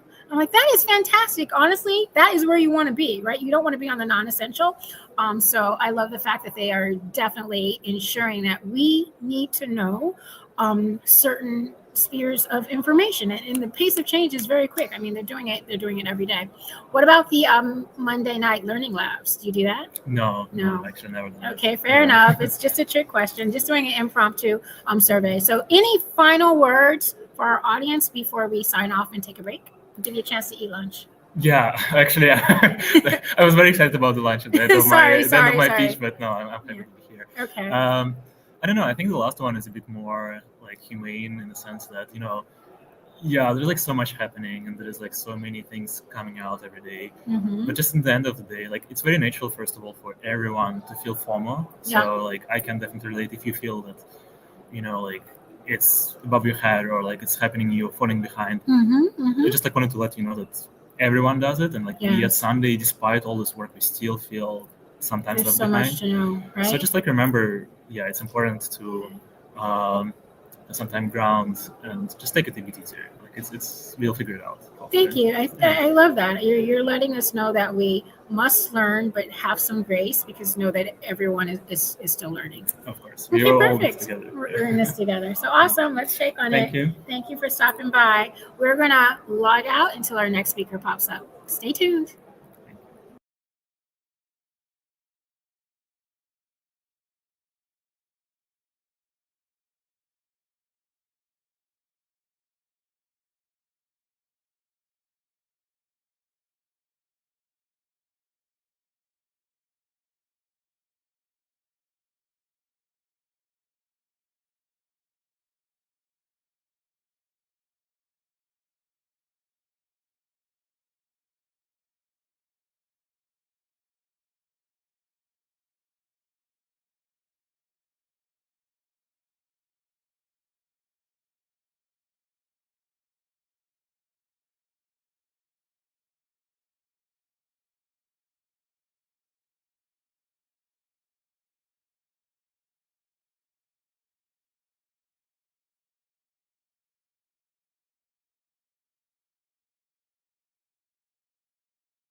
Okay, so we are back. I'm so excited to have my friend here, Pam Boris, and we met through the Women Applying AI. And so I want to know a couple things. I'm going to give you the agenda for this conversation. So Pam, tell us a little bit about how you're enjoying the conference, because our viewers don't have the opportunity to get the sense and the energy live. Right. And then tell us how you are applying AI in your work, in your world. Yeah, absolutely. First of all, Crystal, thank you so much. Always great to chat with you live, online, in person, wherever we are. So this conference is great. I first came last year, and just and the I saw energy. you. I saw you on the recap. And a little video. Amazing, That's right. yes. So this is just an amazing community here in Boston that GAI Insights has built. So this is a place to learn, about practical application, what people are really doing. Some of the vendors are here, and then also what does the future look like. So just a wonderful community of folks here at this conference. I love this conference. Okay, so let me ask you another question, which was not on the agenda, because we actually are here for Boston AI Week, Right. And your thought got me to thinking about this whole ecosystem. So, Right. have you participated in any of the other Boston AI Week activities? Even though today's Monday, we're kind of kicking it off. Yeah, well, things really kicked off Friday, Yes, right? that's So, true. Women Applying AI, the group that you and I are both involved in, which I'll give a shameless little free plug for. So that is a new nonprofit community for women at all stages of their AI journey. From AI curious to confident. See my tagline? Yeah, curious. exactly. I'm just at the start end, guys. Absolutely. And so many people are, but that doesn't mean you're behind, right? So people say, oh, I feel so far behind. Doesn't matter. Yes. Get started. It's so accessible. It's so easy. Talk to other people about how they're applying work in their work and in their life. Yeah. And that's really the goal of Women Applying AI. So it's a safe, inclusive community. We have programming. We have collections of people from all different walks of life. We have founders. I think we have probably a lot of people who are identifying problems that women can identify. And I'm wearing my Women You Applying AI are, me bracelet. too. Me too. Oh my gosh, girl. And so what we'll do also is Yeah. we will post in the chat the link to Women Applying AI. Oh, that's great. Thank you so much for doing that. Absolutely. Yeah. So we had our launch on Friday, and Yes. then yesterday I didn't have a chance. On Saturday, I did not have a chance to go to it, but there was a whole robot parade, which I was excited about. So that was what was going on. And then today, kickoff of GAI World, and there are tons of different events going on. Actually, something I'm really excited about, even though it really doesn't have a lot to do with what I do professionally, but on Friday, MIT is doing an AI filmmaking. Oh, I wanted to go to that as festival, well. which I think will be interesting too. Yes. So there's just so much going on. I've talked to so many people who are like, how do you manage this? Maybe this maybe week? I'll come back. Yeah, come back. I'll try to come back. So Yeah. I do want to know Yeah. how you're applying AI. First, let's start first in your business, and then you can just tell me generally how you use it to impact your personal life as Yeah, 100%. So I am a fractional CMO, Chief Marketing Officer. I work with mostly AI native companies. And what does typically- AI native mean? So company that was really built with AI at the First? core, Got AI it. first. A lot of companies, bigger legacy companies that have been around, even if they were sort of, born on the web, they weren't necessarily born AI first. So they're having to do that AI transformation. But a lot of companies have now been built AI natively, Got it. and they're solving really interesting problems in different ways that couldn't be solved before. So I help mostly startups and scale-ups with their go-to-market plans, help them get customers, help them with messaging and brand presence. So that's what I do sort of professionally. Okay. I also, because I've recognized that marketing is one of those professions, when we hear about the white-collar jobs Yes, bloodbath, right? yes, That yes. AI And is so going to somebody disrupt. did say, is AI disrupting you and your industry? Yeah. Or are you a disruptor? So tell us how you're leveraging that to further marketing. 100%. So Okay. what I really want to do is I built a training program called Marketing AI Jumpstart, which is a training program for B2B marketing teams to help them really embrace I love AI that. in their work for more effectiveness, for more efficiency, and even for more creativity, because Okay. AI can be a great ideation partner. Absolutely. So that's what I do. I do training for mostly B2B tech companies, which I also love. And then, of course, the third thing that I do, which is help to run Women Applying AI. So all of these things kind of tie together, both my experience and my interests and my skills. So it's just a fun way to kind of have a puzzle in the AI ecosystem. Awesome. Thank you so much, Pam. I know you have a session to moderate now. What session do. is that going to be?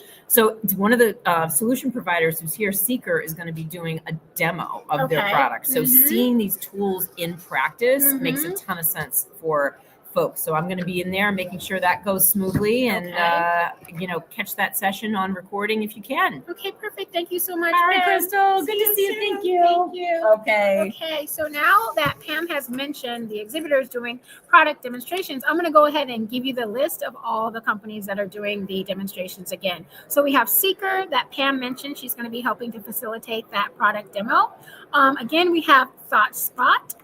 We have MyBell, and then we have our GAI sponsors, our GAI Insights sponsors, who are doing both an upskilling. I probably need to get in that room. And then the Learn How GAI Insights can be used internally to your organizations. So as promised, I'm going to take a couple minutes. I'm going to send some links into the chat so you have an opportunity to learn more about all the cool events that are taking place for Boston AI Week. I'm going to send in the chat a link so you can find more information about women applying AI. And then for our next speaker, we're going to go ahead and log back on. So we're going to take a break now, and we'll come back very shortly with our next speaker. So stay tuned, and thanks so much for logging into the GAI World 2025, our first live stream. Thanks.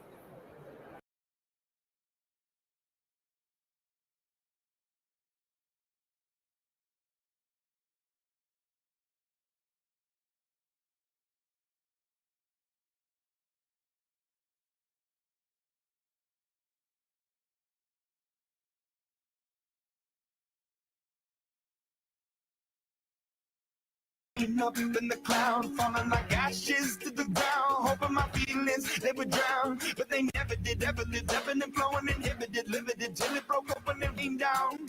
It rained down like. Hey, you made me a believer, believer. Hey, you made me a believer, believer. Let the borders out, let them rain. My life, my God, it came from. Hey, let me a believer, believer. Last days last by the grace of the fire and the flames. You're the face of the future, the blood in my veins. Oh, ooh, the blood in my veins. Oh, ooh. But they never did, ever lived, ever uninhibited, limited, till it broke up when it rained down. It rained down like. Hey, you get me a believer, believer. Hey, you get me a believer, believer. Hey, let the borders down, let it rain. My love, my love, my God, it came from. Hey, you get me a believer, believer.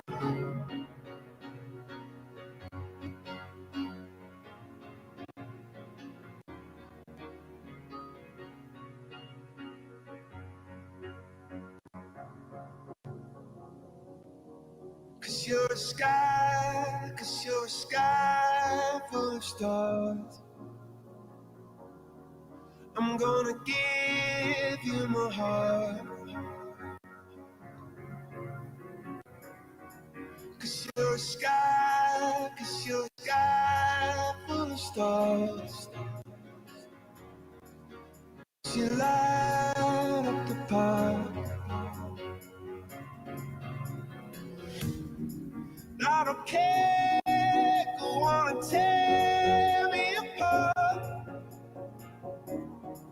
I don't care if you do.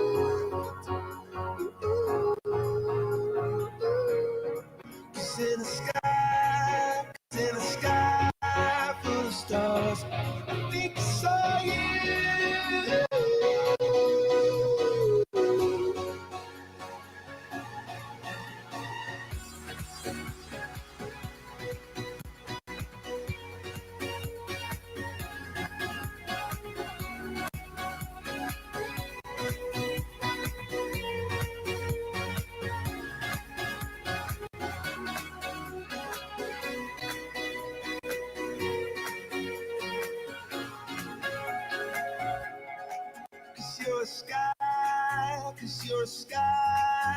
stars.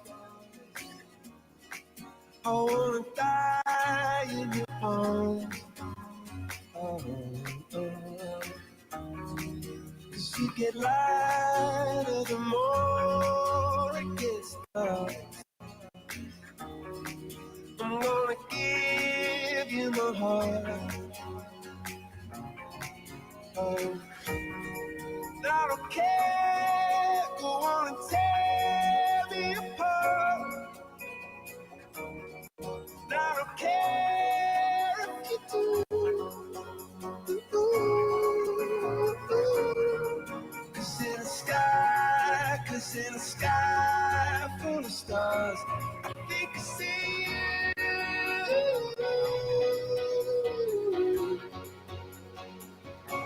I think I see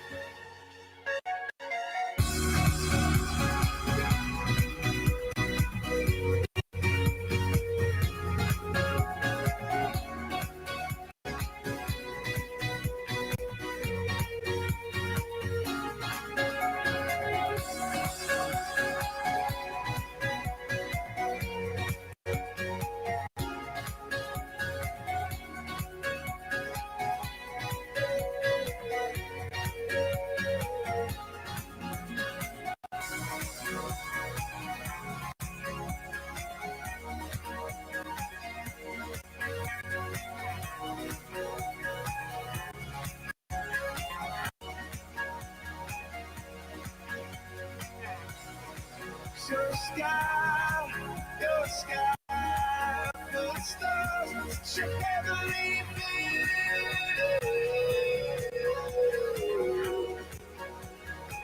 It's such a heavenly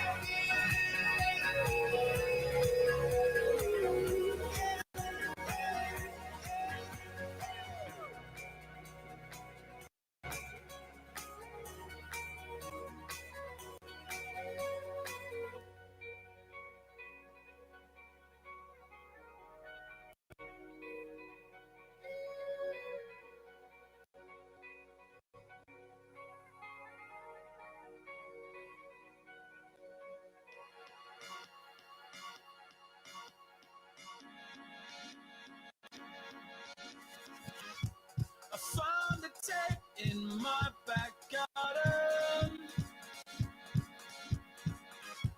a blue cassette covered in dirt, and through the dust the reels start turning, and plays a memory stored in us. As I hear your voice, it sets my heart on fire. It sets my heart on fire. And I can't stop the wheels from turning. I can't stop the tape machine. As I hear your voice, it sets my heart on fire. My heart on fire. I found a place I thought was stolen. A place that's built on noise and needs. And in my hand it spins so gently. And felt the right real winding me.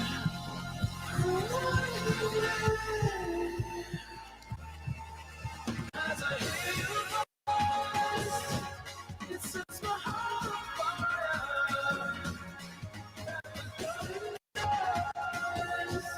It sets my heart on fire. And I can't stop the wheels from turning. I can't stop the tape machine. As I hear your voice, it sets my heart on fire. My heart on fire.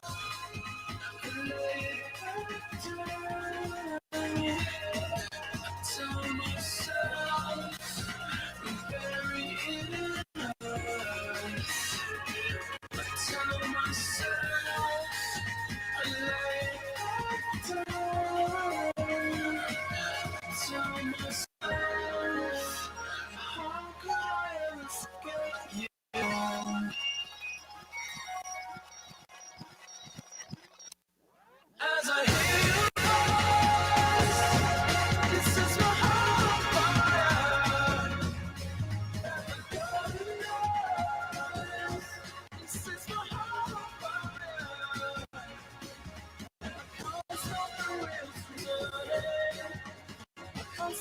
take the shit as I hear you go.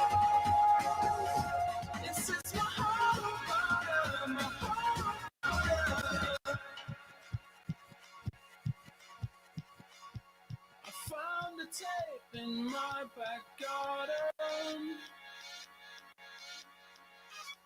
a blue cassette covered in the rain.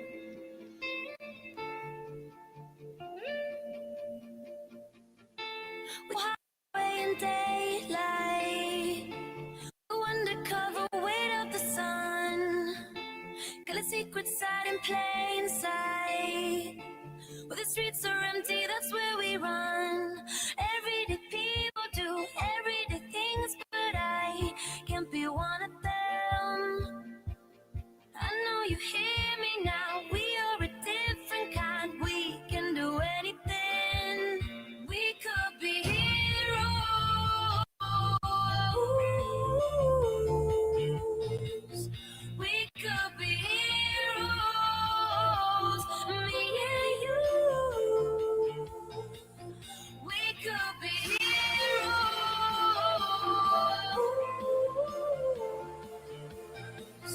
We could be heroes. Me and you. We could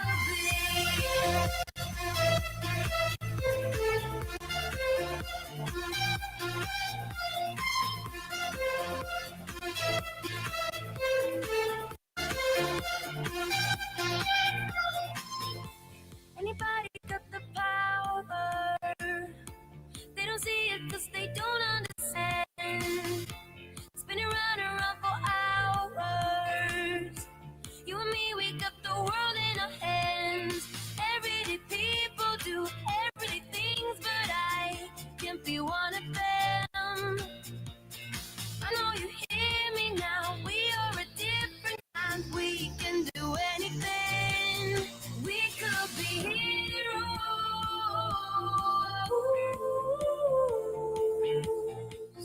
We could be heroes. Me and you.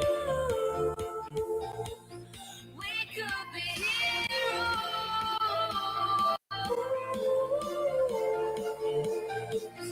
We could be heroes. Me and you. We could be.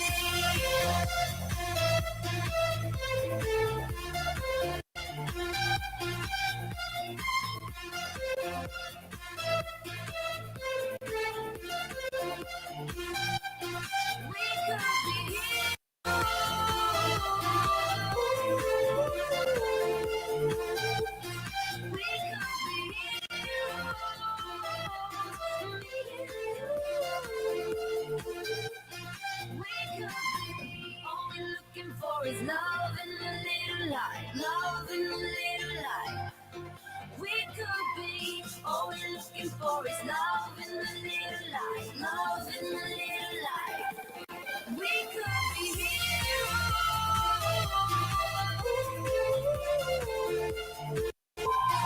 We could be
Don't know just how it happened.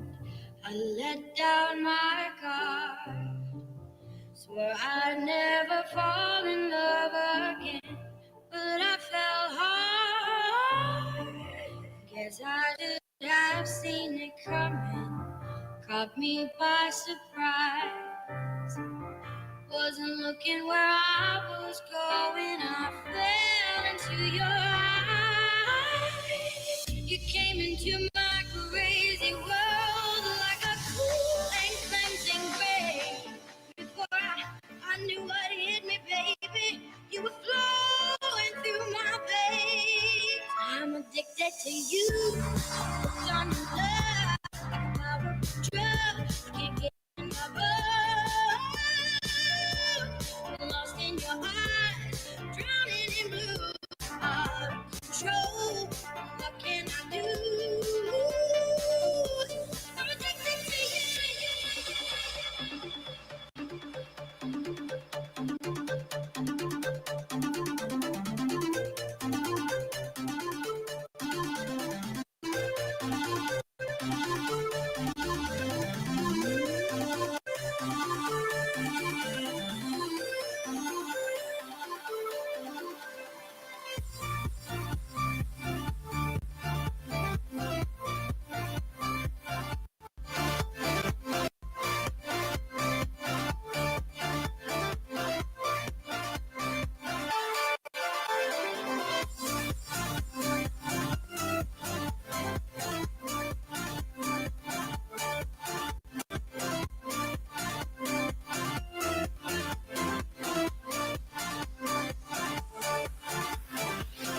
Midnight blows hitting through the window, dances round the room. Got me hypnotized, I'm getting high on the perfume. I couldn't live without you now. I know I'd go insane. I wouldn't last one night alone, baby. I couldn't stand the pain. I'm addicted to you. Oh, to you.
Okay, so we are back. We're doing a redo. Matt and I are laughing here. So you're never going to guess who I bumped into in the hallway when they say keep your elevator pitch like top of mind, be on your game. In the hallway, I ran into Matt. I know you just had the opportunity to speak and engage with him virtually on our first ever live stream. I loved your positioning. I do understand, Matt, that the thoughts you shared were not from IBM, where you're a senior leader. They are your own. But we're asking a couple of questions of leaders who presented today. I'm going to ask you to give us some additional detail, like give us the inside scoop that others did not get to hear because we have you on the live stream. And then two things so you can think about as we're moving forward. One thing that you, even as a leader, learned from some of the interactions here, and then something you'd like for people to take away. So about your pitch, what you learned, and what you'd like for us to leave with. Sure. So the pitch was not an IBM pitch, like you said, Crystal. It was a focus on the importance of really knowing what you're getting into. Mm-hmm. And it was a warning, for lack of a better way to say it, because you can let AI run away with things or drive away with things. And the example I used with a self-driving car. And I love that example because I think one of the things that you're saying is a human better a person. And I would say I have a bad reputation for not driving well. So I'm like, you know what? Those self-driving cars might in fact be better than this human right here. Yeah. But maybe not. Well, but maybe not. Right? But the more important question is, just because somebody knows how to use the app to get the car to drive itself, does that mean that they should operate it without a license? Right. That's the other thing you have to think about. Right. So the thing that I wanted to get across was really to just understand that, I mean, AI is not going to go away. It's here. It's going to continue to be here. It's going to grow in presence and scale. Mm-hmm. But that doesn't mean we have to allow it to take control or do so without governance and appropriate ethics and oversight. Absolutely. And it's easy to get carried away. Mm-hmm. And the problem is, if you let yourself and your business get carried away with it without understanding the governance and the ethics and the oversight that goes with it, that's when you can start to have some challenges. And that was the point that I was making. So we have to look at things like the models that we're using. You have to look at the things like the use cases that you're applying it to. You have to look at the skills that you're using, because the existence of no code capabilities doesn't mean that you need no skill to use no code. You have to have both. I should have said that up during the presentation. I didn't say that. No worries, because guess what? It's going to be recorded. We're going to share it out. And we were just having a little banter earlier because I'm on a live stream, so I can hear a little bit about what the speakers are saying, but not everything. And I will share, and you will be able to see in the chat that I did pick up those 3 comments that you need: the use case, the skill, and what was the third? You need the use case, the skill, and the right models. And the right models. And I typed that into the chat earlier, just couldn't remember now. So thank you. So you are saved because people are going to have the opportunity to hear you're added on. And in fact, that's what we're trying to do here. Give additional insights that viewers might not have had the opportunity to engage in other than on our first live stream. Amazing. Amazing. So another thing, Matt, that we are asking our various thought leaders like yourselves is you're deep into it, right? You're an amazing distinguished executive, but we have different, individuals, practitioners, academics, AI curious, the whole gamut. Is there something that you've learned from either conversations on the stage or conversations that you had with our participants that's new? Have you learned anything new? Sure. So first of all, let me just say, not amazing, not distinguished, not an executive. I am just the guy that goes up on stage and talks a bunch of stuff until they tell me to get off. But what I thought was fantastic about today is after I did the talk, when I was walking around, I had a number of people come up to me and thank me for telling the truth. Yes. And that was really telling to me because the whole morning session was AI, lean in, go for it. And, there's nothing wrong with any of the messages. I agree with most of the points that everybody had made.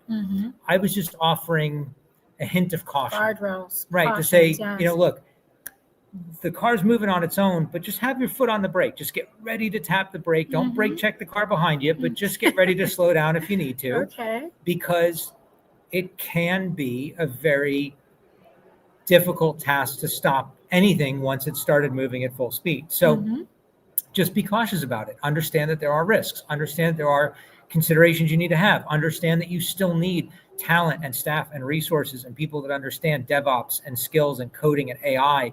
Just because there's all these tools that can kind of do it for you, as it were. So the fact that people were appreciating that was really Enriching. a good for thing your to heart hear. and Yeah, food for your exactly. soul, It yeah. made me feel good Yes. because it told me that there's other people out there that feel the same way, that are acknowledging that. And maybe that needs to be said more. Maybe it needs to not just be thought about, but also be spoken. So that was what I love to hear. Very, very cool. I love that. Like, say it out loud. I will share with you from my perspective of having kind of grown up in the management consulting industry, but also functionally focusing on the people agenda. One of the things that resonated for me in terms of messaging was this continued theme that I'm hearing, that it's not only AI, the change management, the people focus, the transformation that's facilitated by people as well was still a key component here in the conversation. But since I have you here, it wasn't on the agenda, I'm going to ask you another question. Sure. So when we think about this change, right? When I think about the change, internet era was all about giving us additional tools. We have tools to do this and that. And it seems like the era that we're in with AI, is really focused on like outcomes. So the example that I gave our audience earlier was, let's say, like an Expedia, right? It's a platform, software. It's helping me as an individual do all the research and get the information I need for me, Crystal Lucille Murray, to plan my trip. Now, I could have leveraged AI in this analogy, right, to say, hey, I need to go to Boston for AI week. I'd like to maybe visit my daughter who's here at Harvard. Give me some different ways to experience this, because I have to leave my car at home because the lady taking care of my other daughter needs to drive. Okay, perfect. And then I could have gotten an entire outcome, the trip booked, am I coming, am I flying, where am I staying, paid for. It's a total outcome. And so if we look at this change, I really see it as a move from tools enablement, like internet, to AI, like doing outcomes. Your message is so important, because they could have put me somewhere that I hated, right? So you need to like think through allowing AI to do all of our work. Well, that was actually something that happened when in the earlier ChatGPT days, when it was statically trained based on data from a certain period. And I think originally it was something like April of 2022. So the problem with travel itineraries, to use your example, is if the latest training date was April of 2022, then anything that happened after that, new construction, changes, closure of an airport, or anything else in the region, geopolitical or otherwise, creates a problem, because the answer it's going to give you would only be relevant to the period of time that it was actually trained on. Now, the newer models are capable of scrounging the internet and looking around at more up-to-date information, but they will still use statically trained data as well, unless you specifically ask them not to. So you have to, understand AI, how to use it, how to prompt it, how to work with it in order to get it to do those types of things the way you would want them done, in a way that is as highly accurate as possible. There's no perfect, right? There's no perfect in humans, there's no perfect in machines, but you can get it much closer to the goal if you know exactly how to work with it and what its pitfalls are.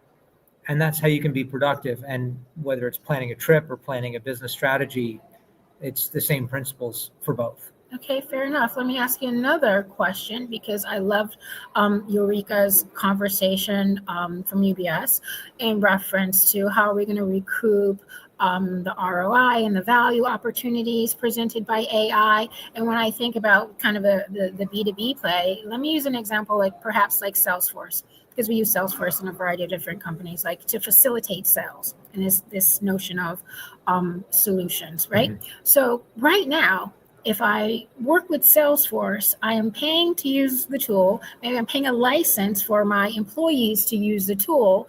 And it's a different kind of pricing model. They don't care if I make a sell or not, right? They're giving me a tool to enable the outcome. And what I really want to do is I want to sell something, right? So what if we have this AI-enabled opportunity, which we actually do now, where AI can go in, they can take a look at my client list that I've already put into Salesforce. They know everything that they want to do. They can call them. They can almost sell them. My outcome is a sell. And so now, to me, that's a real different opportunity for a pricing strategy. I don't have to pay for a license, because the outcome that I want is actually a sale. And if I'm paying, not that it's Salesforce, it can be any company. I love Salesforce. I actually want to come work for your Salesforce. It's not a ding, but I'm just saying it is a tool to enable an outcome when now AI can do all of these things, call my client, like book and place the sale. It's an outcome that we're paying for. What do you think about when we look at it in that way?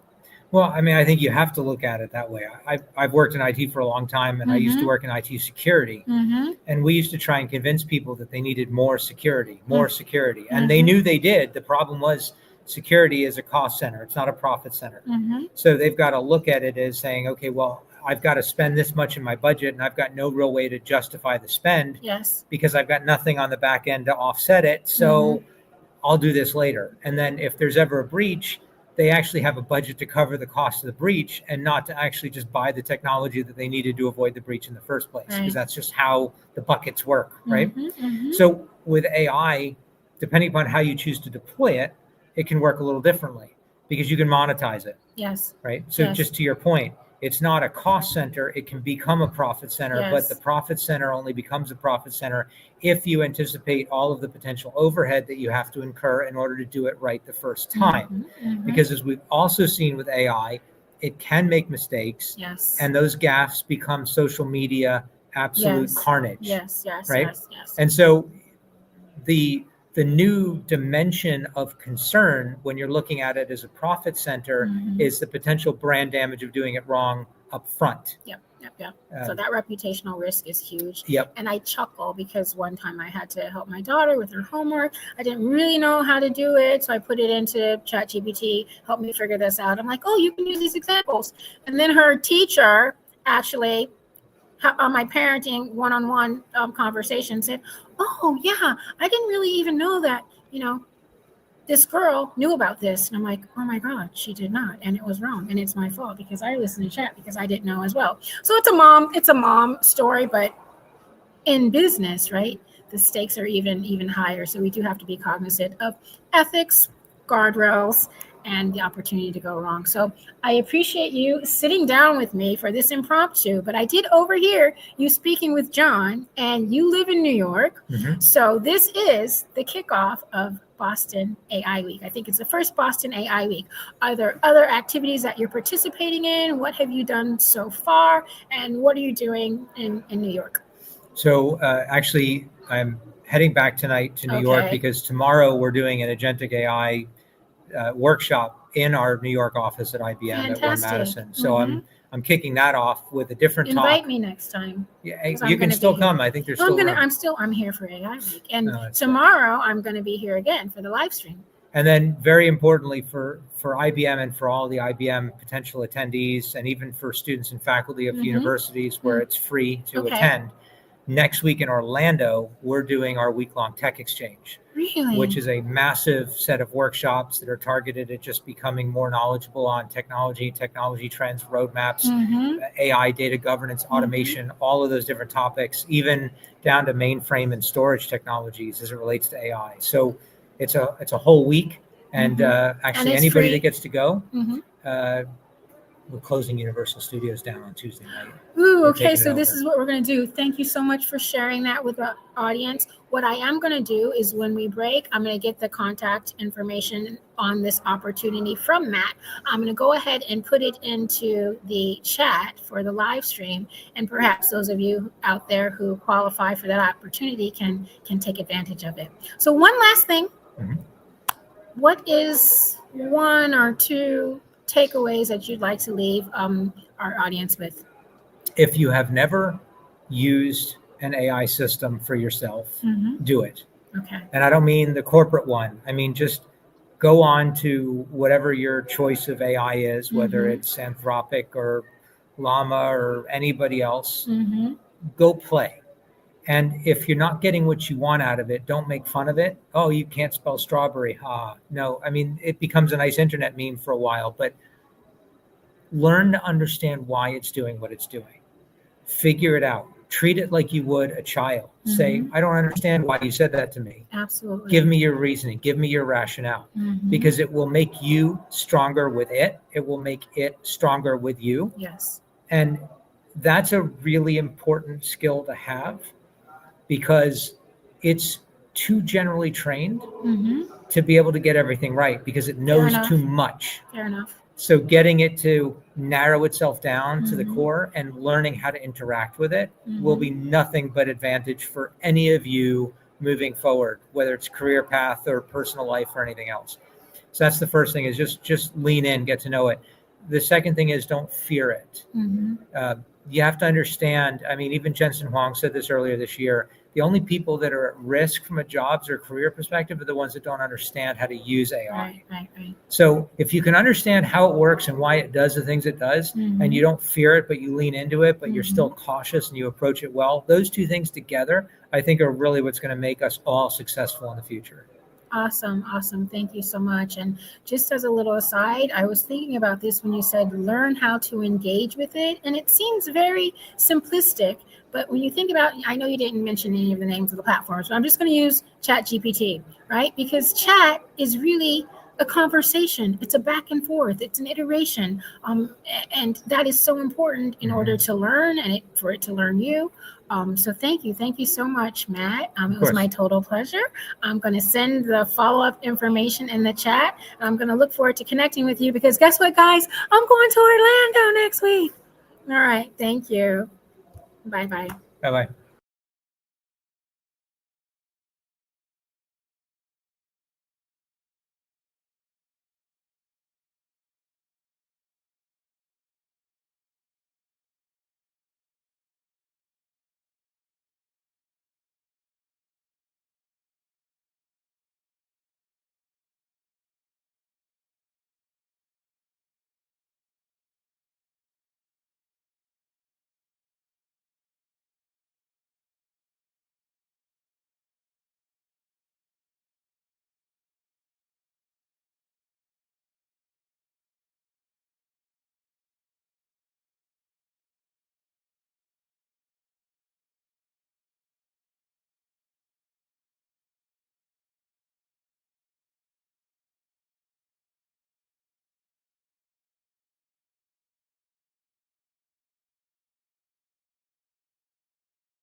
Even when you're not around. If there are boundaries, I will try to knock them down. I'm latching on, babe. Now I know what I have found.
I'm so encaptured, got me wrapped up in your touch.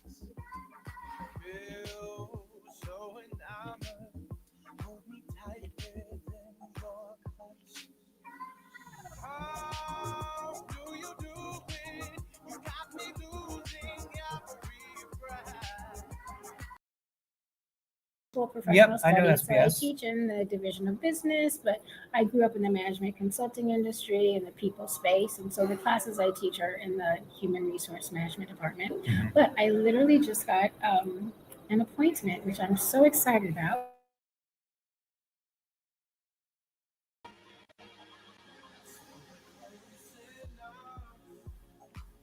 I wanna lock in your love. I think we're close enough. Could I lock in your love, baby? I feel we're close enough. I wanna lock in your love. I think we're close enough. Could I lock in your love, baby?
Turn your magic on. With me, she'd say everything you want to dream away. We are legends every day. That's what she told me. Turn your magic on. To me, she'd say everything you want to dream away. Under this pressure, under this weight. We are diamonds. I feel my heart beating. I feel my heart underneath my skin. I feel my heart beating. You make me feel like I'm alive again.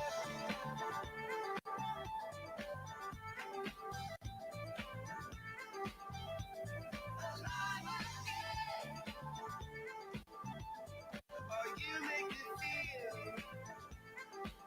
like I'm alive again. Said I can't go on, not in this way. I'm a dream that died by light of day. Gonna hold up high, the sky and say, oh, we are on it. I feel my heart beating.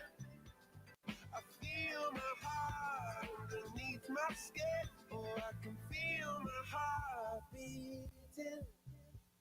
'Cause you make me feel like I'm alive again.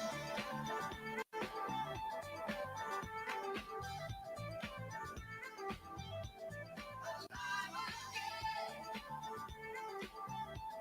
Oh, you make me feel like I'm alive again.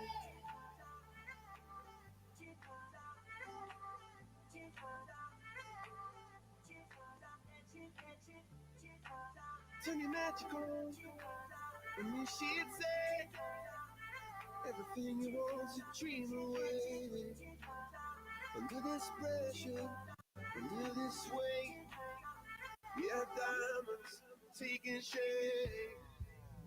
We are diamonds taking shape.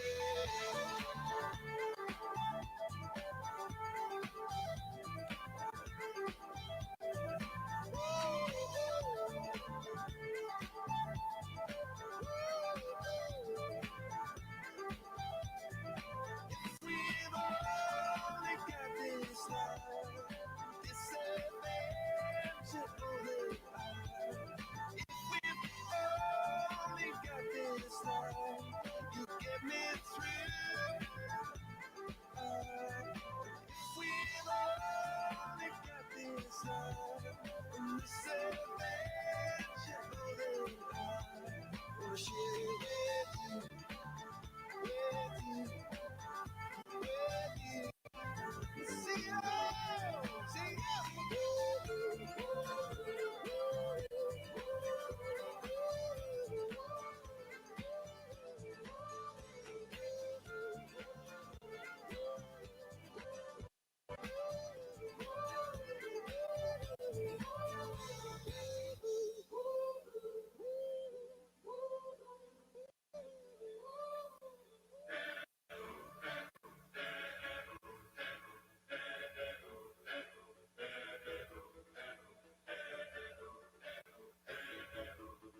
left to my own devices.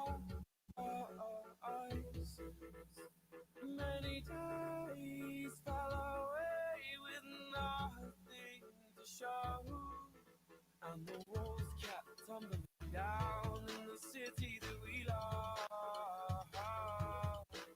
Great clouds all over the hills, bringing darkness from above.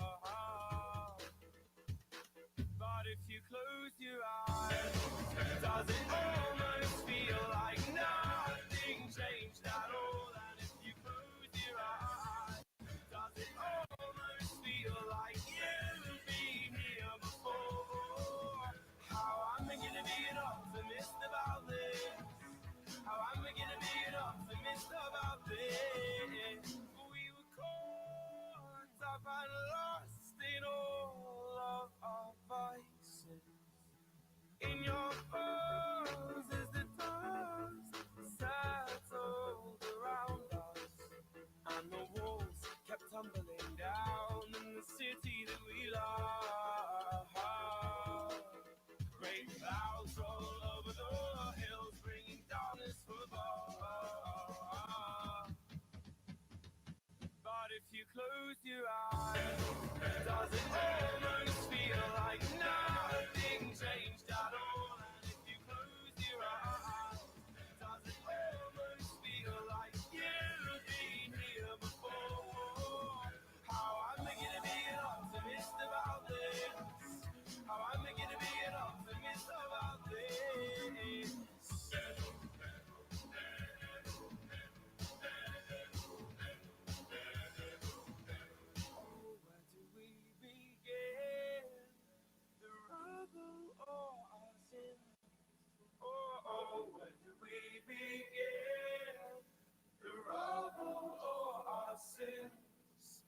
And the walls kept tumbling down in the city that we love. Great clouds roll over the hills, bringing darkness from above. But if you close your eyes, does it almost feel like nothing changed at all? And if you close your eyes, does it almost feel like you've been here before?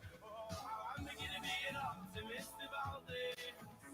How am I gonna be an optimist about this? If you close your eyes, does it almost feel like nothing changed at all?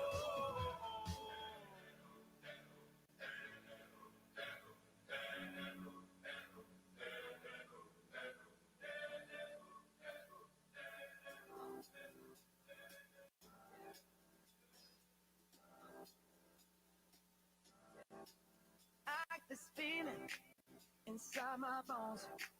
It goes electric wavy when I turn it on. Off from my city, off from my home. We're flying up no ceiling when we in our zone. I got that sunshine in my pocket, got that good soul in my feet. I feel that hot blood in my body when it drops.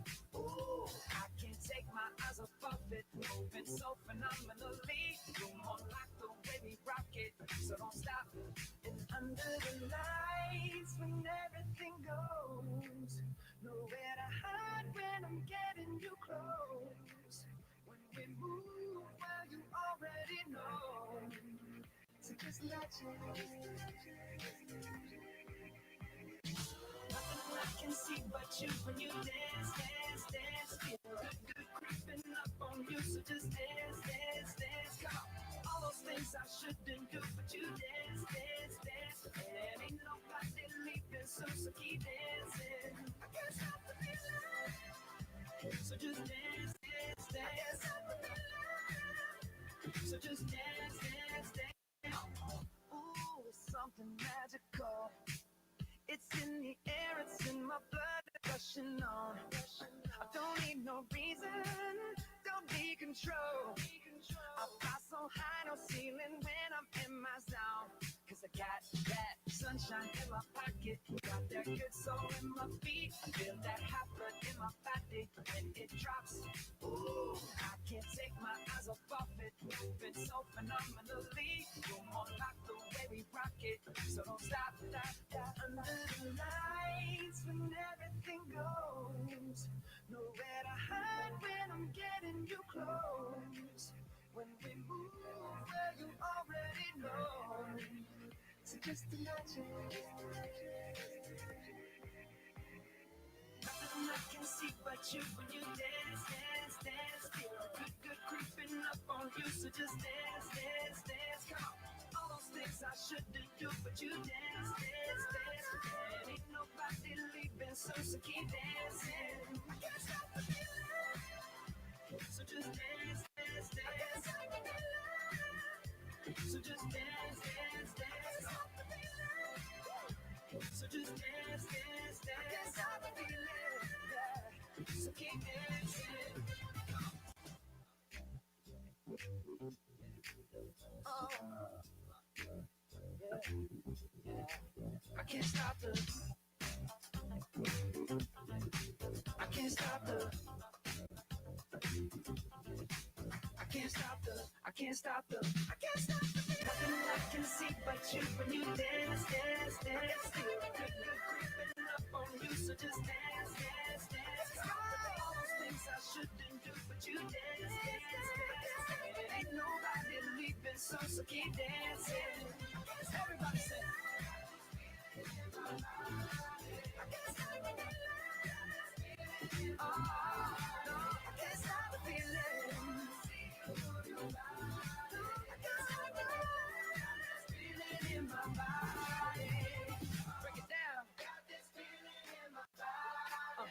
Can't stop the feeling. Got this feeling in my body.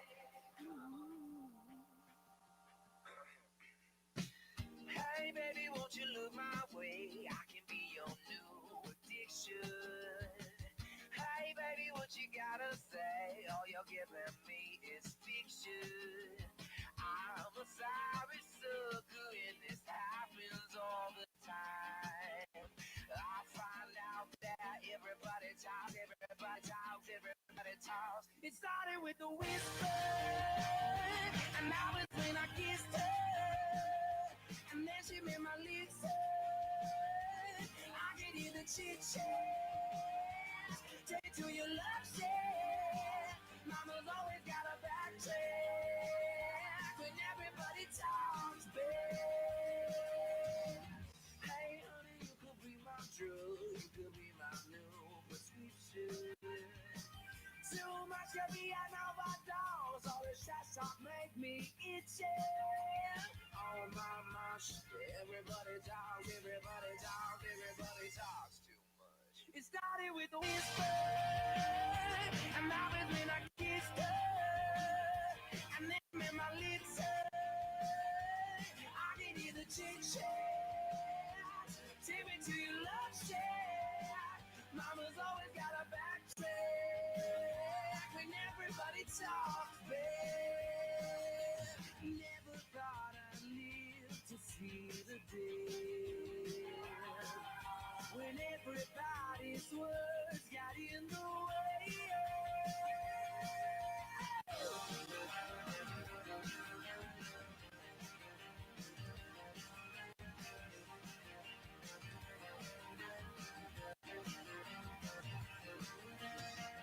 Hey sugar, show me all your love. All you're giving me is fiction.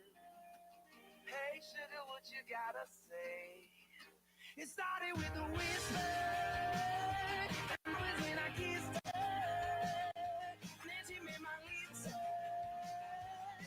I could hear the chit chat. Take me to your love shack. Mama's always got a back check.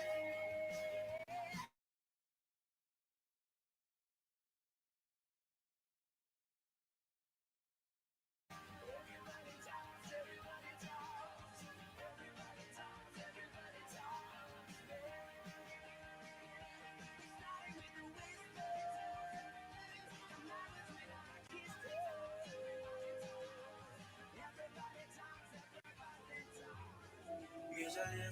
for the ladies. Ed Sheeran and Cranium. You know your body look good. So good, so good, yeah. The club isn't the best place to find the lovers, so the bar is where I go. Me and my friends sat at the table doing shots, drinking fast, and then we talk slow. Come over and start up a conversation with just me, and trust me, I'll give it a chance. Now take my hand, stop it, and the man on the jukebox, and then we start to dance. And I'm singing like, girl, you know I want your love. Your love is handmade for somebody like me. Well, come on now, follow my lead. I may be crazy, don't mind me. Hey boy, let's not talk too much. Grab on my wisdom, put that body on me. Come on now, follow my lead. Come on now, follow my lead. I'm in love with the shape of you. We'll push and pull like a magnet do. Although my heart is falling too. I'm in love with your body. And last night you were in my room. And now my bed sheets smell like you. Every day discovering something brand new. I'm in love with the shape of you.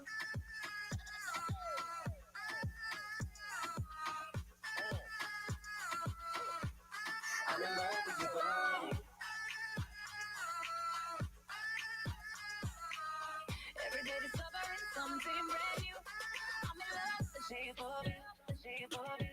So good, yeah. Girl, nobody good, me swear to God, you know me now. Like, thinking about the shaping everywhere, girl, you know now, man. You, me, and Priya, wind up in the corner. Putting on a show, and have a place for you to perform. And walk up, back and she juke like a maca tree. She push it back at me, apply the shit properly.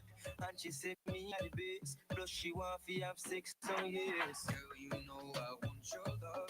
Your love is handmade for somebody like me. Well, come on now, follow my lead. I may be crazy, don't mind me. Hey boy, let's not talk too much. Grab on my wisdom, put that body on me. Come on now, follow my lead. Come on now, follow my lead. I'm in love with the shape of you. We push and pull like a magnet do. Although my heart is falling too. I'm in love with your body. Last night you were in my room. And now my bed sheets smell like you. Every day discovering something brand new. I'm in love with the shape of you.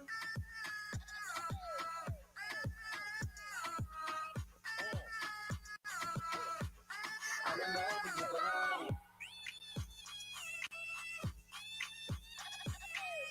Every day discovering something brand new. I'm in love with the shape of you. Come on, be my baby, come on. Come on, be my baby, come on. Come on, be my baby, come on. Come on, come on, be my baby, come on. Come on, be my baby. Come on, be my baby, come on. Come on, be my baby, come on. Oh, don't you dare look back, just keep your eyes on me. I said you're holding back. She said, shut up and dance with me. This woman is my destiny. She said, ooh, ooh, shut up and dance with me.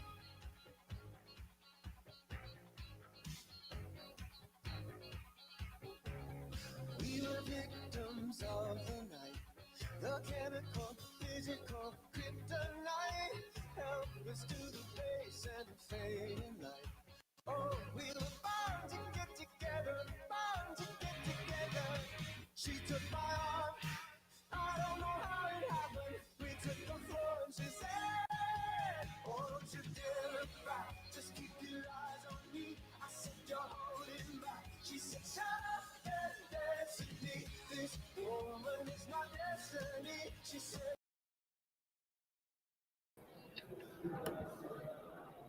Okay, so we are back. We're going to do a quick introduction of the next panel. I want to introduce you to Shoot, my co-host.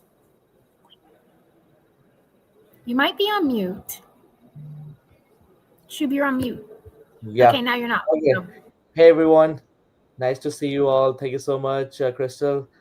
So coming back to this event, I would love to introduce our next panel, which would be we will talking me about how USA's leading auto exchange is adopting GenAI for competitive advantage.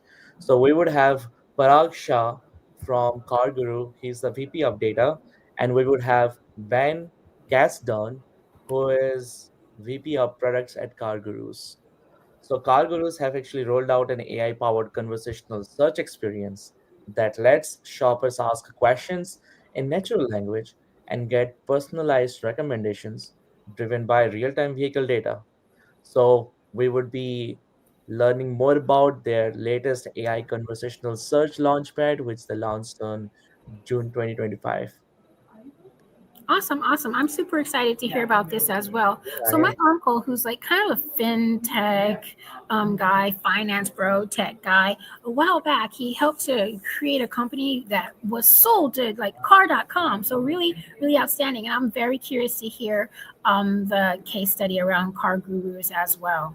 Yeah, definitely. I'm really interesting because automobile is booming and there's always a exchange of cars, selling and buying of cars is going on. And it's a lot of hassle. For example, I want to buy a new car. I'm a recent grad. So what car do I buy? How do I compare the other vendors? So it's better to you just tap it out, Mm-hmm. see all the comparisons, then you make a decision. Mm-hmm. It couldn't be better than that. Okay, awesome. So guess who just popped in? Paul, give us some of your takeaways from the first half of the day. Hey, Paul. Hi, everyone. Lots of energy, consistent feedback that people like the program because it's such a diverse set of industries. I think people are also telling me that by seeing how much activity is going on in all these other industries, they're realizing, again, how fast AI is moving in so many different sectors. Change management is a theme that's come up multiple times on the main stage. I just left them with the breakouts. So change management is the bottleneck. It's not technology, and companies are really struggling with it. And I think lastly, I think the reality of jobs getting displaced has become very real, and people are trying to figure out how to navigate that. But it's very real now, both when you're doing GenAI training and from a society standpoint, and we're just now starting to grasp with it. So those are probably major take. Awesome. I'm going to have to add in growing up in organization and change strategy. I love to hear this notion of the continued need for the people agenda for change management. So I see our speakers getting up on the stage. I'm going to pull us down and pull them up. Okay. Thank you, Paul and Shu. Thank you.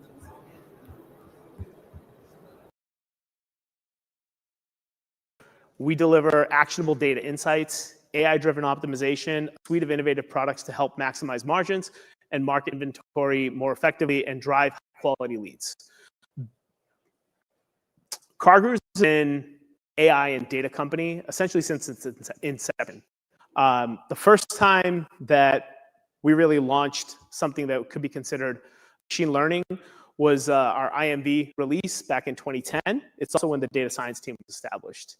And in 2022, I think we'll all remember that this little thing called ChatGPT surfaced, started to go global, and it gave access to LLMs to everybody and a chat interface. CarGurus at that point started realizing we need to build a GenAI team, and we would like to get into the ChatGPT plugin marketplace. In 2024, we started to launch AI search development, and we established our AI forward team. This is something we'll talk a little bit more about later in this presentation. And then where we are now, we rolled out AI access to our entire company. So everybody at CarGurus now has access to an LLM. They have access to prompts, prompt libraries, and we give them the ability to learn about AI and learn about prompting and learn about these new skills that, let's be honest, not a lot of people had prior to 2022. Even then, it was a very small group of people. We also launched our AI Coding Week, where we stopped all of our coding work for an entire week. We brought on a few coding assistants, and our entire engineering team started using those coding assistants for that week to experiment and to play with it. This was one of the ways we started to drive engagement and adoption. And then this year, we released our AI-powered search, and we're going to talk about that right now, and I'm going to turn it over to Ben. Awesome. So again, my name is Ben, product leader at CarGurus. Lead a number of different functions, but most relevant here, I've been fortunate enough to be involved in some of our early efforts in leveraging generative AI to help kind of evolve the consumer shopping journey at CarGurus. So the mission for our company is to give people the power to reach their The way I think about that is not just how somebody's going to get from point A to point B, but how are they going to find a thing that's going to get them from point A to point B. And so this picture here has some relevance, which I'll get back to. I have 2 kids. These are not them. So there's a hook for hopefully be all interested. So, this is a screen grab of our homepage, which has gone through a number of different design iterations, but functionality has largely remained the same over several years, which is, CarGurus has historically been a very good destination for you. If you know the vehicle that you're looking for, we can connect you to a tremendous array of local inventory in your market, and we provide tremendous price transparency about that inventory so you can make an informed purchasing decision. So if you know you want Ford F-150, we're a good space for you to come to. Where we have historically not played is if you know you want a truck, but don't know what truck you want, and you might be looking at a Ford F-150 or a Chevy Silverado or something else. We have historically helped consumers get down that decision point. And that's where we saw, kind of with the advances of these large language models, an opportunity for CarGurus. So what is the opportunity that we saw? Well, for many people, a car is the second largest purchase that they're going to make in their lifetime after a home. And as such, it's a heavily considered purchase. People think about it a lot. They do a lot of research. They move to a consideration phase, maybe back to research before ultimately figuring out what vehicle they want and then where to buy. And many times that purchase is not just driven out of want, but driven out of a life event, maybe a child going off to college or a growing family. It can be an exciting experience, but it can also be an overwhelming or intimidating experience. Car buying can be very complex. So, and consumers don't always have all the time that they'd like. And so, how can we fulfill even better on our mission to help consumers reach their destination in a more seamless way? And we felt like, the advancements in GenAI offered up an opportunity that we had not previously pursued. So why GenAI? Large language models and kind of with GPT coming onto the scene, they gave us access to the ability to handle more complex queries than we ever have before.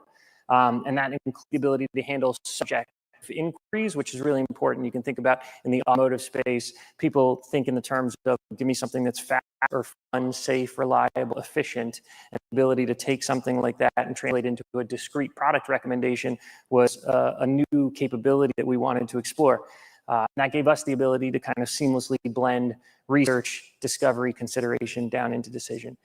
And consumers will often start on a website and in automotive often visit many websites during their process. They'll get to the kind of the limitations of one and then move on to the next.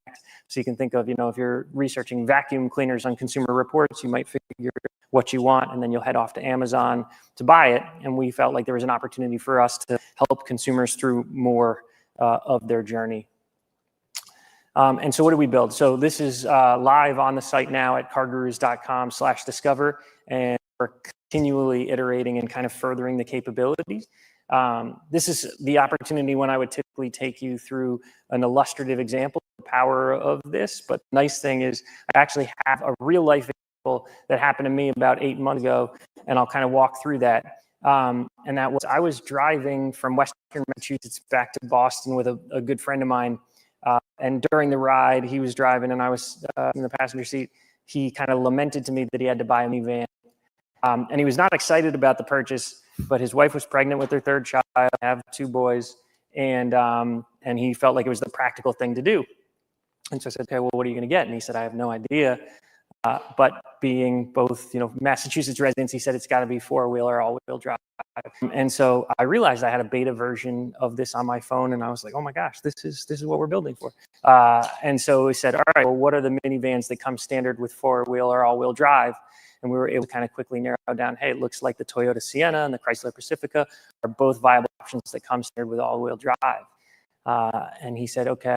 And we kept driving and kind of talking. He said, well, wait a second, what's towing capacity of these minivans? Because I have a pop-up camper that's 2,500 pounds, and I want to be able to take the family camping. And if I get rid of this car, we need something that can tow the camper. And so that was kind of the next inquiry was, what are the, what is the towing capacity? Surprisingly capable 3,600 pound towing capacity on these minivans, which I had no idea about. So neither of them were eliminated from the consideration set. And so the next natural question was like, okay, well, what's the starting price of these vehicles? And And so we kind of looked into that and found that the Toyota Sienna ended up having a little bit of a lower entry point, which felt important to him at the time, kind of with the growing family. So he was, we started talking about that. And the next question was, well, what are the trim options available for the Toyota Sienna? And to be able to list those out and kind of understand what the value props of the various trims were. So we kind of went through that list. And at that point in time, he said, okay, I think the Toyota Limited, the Sienna is what I'm probably market for. And so then came the question of, well, are there any Toyota Sienna Limiteds in my market?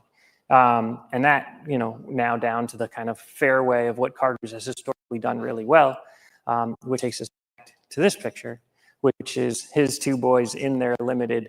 And this was 2 weeks after the conversation. So not here to represent that, all of that decisioning happened within that car ride, but in a 45-minute car ride, we were able to get from kind of life event and need to research, to discover, to consider, all the way down to purchase, which was a good proof point that we had the ability to help a broader array of consumers than we had previously.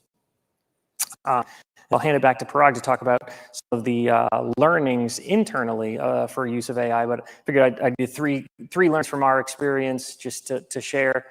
One is obviously with the power of these large language models, the opportunities are almost endless, and the things that we found that was really helpful early with our small team was to define the boundaries of the experience we want to offer.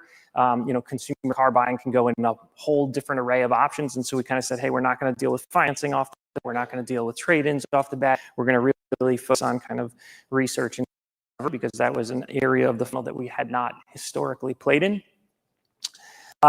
Let the data drive the backlog. So one of the things we had a robust set of features that we wanted to build. We got one of the engineers here who's been largely responsible for a lot of what I've been looking at, and much of it went out the window because we kind of really tried to dig into the queries that were coming in from the consumers and then use that to guide the functionality next. So, really kind of trying to pay attention and leveraging AI to kind of synthesize all of those queries, give us thematic things to focus on as we expanded the functionality. And then the other thing that was interesting that we learned was many people, when we launched this, I guess it was 2024, towards the end of 2024, it was the first time that they were experiencing generative AI with us. And so they didn't know what to expect and how to end with it. And so, while we would get some very robust queries about folks and family events and things that they were looking for, some would just be one word, civic. And what we learned is that we could prompt much deeper engagement by, in that first inquiry, giving a little bit more than what the user maybe expects. So, hey, a bunch of civics in your market. It looks like you're looking for a affordable four-door sedan. Here are some potential other options, et cetera, et cetera. And you could actually just see the conversation get much deeper and a lot more engagement, nurturing the consumer further down the funnel. So with that, I'll hand it back to Thank you, Ben. I love the idea of the context retention and understanding like what the last question asked was and what the follow-up questions are. I think that's great to kind of engage and understand all that and get at, like you said, rich data. So next, I'm going to talk a little bit about our internal AI use.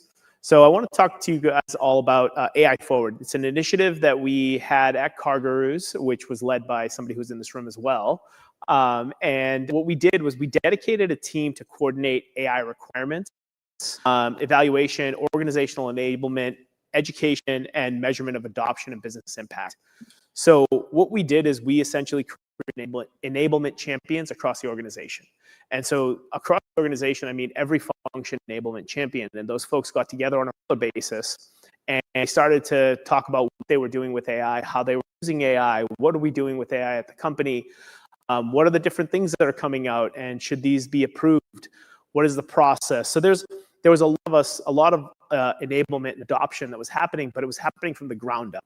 So a lot of what you're seeing today is a top-down push for companies to become AI companies. Well, what we did was decided to bring the right people together, the enthusiasts together within our company, and start kind of bottom-up effort as well to say, let's find the folks who are using AI every day, sitting in different teams and different departments. Let's empower them to be able to kind of go and talk to their peers and start to sell AI and sell the enablement and try to help them, you know, with adoption, finding different ways to utilize AI at a company. The next thing I'm going to talk about is also something very recent that we had. It's we had on September 4th, we launched the Fast and the Curious AI at CarGurus. It was a great success. We had quite a few vendors that joined us. So the way I started this is the way I put this title on here. It's the start of a quote from my favorite show. Ben happens to have the quote on his laptop. And what's the quote? Be curious, not judgmental. Is judgmental. And I think being curious is incredible. And I think it's something we should all do. And as a new technology comes forward, like generative AI, and I am specifically saying generative AI, AI has been around for a long time, back when I was in college, you know, a long time ago. What we did is we had this first flagship AI day. It was organizational wide, and we had different vendors who are providing AI you know, features in their tools come into CarGurus and do different presentations. And we essentially just had everybody working on what they're doing today and showcasing what they're doing today. So we had workshops, we had show and tell sessions. We looked at, you know, we wanted to highlight what the employees at CarGurus are doing with AI. Again, we want to continue to push enablement, adoption, and make sure that we're recognizing all the great work that people are doing with AI. We opened it to all departments, all skill levels, dedicated AI practitioners who are in this room today, to those just beginning their journey with AI tools, helping them understand what a prompt is, you know, some basic things like. We had presentations from our CarGurus AI enablement champions across the organization for successful deployments, lessons learned, and future opportunities. So, in conclusion, I think AI is here to stay. If anybody disagrees with that, I'd love to talk to you after this, because we really need to have an in-depth conversation. It's changed everything. It's not perfect, though. Let's make sure we keep it in the loop. Have to keep a human in the loop. There's AI coding assistant, there's all of these AI features, but you have to fact check it. The constant hallucinations, it's there, it's not going away. And you want to make sure that you're fact checking and you're not just using AI to vibe code, write, and then deploy it to production. That can cause massive issues. So keep that human in the loop. Use it when it makes sense, not just to use it. This will help projects to achieve success. Now, I know myself personally, I have moved away from using search engines to about 95% of my queries go through an LLM, whether that be one of the 3 major ones that are out there or some of the small ones. Prompting is skill. You've heard me say it several times. It's not something that is inherently easy for people to understand. There's the idea of certain prompts require details, other prompts require less detail, and knowing when to do what, when to ask what, and when to follow up. Enablement and empowerment matter. If you want to achieve success internally with AI, you have to find ways to enable people and empower people. If you just tell them, hey, this is a tool, you have to use it, how many people are going to use it? You can't be that prescriptive. You have to bring them along for the ride, and that's the direction we chose to take from an internal enablement perspective. Ben, anything you want to add? I think you covered it. I think we flew through this. Questions? Yeah. So you talked about follow-up questions if somebody just put in the word civic. So I like that idea. Can you talk about how you figured out how to extend one word into more? So I'm going to repeat the question. Sure. So the question was, you talked about one-word search, the question, and how did you take that one word and extrapolate other details from that? Is that fair? Yeah, and so it's a good question. Something we're still refining, but the idea was trying to engineer that prompt so that within that first inquiry to try and generalize, particularly when we see, for us, a single word inquiry, it's a very specific trim level vehicle. And so we're able to say, all right, how do you abstract that to a make, model, local level, and then give some additional information that makes the consumer realize, hey, wait a second, actually do more here. And so then you'd start to get questions about either color preference or trim comparisons, and what happens is what we would really strong engagement when those type of consumers actually got all the way down to that specific vehicles. How are you using AI in your customer success process, specifically around your partners? Are you kind of rolling your own? Are you using off-the-shelf tools? How much are you using it? So I can repeat the question. Yes, good question. Good job. Repeat the question. How are you using it within success? And essentially, we've rolled out an internal knowledge graph to allow people to engage with that knowledge graph in CS to answer questions. And we have folks who have built chatbots that engage in our internal documentation to make it a little quicker to find the answers that they're looking for.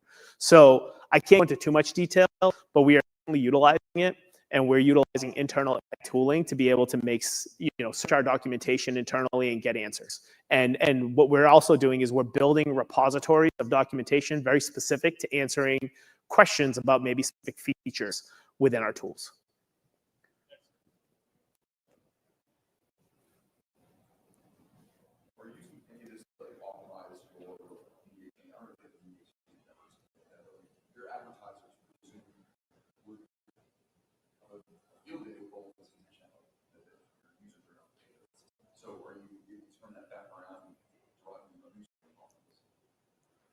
So the question is, and unfortunately, I don't think I can answer this question. The question was, I believe, how are you taking and utilizing AI within your marketing mix?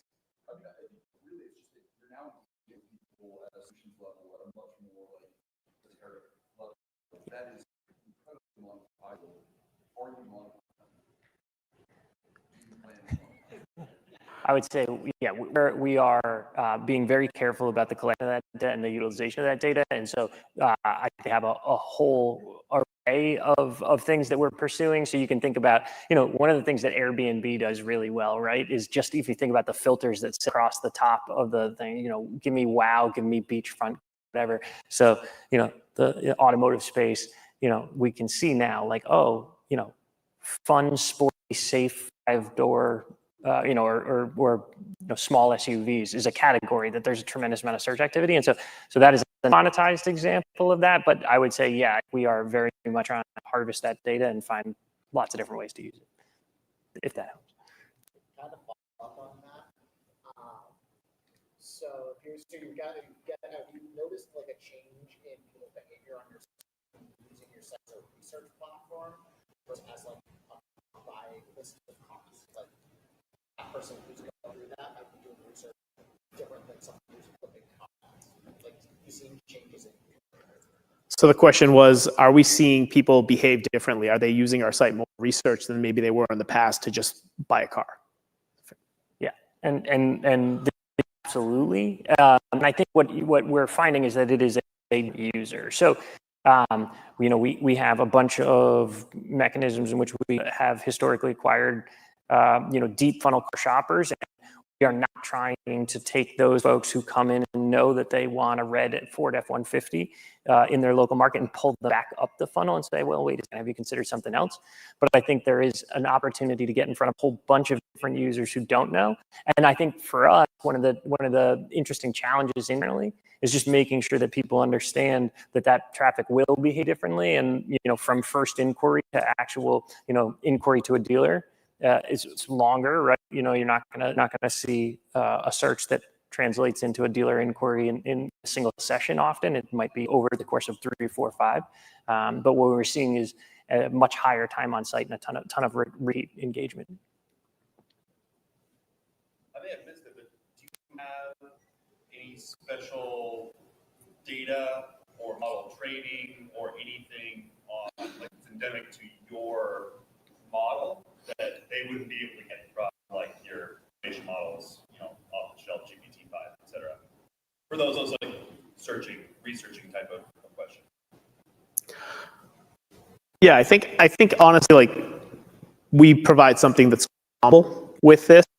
I don't think our goal is to get really deep into the research of the capability there.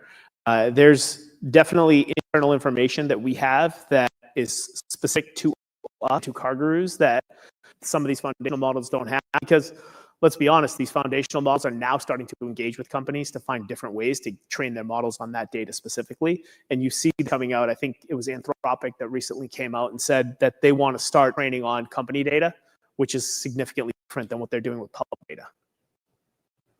The big advantage is that when you have on the site, they don't know specifically what they want. They have the CarGurus before. You can keep them on the site. I mean, it just, even if it is exactly the same as ChatGPT, the question is when are they there and what do they need and how can you keep them on the site so they actually make a purchase while they're there. Yeah, very similar to the way Google is increasingly leveraging AI, and it's results that keep you right on Google. So yeah, I mean, it's giving them more of the answers, tip of finger, and blending. I mean, we have a ton of first-party editorial content, we have videos, and so the question is how do we inject all that into and build kind of the user experience around where the consumer is in that journey. And what's interesting is if you do use that that GenAI search, is there's videos that do come up and what you may be searching for as well, not just the listings. Any other questions? All right. Hey, we appreciate your time.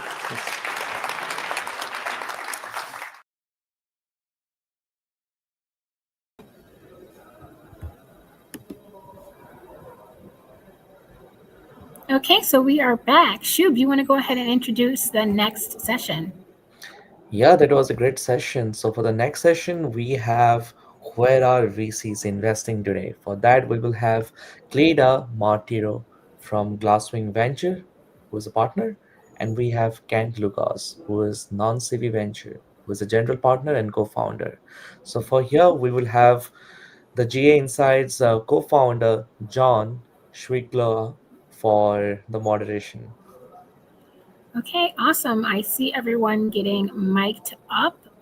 So what we didn't have an opportunity to do is learn a little bit more about your background. Do you want to share about yourself, your organization, your school in like 30 seconds? Yeah, definitely. I graduated from UMass Amherst with degrees in CS Applied Mathematics, and I've been working as a reinforcement learning researcher and in generative modeling right now. Okay, fair enough. And so one of the things that we're asking all of our speakers or the people who pass by the live stage, our live stream stage, better stated, is there one core thing that you've taken away from the conversations this morning? One thing is adapt AI in a way that boosts your performance. Do not get afraid by it. Like, you cannot ignore it. AI is here to stay. Awesome, awesome. So I'm going to go ahead and switch us back. Thank you so much for joining and looking forward to the next session. In the chat, we'll go ahead and share the session overview in addition to the speaker names. Okay, signing off.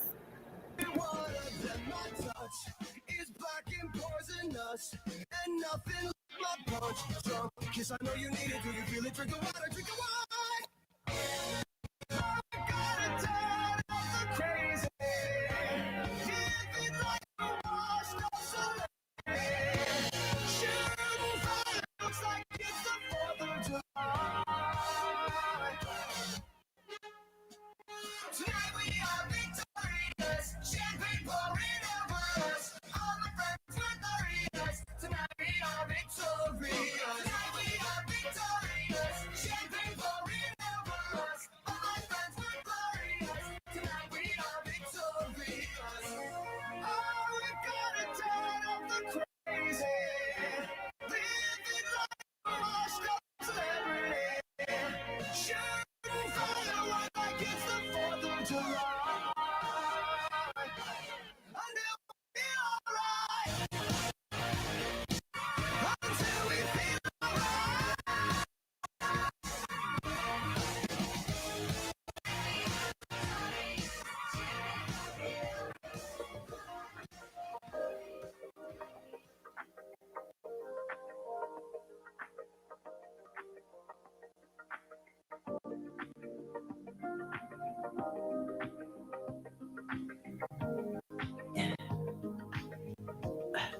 Tell me what you really like. Baby, I take time. We don't ever have to fight. Just take it step by step. I can see it in your eyes. 'Cause you never tell me lies. I can feel that body shake and the heat between your legs. You've been scared of love and what it did to you. You don't have to run. I know what you've been through. Just a simple touch and it can set you free. We don't have to rush when you're alone with me. I feel it coming. I feel it coming, baby. I feel it coming. I feel it coming, baby. I feel it coming. I feel it coming, baby. I feel it coming. I feel it coming, baby. You are not the single type, so maybe this the perfect time. I'm just trying to get you high. Fade it off this touch. You don't need a lonely night, so baby can make it right. You just gotta let me try to give you what you want. You've been scared of love and what it did to you. You don't have to run. I know what you can do. Just a simple time. Set you free. All right. How do you want to see it? All right. Yes, if you could go in there, it'd be awesome. Wow, that's. I'm very excited about this particular panel. I'm super curious as to what you're focusing. So we have Clayton Martiro, who's a part of Glasswing Ventures, who does early stage AI and a lot of frontier tech startups. And really, it's pretty well known early stage VC here in the Boston area. And Kent Lewis, general partner at Non-Civi Ventures. He and I went to a couple of prep schools around here, and with Mom and over at Exeter is both non-Civi, so not for some, also a wonderful thing. It's kind of a weird thing for a venture capitalist. But anyway, and these especially focused on Israeli tech ventures and diverse founders and so forth. And I will tell you, I am super excited to hear about what you folks are seeing in the marketplace, because I think Radina from Glasswing last time we're here and Chip Hazard were talking about how AI was really hitting two parts of the VC community. One was size of check. The other was differentiation of the different VCs in terms of what expertise they bring to the talent. So I'll let you go ahead and guide us in terms of where we're going. If you don't hit on those, I'd love to understand if those trends continue. So, Clayton, why don't we start off? Happy to kick it off, and then thank you for having me. What's happening, especially this now, when the trends change, I'll get it off with that. The trends are changing and changing very fast. What's happening with at least the seed and pre-seed stage in AI right now is we're having a lot more companies and a lot more VCs coming into investing in seed stage. Yes. So the whole nomenclature of what seed means, I think that's getting reshaped a little bit. At the same time, in parallel, we have how we write the checks as well. I think we write for Glass, and we're writing larger checks than before. Interesting. Slightly larger, because the round sizes are getting larger, the valuations are getting larger, and we need to hit our owner. We're ownership prone in the sense that we hit our ownership threshold. Sure. So we're adjusting with that. I'll stay there. I'll stop there, and then we can discuss more. And let me add to that. So we've done the same thing. We've increased our check sizes, and we've come earlier. We're seed and Series A. We've always said seed and Series A firm, selectively doing pre-seed, and the AI deals that we've done have been the pre-seed stage. But for us, ownership has become more important for these AI deals. So the add-on is that because we're small and a new firm, we know we're going to get pushed out potentially in the subsequent round by larger VCs. So we're looking at valuations that we can debate that later. But we know the next round is going to be out of our. It's likely if we've done our job well and the startup lives up to its expectation, Sure. Yeah. we're not going to be participating. So we've also had to make sure we're more ownership conscious as well. Very interesting. Yeah. If you pick up, it's like capital gains tax, you have good Yeah. problems. Yes, right? Yeah. exactly. Yeah. So what are the, I mean, at our place, we're, literally doing the news 5 days a week and so forth. How, and I mean, these are not little risks, right? My friend Paul was saying the other night, he was out with a group that had raised about $50 million 2 years ago. And the CEO was telling him, hey, the new release of GPT-5 basically ate our company. So how do you think about, assessing these risks and opportunities? To kick it off. Yeah, go for it. For us, we've been very operationalized and strategic about how we look at companies. So we have set our criteria since the beginning of Fund 1, which was in 2018, where we look, is there at the time was, is there AI? Now is the AI real and is AI true AI native? Yes. What does it really mean? And can it scale in teams? Can it scale for the enterprise? Can it scale product? So really looking deep at that piece of it. And then how is going to get embedded into the workflows? How is it going to change behavior? And then looking at the team, how technical the team, where they're coming from, what's the expertise. So the core criteria is there for us, and it hasn't changed as much in how we've actually looked at companies before, because our focus has always been in AI. Yes. Today what's become a little more important or highlighted is there's this question that comes up, is AI still a moat? Can it have a moat? Yes. Is there still defensibility?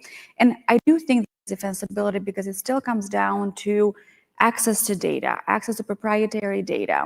You can train a model with open source or data you can find on libraries, but still it comes down to building a product that serves enterprise, serves it well, addresses the use case, and has the accuracy for whatever companies are sold for.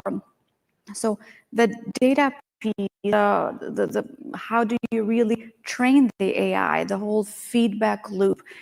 I mean, like anything we do, we do something, we break, we fail, we do it again, just so it learns. And the same thing you're teaching the AI if it's a workflow or not. And then the embedding to the workflow. So all of these, at least in our view, there's still that's where the mode is of the technical AI. And then all the other criteria that we've always looked for, team, market, competition, dynamics, and so for people. Yes. It still remains. And you focus on business to consumer, business to business, or either? B2B. We're all the B2B. And Kent, what do you folks look for? Yeah, so we have three buckets: AI, sustainability / energy transition, and then industrial tech. And if you think of a Venn diagram, we try and ideally find something that's addressing all those solutions, all those buckets. We did our first our first deal was, our fund's 4 years old, was an Israeli AI startup, and it was a vertical solution. And since then, we haven't really. Our thesis has been around ML ops and the kind of framework layer as well as infrastructure. Because we think there's a moat there. If you find that talent, you find that deal, it's more defensible. But what we exhibited first, what we witnessed firsthand in that sector is we had a first exit, but it was at a much lower, it was way below our, we made money, so, but not our, we're aiming for home runs. And what's happening, if you're in that space, then you have the foundation players who are going to acquire the business, acquire the reason and their talent. So we still like that space because there's some neat tech around that. But we started to go back into the vertical AI area. And as we were saying, as Cleta was saying, if you find the right startup team, data moat, you can still make money. And they're less likely, Meta is less likely, or Databricks is less likely to acquire a AI for dry cleaning or AI fishing, right? So we think we get to our scaling 100x, turn if we find the right vertical. Gotcha. And are there particular areas that you stay away from that you think are very hyped in the marketplace, but don't, when you're looking at it as investors, like, that's not such a great bet. For us, hardware. So a lot of what AI is coming up with today is you need a lot of strong intensive infrastructure. We don't do that. It doesn't really fit within the, or at least our VC model, which 10 years, 12 years need to return. It needs time to build. And not from an AI perspective, but just biotech sciences that require FDA approval. If it has AI, and most of them have AI, it doesn't fit within our strategy of just VC, or type of VC in general. But those two come to mind right off the bat. Yeah. So things, some of them have a longer time than you might like, and a lot of capital and uncertainty, that kind of thing. Just check size. Our check size doesn't cut it for them raising $20, $50, $100 million seed rounds. Because they need to build data centers, they need to build that kind of infrastructure, which it's a completely different fit from us bringing in 2 million, 5 million, whatever round, and get our ownership and then help them grow and scale. We will do, my background is automotive, which selling hardware into automotive is pretty hard and a very long sales cycle, but we're comfortable as a team. So we will do a deal with hardware. We just did a deal with a advanced material for chips that will basically increase heat dissipation by, as you know, heat is a big problem in the data center infrastructure area. And so they're getting heat at a 40-50% improvement. So, and they're not as capital intense as we're happy with that. But your point is exactly right. Another deal outside of AI, but advanced materials, they've spent they've earned and spent $25 million in non-dilutive financing before this round. Right. So a lot of that risk, because we will get it, but we can look at the capital plan and see, still return the fund or make money. But in general, hardware is tricky for a small fund at a seed stage. But so we pick and choose within the space. Yeah, I was wondering, how much do I don't know if you heard Ulrike earlier today talk about open source Chinese models, and those certainly came on much deeper and wider and faster than many of us anticipated. And you look at the Chinese AI strategy, it really is pretty coherent. I mean, and for those of you not following it, if you look at the league tables for the proprietary models, they're primarily dominated by the Americans. If you look at open source models, completely dominated by the Chinese, and you see a lot of companies like Mercedes-Benz and automotive is to build the Quinn model into their cars and so forth. And if I were Mercedes-Benz, I think I would diversify my sources too. Has affected the ecosystem of what you're doing, because they're obviously being so aggressive and coming up with great answers in paper. I think out of UCLA Berkeley that shows analytically that the DeepSeek models are in fact an order of magnitude less compute intensive for similar inference. So for all kinds of reasons. So the geopolitical view is just really interesting. And just as you opened up, John, this is such a complex investing environment. We love it, but it's very tricky as we're trying to solve something moving so fast. And geopolitically, if you asked me 4 years ago, I would have said, hey, let's take Thomas Fields or let's take quantum. China was going to be in their silo geofence, and the US is going to be in their buckets geofence, and AI, similarly, and that's all out the window. So I don't have a clear that this is wrong, and so I have a strong opinion on. But we've invested, or I've done working in Israel and all over, and it's very interesting how this will play out. I personally advise startups to be very, very, very careful if you're doing anything with the Chinese. There's just enough facts around that, but it's an opportunity that we can't ignore. Which I think the point of your question, we have to figure out how to work with them. Yes. Yeah. For us, we see it as none of our companies, we don't invest in foundation models or those who are building. All of the companies that we're investing in are leveraging solutions. Yes. Now it goes into the diligence process of what are you using? How are you using it? And then, of course, the flip side of that is security. One portfolio invests in security. So we'll look at how are they thinking about security, because products and solutions are being deployed in the enterprise. How will the enterprise actually you're selling to. You mentioned BMW. How will BMW actually get impact if you're using a startup that's using a non-American based or even a European based foundation model? There's different guardrails, different security angles. So it comes down to understanding due diligence of does this matter? How much does it matter? Yes. And will it matter to the buyer? If yes, then it's tough to scale with, at least in the US. Yes.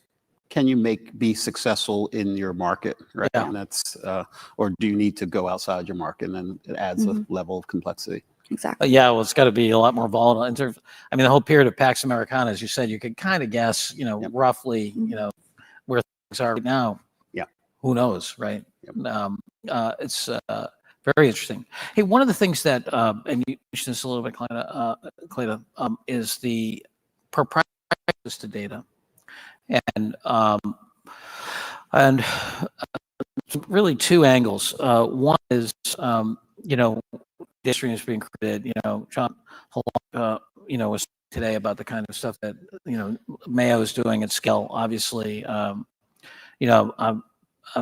been part of conversations about very interesting new data streams. Like there's an opportunity probably to create the world's biggest proteomic database that on healthy people are 1 million a year with many samples, very deep. And if you think about how it fits up against existing business, you could actually fund it from the function it gives for the existing, but then the information exhaust is tremendously valuable potentially, would be one example. And that's one dimension. Another related dimension, kind of first cousin to it, is as I talk to my private equity friends, they are sometimes looking at, okay, well, where can we do an ancestry.com, right? So I'm collecting, I'm making money on the answering part, and then I'm collecting all this genetic data. Is any of that kind of thinking infiltrating to how you're thinking about your investments? For us, the data is very important in trying to build the product. So very, very early stage. So who are you, even at the pre-seed, we do pre-seeds as well. And this is, how are you building the product? What are you using? How are you training it? Even if you're not training it with actual data, which a lot of enterprises now don't allow, it's what can you extract from the metadata, from the schema to actually train your models. And frankly, there isn't pull and push from the enterprise. Now there's been an urgency from the top of the organizations to really push AI into every facet of their org. They're a little bit more inclined to share, but you need to find the hooks into one or two design partners to build that kind of the product and the tech you're building. From there, I think once you have it and you're getting logos, I think people start. There's a trust component that starts getting cemented. So I think that the shift comes to go-to-market and distribution. The data piece is building a good enough product with AI, get it going, touching everything is easy to spin up. I was going to say things. I'm going to call it things, even if it's over a weekend. But what's tricky is to find that data that's durable, revenue that's durable, that can help you grow the next year or so. Yeah. Did I answer the question? Yes. Okay. Yeah, very much. Yeah, I would just add, on the front end, it's challenging to get startups or get the corporate enterprises to let the startup in, and whether their data is siloed or on-prem, how that's working. But once you get those logos, there's that building of trust, right? Early on, I use the analogy with the data and elsewhere of the elephant dancing with the mouse, right? The elephant's got so much going on and moves slower and has data, and the startup's trying to get in there and needs to mature and be compliant. And so it's a real challenge, even magnified with AI. Yeah. But the data piece is important. I think it's a moat, but it's also a hindrance to trying to acquire enterprise customers that are so protective of their data. Yeah, I have a question for you around, there's so many dynamics about new talent and new dreams, if you will. Mark Zuckerberg's running around with $100 million checks. I was talking to, and you have folks like Peter Thiel, saying, you shouldn't go to college. If you have any talent, you shouldn't go to college, kind of thing. And then, and I was talking to an acquaintance of mine who owns an accounting firm in Brazil. and he'd been automating the living daylights of his accounting firm. And I asked him, where do you get your talent? He said, 2 places. He said, nurses and architects. He said they're both underpaid, they're both highly technical, and good with customers. And he would rather teach them the AI and the accounting because, you know, a nurse kind of gets taught that. Most architects, you know, live like church mice. I mean, they're, you know, from, you know, breadcrumb to breadcrumb. What are the have the talent dynamics changed any, and the deal dynamics in terms of where you find deals? Yeah, I'll give an example. The deal I talked about earlier about the company getting acquired. It was an acqui-hire where, you know, we came in at a typical pre-seed valuation, and it's a 20-something, 30-year-old founding team with really great researchers. And the company comes in, I won't say which one, it's public, but the players in the space, the middle-level player, offered a nice package. And this is my whole point of why it's tricky for us to, in our return, right? If we're valuing something at 10 and we need to get to 200 to make our money, 200 that is, right? We are, it's pretty hard for someone to say, here's $50 million all of a sudden, or here's a $10 million pay package. How do you navigate that? So it's really hard to find. You just have to be careful because that trend, yes, it doesn't have to be, you know, Zuckerberg paying, you know, 10 million and 100 million, right? But there's enough, you know, money out there for this space. Something we're sensitive to. I'll pause because yeah. There's definitely a talent war happening. Yeah. There's, to your point, there's so much of this larger hyperscalers who are coming and just doing acqui-hires, which sometimes it works, but sometimes with business, we're not really looking at 100, 300 million exits. It's, you're trying to shoot for that unicorn and plus. So that's that. Then you have folks who are going after undergraduates and convincing them to drop out of college, which again, it can work for now, it can seem attractive now, but then what, you can't predict the future. So I still think degrees matter, but that's my opinion. And then you have on the flip side, trying to acquire or to get talent. So if you're looking at data scientists, data engineering, and the cost of that talent is incredibly high. So you start up, you're trying to be lean, manage capital and all of that, and you have undergrads asking for $300K for a right out of college job. Yes. Like, how do you manage all of that? And but that's the market we're living in right now. So it's definitely a talent war. It's tricky. And then you have the $100,000 for the H-1B on top of it. Yeah, I will And say there's people leaving too. So yeah, I would that AI is an equalizer. Right? We have a deal that we're about to do, and I've known him from college, and so you can look at me and see that's not any time in the past 15, 20 years. So I've known him a long time, and he is grinding as hard. He's a 3-time founder, but he hasn't had that. He's not, you know, doesn't have the, you know, he wants to work and has kids put through high school and college. He's grinding, but he's using AI so effectively, like that, better than anyone else. And that edge of like, yeah, you need to hire, you need talent, but they're a great equalizer. We had dinner, another quick example with the founder last night here who let go of, I think, 4, 5, 7 employees worth $1 million just because of AI. Right, saved $1 million of his burn. Right, so on one hand, the talent. So there's lots of dynamics here. Right, the researchers' talent this are going to be sought after. It's disrupting the market, but on the other hand, AI is helping solve for some of this. Like now, Ken, you'll be cruising the nursing homes. Exactly. How about on a geographic basis? I know that you know, as one friend of mine put it, there's more geniuses now available outside the United States than there probably have been in my lifetime.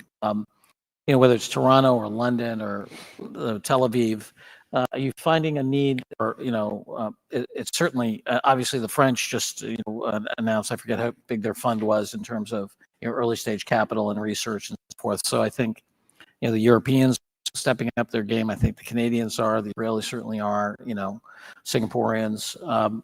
Is it causing you to look more geographically broadly? For us, we invest in U.S. and then we say East Coast corridors, which includes Toronto, Waterloo. Yep. We've looked at those. We invested and we've looked at those companies. We don't typically invest outside of the U.S., but I don't know what's happening with folks leaving, coming, visas. It's very tough to predict. Yep. It's from a day-to-day basis. Yeah, I hear a lot. The rental market in this geography, I guess, is down about 40%. Oh, yeah. I know folks that are leaving, foreigners who are leaving the US, Harvard, MIT, and going to Canada and going across the pond. So I know there are losses there. So our thesis, my correction, is we invest in the US and Canada, in Israel. We have not done the Israeli deal since our first one for several reasons, but our thesis is looking for overlooked, underrepresented founders. So we look outside the coast. As a team, we have top relationships in the Valley, but of our 14, 15 deals, all but one outside. So we've done in Atlanta, Minneapolis, Brooklyn, Hoboken.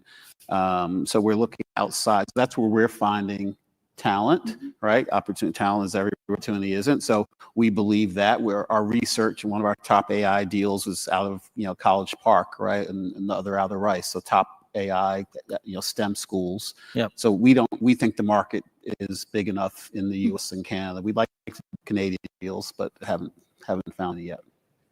I'd like to turn it. Do folks have questions for our panel here?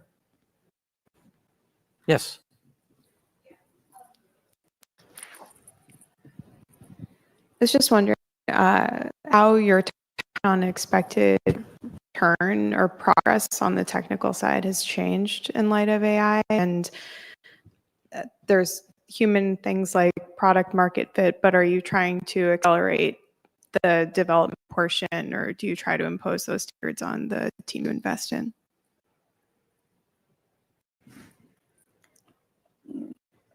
Yeah, I think, well, for us, it's a mixed bag. I just know the train is moving so fast, right? Development train as well, and everyone's at different stages of that trip. So we prefer those that don't need a lot of compute, that don't need a lot of cost, that have their engineering talent there, and so that a lot of that development is in-house where they're not relying outside. But it's a mixed bag for us. If I understand the question correctly, it's how do you really invest in, or what are we advising our companies? Or are we investing in companies that are heavily? Sorry, it was unclear. Given that development work can happen so much faster, and there's perception that like software products are so much more disposable than they used to be, how do you either seek teams that are leveraging AI effectively? I guess maybe it's part of your criteria up front, or how do you, when you look at setting timelines or goals with teams you invest in, how are you have those accelerated in light of AI, I guess?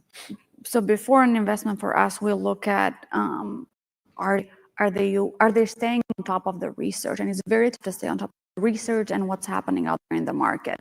How we're thinking, what do they think state of the art is? Why? What's the rationale? How have they tested? So all of this question, which if you're not aware of what's happening around you, you don't know how to answer. And post-investment, by default, they should be using whatever is cheaper, leaner, better, provides them accuracy, both from a talent or productivity standpoint. So there's always that. I don't think it's a push, it's just a common or mutual understanding within our portfolio that AI should be used always with the mindset of there needs to be an accuracy component to it. What are you doing? How are you achieving? Why are you using XYZ, or why are you paying for XYZ? Thank you. Any last question over here? What? Yeah. I have one. Okay, go ahead. No, thank you so much, Bruce. I know we briefly talked about it. So within this, like obviously the sessions today and tomorrow, we keep talking about adoption as well. I know we are mainly talking about tools, applications. I'm pretty sure you guys will hear those ideas a lot. But what type of adoption companies would you guys be interested in?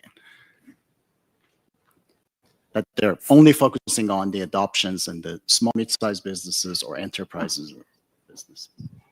We typically look for enterprise adoption.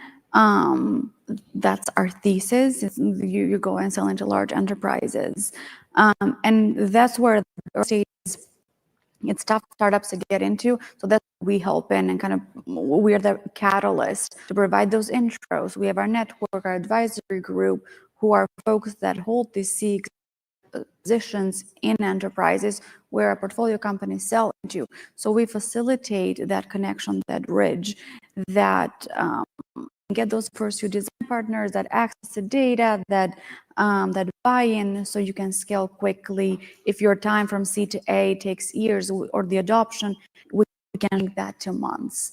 But enterprises, to answer your question. Can't we leave the last word too? In that regard, yes, enterprise matters. It's really finding that product market fit's challenging. Whether you go after Fortune 500 or you go up to small, medium-sized SMEs. So it's all over the map as far as depending on your technology, just your solution. Really have to just pound the pavement. It's a numbers game in many ways, right? And once you get the stickiness, right, you can grow and show the logos, and that develops some domain focus or some beachhead market that you can run with. Well, thank you. I hope you'll join me in thanking our panelists. It is not for the faint of heart to do the work that you're doing in this environment, in this domain at this time. So thank you. Thank you.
Keeps on getting closer, closer. If you go all in, you're gonna have to lose, my friend. All or nothing. If you say all in, you don't get to lose again. All or nothing.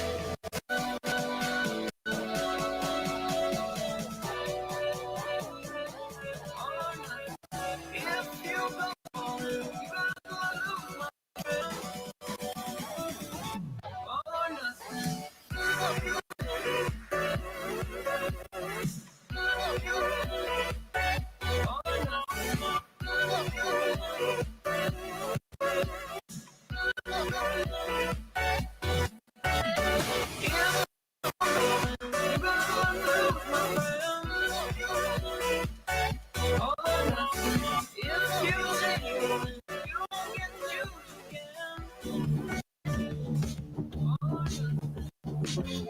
But it feels like an elephant shaking his big grapefruit elephant. You know that you're dreaming about being loved by him. The bad chances of them.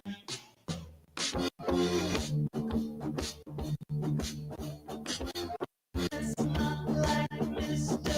Shut the gate, shout. My Eskimo is on top. Then one down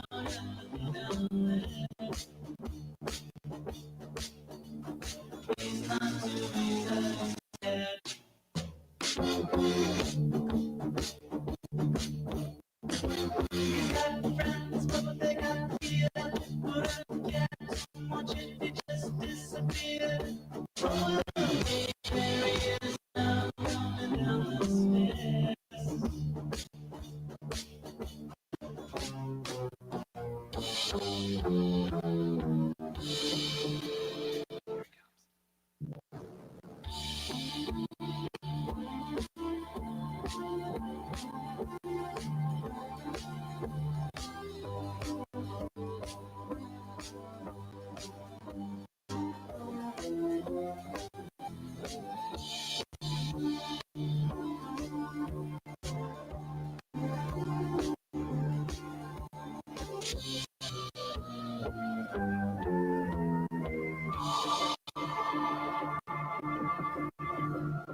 Are we crazy? Living out through a lens, trapped in our white picket fence, ornaments. So comfortable we're living in a bubble.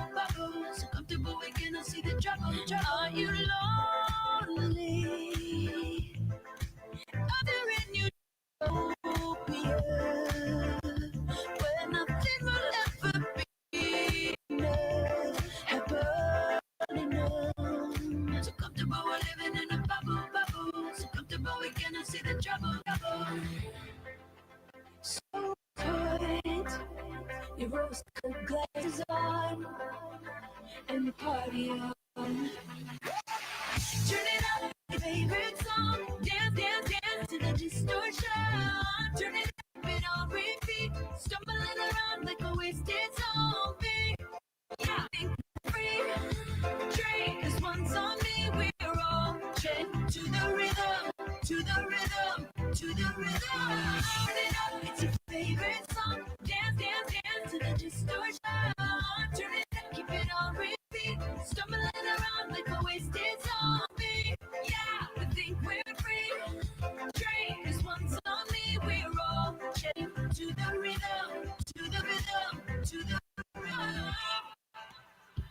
Are we tone deaf? Keep sweeping it under the mat.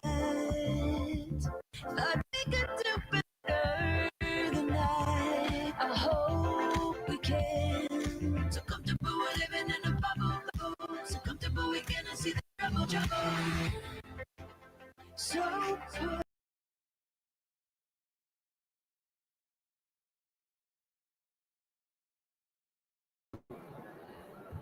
Okay, so we are back on the live screen. So awesome that you are still tuning in. I have the opportunity to sit down with Dr. Patrice, and I am really excited because I really just hung out with her like on Friday. We hung out for Women Applying AI. But since we're here live at GA World, want to know, Dr. Patrice, what are you taking from the conversations? Has anything resonated with you? Sure. So one of the things that's really resonating with me, the very first Boston AI meetup I went to, I could count on one hand the number of women that were at that event. And to have experienced the women applying AI community just grow at such a rapid rate and the incredible launch we had just really fills me with joy.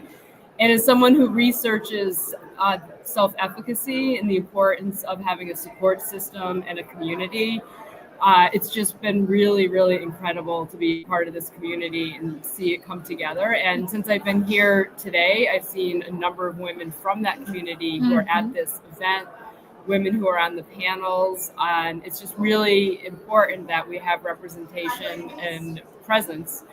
And as far as how I'm applying AI, my research has always been around the intersection of education and academic innovation and increasing career pathways and access to education for women. And so two things that I'm working on right now. One is interviewing women about their experiences pursuing career pathways in education in AI, and really looking for those change makers to really get a better sense of what supports persistence for women in this field and how we can support more women in achieving their goals. Awesome. Thank you so much. So one small thing, sometimes it's been said on stage that they're learning something new. Is there anything that you want to share back with our audiences that has been new, or you think that people do not know about AI? Because we've been asking the speakers, did you learn something or do you want to share something? So did you learn? Well, you told us what you learned, but do you want to share something a little different? Or even about like the conversations that you're having with women who are pursuing pathways in education or tech. Is it easy? Is it hard? Any additional insights? Sure. So one thing, I was just in the session on change management, and I'm not sure that I would say this is something new I learned, but I appreciated the discussion around the importance of having responsible AI and having a policy, and that you kind of like have your house in order before you bring AI into your company. And the discussion around change management being all about people. And that, you know, it's not about the technology, it's about people making sure that their voice is heard and that you really understand what their needs are and what their barriers are. And as far as what the stories I'm hearing from women, definitely that they continue to feel unwelcome in the space. And one of the things that I heard a lot at the Women Applying AI that, again, reinforces the need for this community was a number of women who said, I wasn't going to come because I'm not techie. And how grateful they were, you know, how welcoming the space felt, and that it was a space they felt that they could be vulnerable and even like make that statement. And so, you know, to me, it's all those small actions that will eventually create change. So perfect, so perfect. Because I will say that I really resonated hearing, having grown up in organization and change strategy, that change management was so fundamental in terms of really recouping the benefits of AI, and just about the connectivity. Friday at the launch, tomorrow morning for the Women in AI breakfast. I think that need for community is so palatable. I see Melissa Daly, who's here, and she's helping our Women in AI group to help launch. And she's been really driving marketing and the LinkedIn growth. And everybody knows, like, I'm a LinkedIn queen. I love LinkedIn. I probably get my news there. Or maybe I get it from the daily news with GAI Insights. But to see that phenomenal growth in our LinkedIn community on Women in AI, I think is a testament to your comment around that desire and need for women to connect. All right. Well, thank you so much for sitting down with me. And I hope some people see you tomorrow. reach out. I'd love to talk to some people in the community. You know what I'm going to do? I am going to, because I'm asking for your permission now. Can I put your contact information from LinkedIn in the chat so people can connect with you? Oh, yeah, definitely. Okay, we'll do. Awesome. Right. Thank you, Thanks for Dr. inviting me. Patrice. My Thank pleasure. you. So, Melissa, I called you out. Come on down. Send you the photo. That was great. Thank Hi, you. Thanks for having Oh me. my gosh, thank you so much for coming. I'm excited. So here's another one of my Women Applying AI girlfriends. And I will have to say, Melissa, you've done such a fantastic job helping to amplify the work that we're doing, helping to amplify a need for this type of connectivity, in addition to Chit Chat Digital. So I have a couple things that I would love for you to share with the audience. So tell us about your involvement and leadership position within Women in AI. And then, because we are talking about how individuals, executives, thought leaders are applying AI. Please let us know how you apply AI in your company. Chit Chat Digital. I got involved with women applying AI through going to a workshop at the, it's hard for me to look there. No, I look wanna there, look at you. look there. No, Okay. I want to look at you too. Doesn't she look gorgeous? We look at so her, cute together. look at Yes. her, looks so cute. I went to a workshop called Women in AI in March, held by the Kendall Project. Okay, awesome. And the Kendall Project, as many of you probably already know, is a nonprofit that helps companies at enterprise level adopt AI technologies for their employees so that they can preserve jobs, not get rid of people. Yeah. And it was such an amazing workshop that the idea for women applying AI had already started the autumn before and was starting to percolate, but many more stakeholders were in this one room. And so Luda and Pam decided to sort of launch this. And we actually had a conversation with Pam earlier. Oh, cool.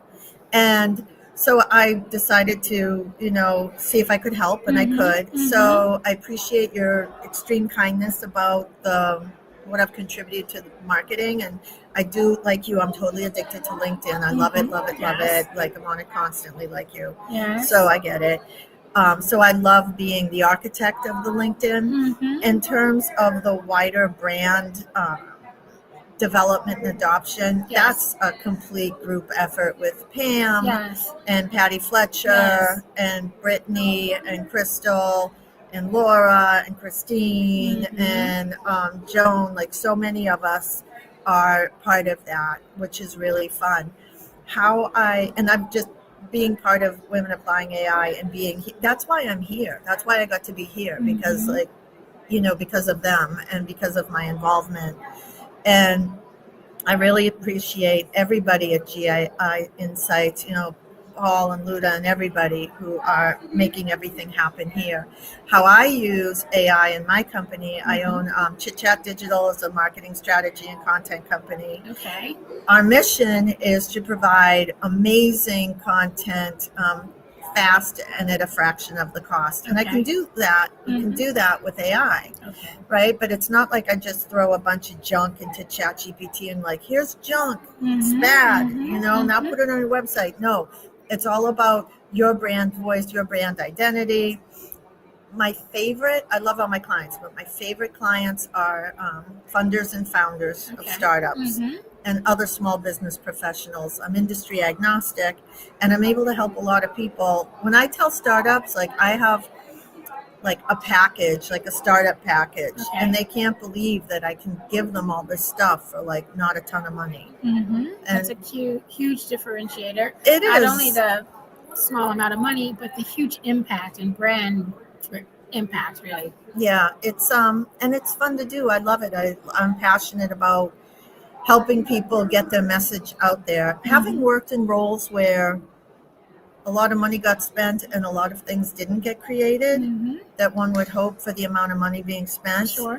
I like being able to deliver the same kind of quality and amount and volume for like a fraction, for like 80% less. That's fantastic. I mean, honestly, all initiatives that we work on in this day and age are really being mandated to quantify the ROI of your deliverables. So the fact that you can still deliver high impact, differentiated branding at, you said 80% of the cost, that's phenomenal, Melissa. That really is. And that's like a real number. That's like a real life number I lived through in startup world when I was when I built an internal marketing function from the ground up for a startup.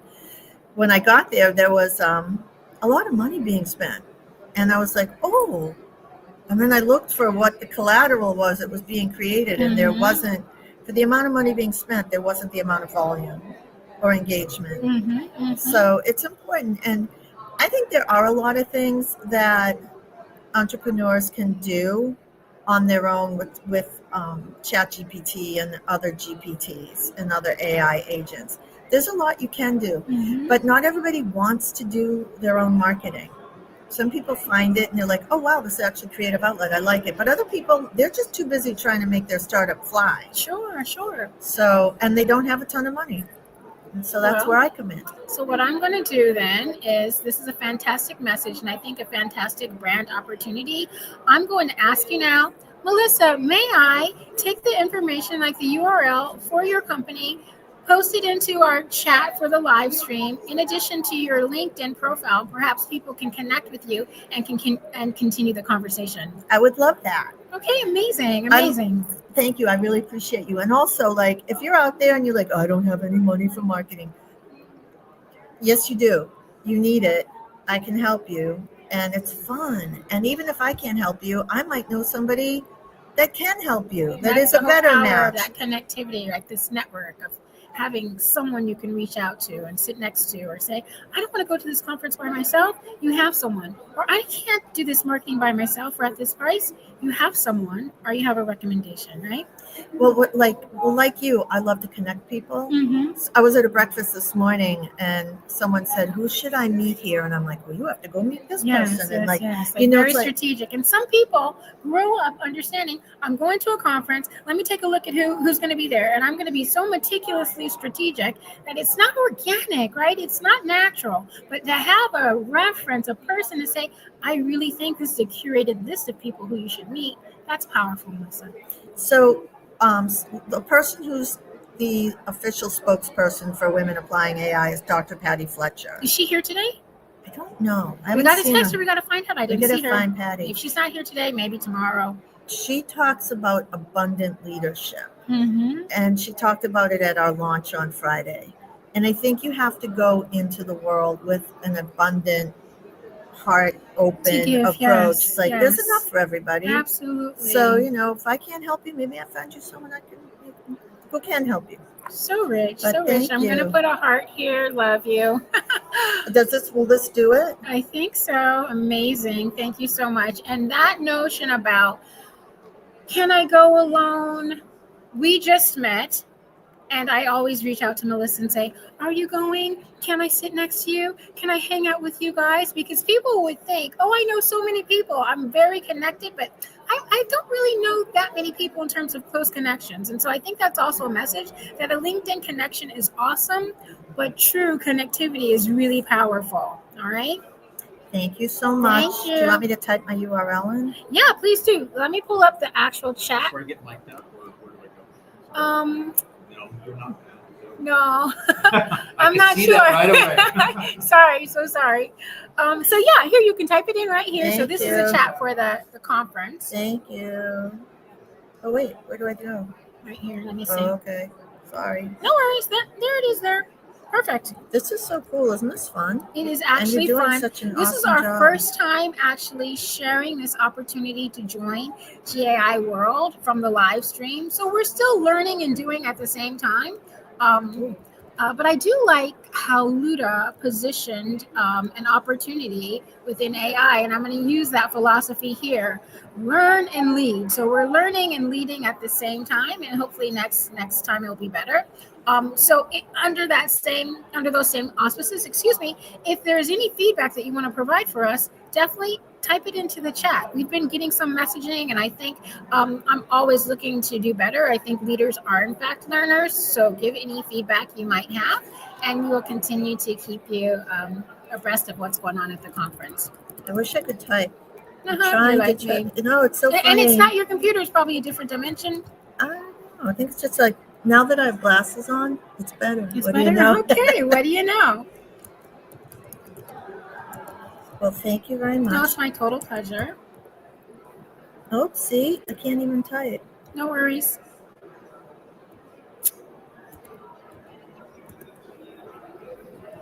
This is fun, though. No, it's totally It's been fun. a great conference. Yeah, so I'm going to sign out, and we will stay tuned for more.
me, surround like a waterfall.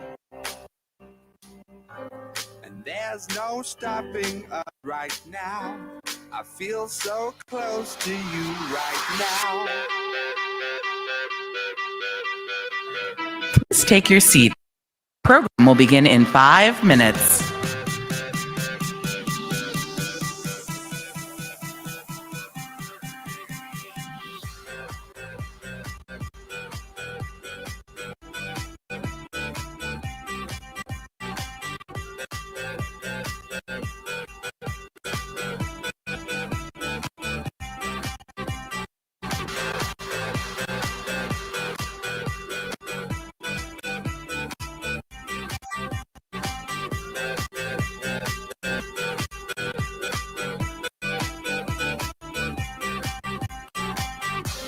I feel so close to you right now. It's a force field. I wear my heart upon my sleeve like a deal. Your love brought me, surround me like a waterfall. And there's no stopping us right now. I feel so close to you right now.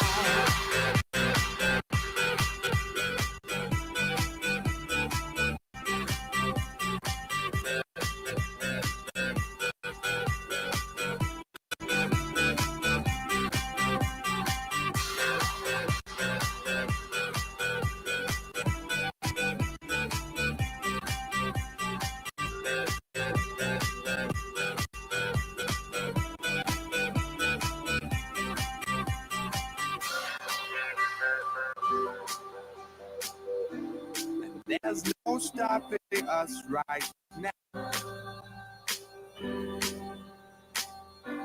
And there's no stopping us right now. And there's no stopping us right now. I feel so close to you right now.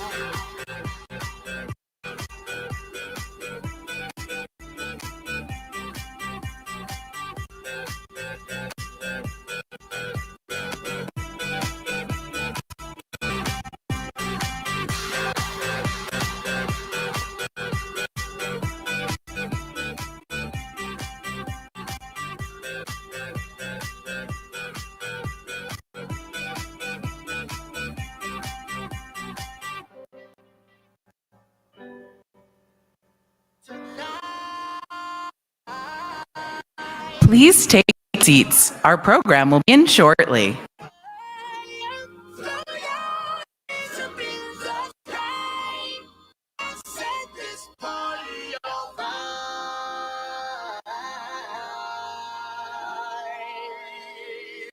Players, put your pinky rings up to the moon.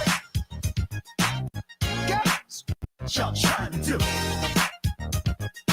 24 karat magic in the air. It's so big. Look out. Pop, it's showtime. Showtime. Guess who's back again? Oh, they don't know. Downtown. I bet they know as soon as we walk in. I'm wearing Cuban links, designer mix, Inglewood's finest shoes. Don't look too hard, might hurt. Known to give the color red blue. Dangerous man with money in my pocket. Keep up. So many girls around me and they're waking up the rock. Keep up. Why you mad? Fix your face. Won't they all be just keep up? Players only. Come on, put your rings up to the moon. Guess what y'all trying to do? 24 karat magic in the air. It's just so big. Second verse for the hustlers, gangsters, bad bitches and your ill friends. I cannot preach, I gotta show them how I can get it in. First, take your shit, do your dip, spend your money like money ain't shit. Ooh, we too fresh to blame it on Jesus. Hashtag blessed. They ain't ready for me. I'm a dangerous man with money in my pocket. Keep up. So many million waking up the rocket. Keep up. Why you mad? Face ain't my fault they all can keep up. Players only. Come on, put your hands up. Please take your seats and silence your phones. Our program is about to begin.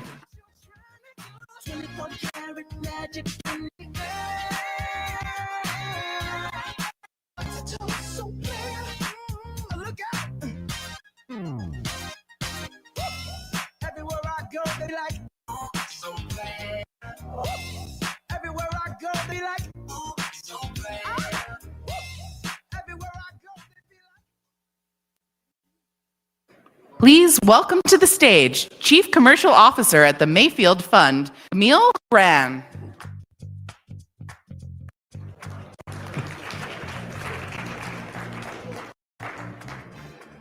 Well, good afternoon, everybody. My name is Camille Gran, and please help me welcome 4 amazing CIOs who are going to really help us talk about what's real about AI and making AI real from an operator perspective. So just a quick soundbite on myself and Mayfield. We are an early stage venture capital firm based out of California. We're actually one of the oldest VCs in the Valley, now 57 years old. We're on 20th fund, about $4 billion under management. And of course, the majority of what we're investing in these days is AI. In fact, if you're an entrepreneur, and we see about 10,000 business plans a year, so we love more ideas, so keep bringing them in. If you walk in and you don't have some sort of thesis on AI, we wonder why.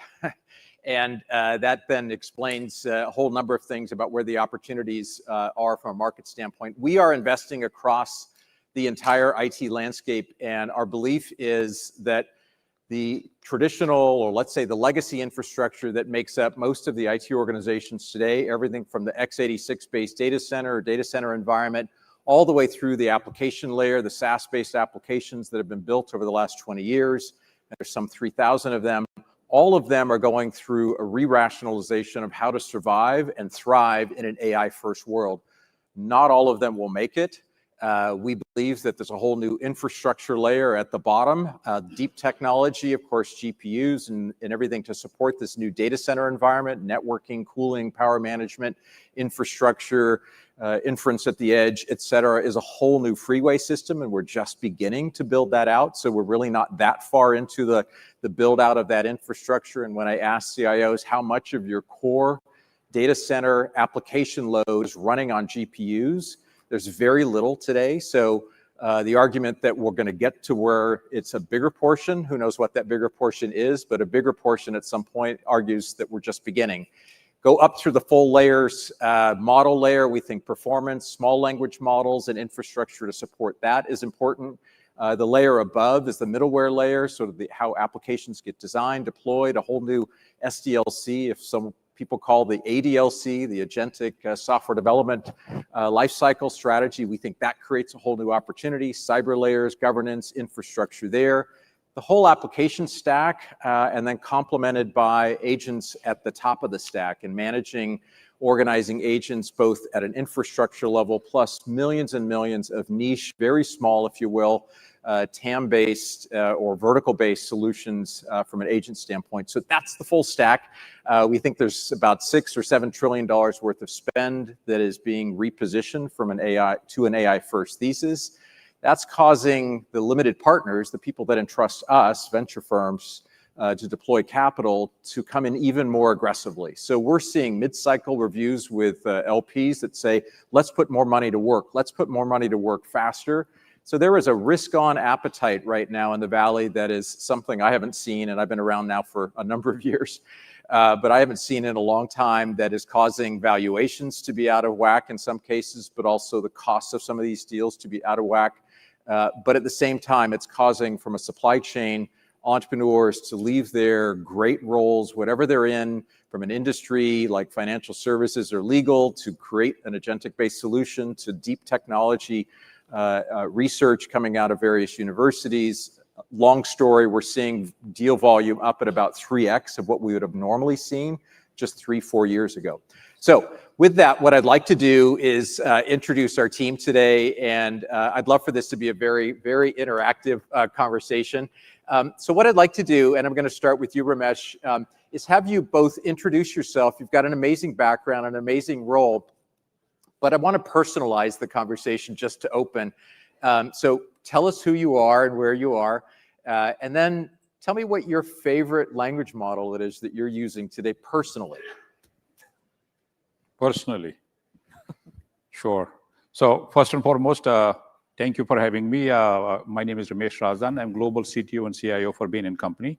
I've been lucky to be in the industry for 30 plus years in various leadership roles across high-tech, professional services, as well as manufacturing and private equity and so on. So delighted to be here. So what do I use today?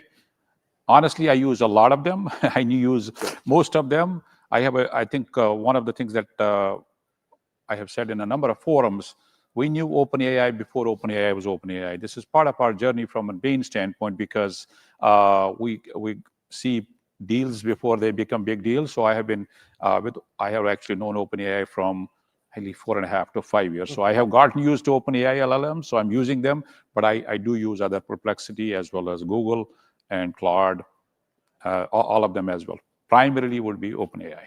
Great, great. Thanks, Ramesh. Nate, please introduce yourself and give us your prompt answer. So for Claude, for me, Claude, I do use Gemini's infrastructure quite a bit. But no, I've come to find Claude to be more specific to the way my brain sort of works when I do use GenAI. I've been in life sciences for almost 28 years now. Wow. As in IT. And then I was in secondary ed as a director of IT before that. So it's been an interesting long journey. Exilio is a cancer company. We're focused on targeted immunotherapy. So right now we're one of a small cadre of companies in the world that have figured out how to deal with toxicity, to deal a lethal sort of dose to a cancer cell. The next 2 years is going to be an absolute sort of race for these small group of companies to get to the finish line. Hopefully all make it, but we're one of those sort of small group of companies that really are up against the clock at this point. Great, thanks, Nate. Jim. Wow, fellow cancer saving, that's tough.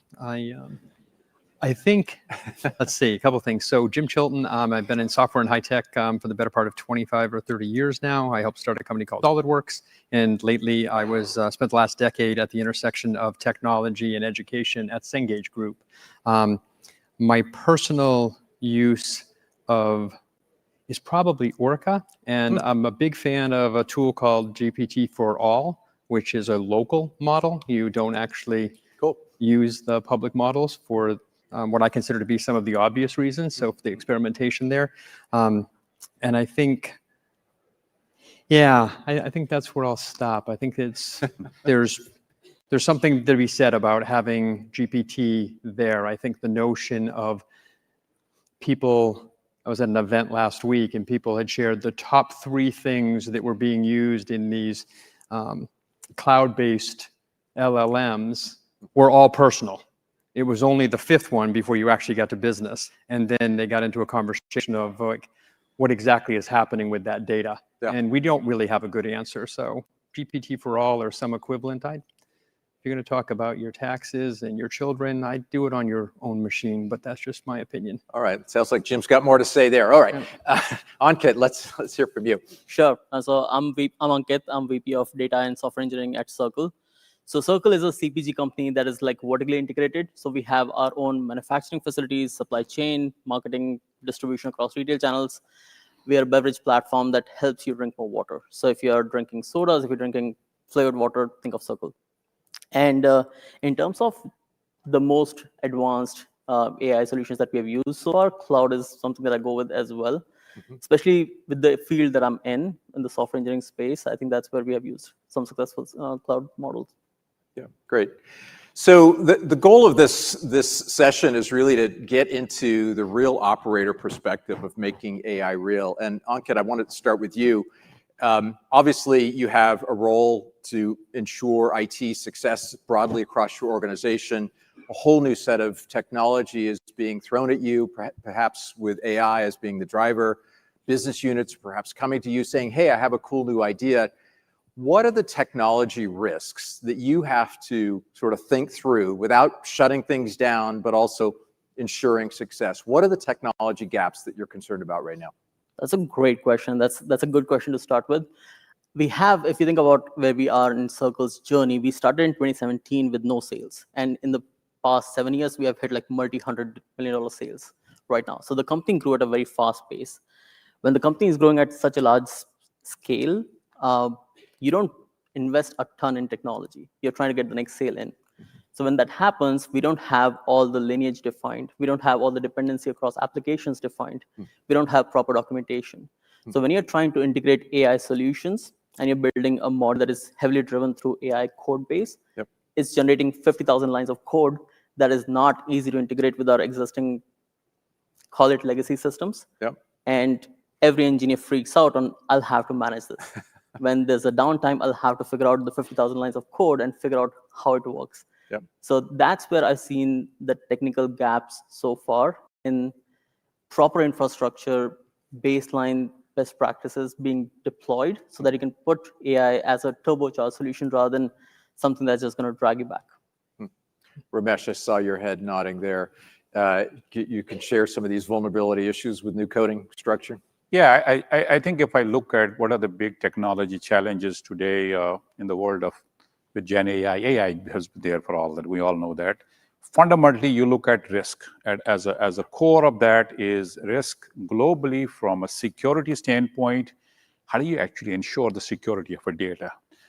I think Jim basically touched upon that. We have to look at the most important asset for every organization is data. One has to be able to protect it. One has to be able to defend it.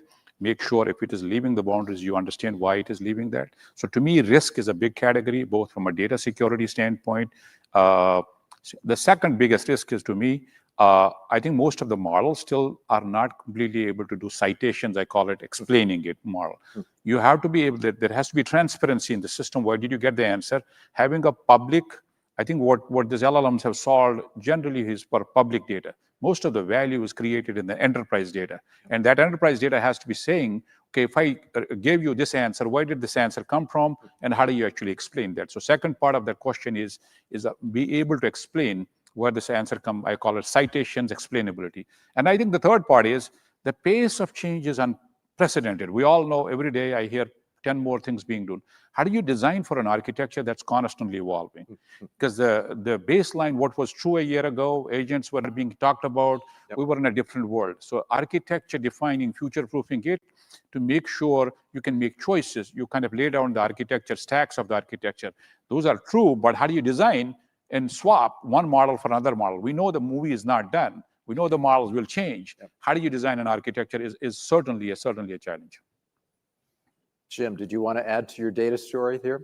Oh, no, I mean, I think it's just a cautionary tale. Cengage in particular, when you think about industries that are steeped in copyright law and copyright dependency, it was very much in the front of mind for us for my time at Cengage, when you thought about, if you're in the content business, what does this technology mean to you? And if you're in the business of teaching people things, what does that mean to them? Critical and analytical thinking is a core component to education, not just here, but throughout the world. And so there's a lot of thought we gave to what the data is, why does it matter, and how do you think about it, and how do you also support critical and analytical thinking by leveraging AI for that purpose. It would be very easy, as some companies had demonstrated, to skip past that. Giving students the answer is a way to make revenue. It is also the wrong thing to do.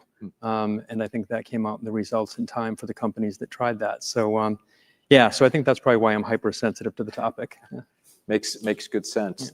Nate, what about biotech? Anything unique from a technology standpoint for you? Well, I mean, speaking on behalf of Exilio, we have a composable architecture. So for me, when I started there, as I've done with pretty much all the companies I've ever worked at, is to strip it down so it's not a single ecosystem, but rather every single piece can be taken out and replaced with something else that comes along that might be better. I mean, we're not in the business of swapping out every day, but certainly we have that capability. But more importantly than that, it's an industry that with some small outliers, and those are the ones that have, you know, the press releases and the 8Ks with these bulletins about partnerships. The rest of the business is actually a little bit more pragmatic. The rest of the industry, I should say, a little more pragmatic. We're taking a, you know, should be able to be fixed by process first, and if process can't fix it, look to automation. If process and automation can't together solve whatever your problem is, then perhaps there's another tool called AI you can use to augment. But there's a very, very high risk that comes with becoming dependent on GenAI right now, or any LLM structure. So we need to be able to, at any moment, effectively pull that away without stopping anything the business is doing. And that's, I think, paramount to the way it has to be structured. So let's shift to sort of the business conversation. And each of you are in different industries. I don't know if you noticed this, but you've got a cross match of various industries here, which is fascinating by design.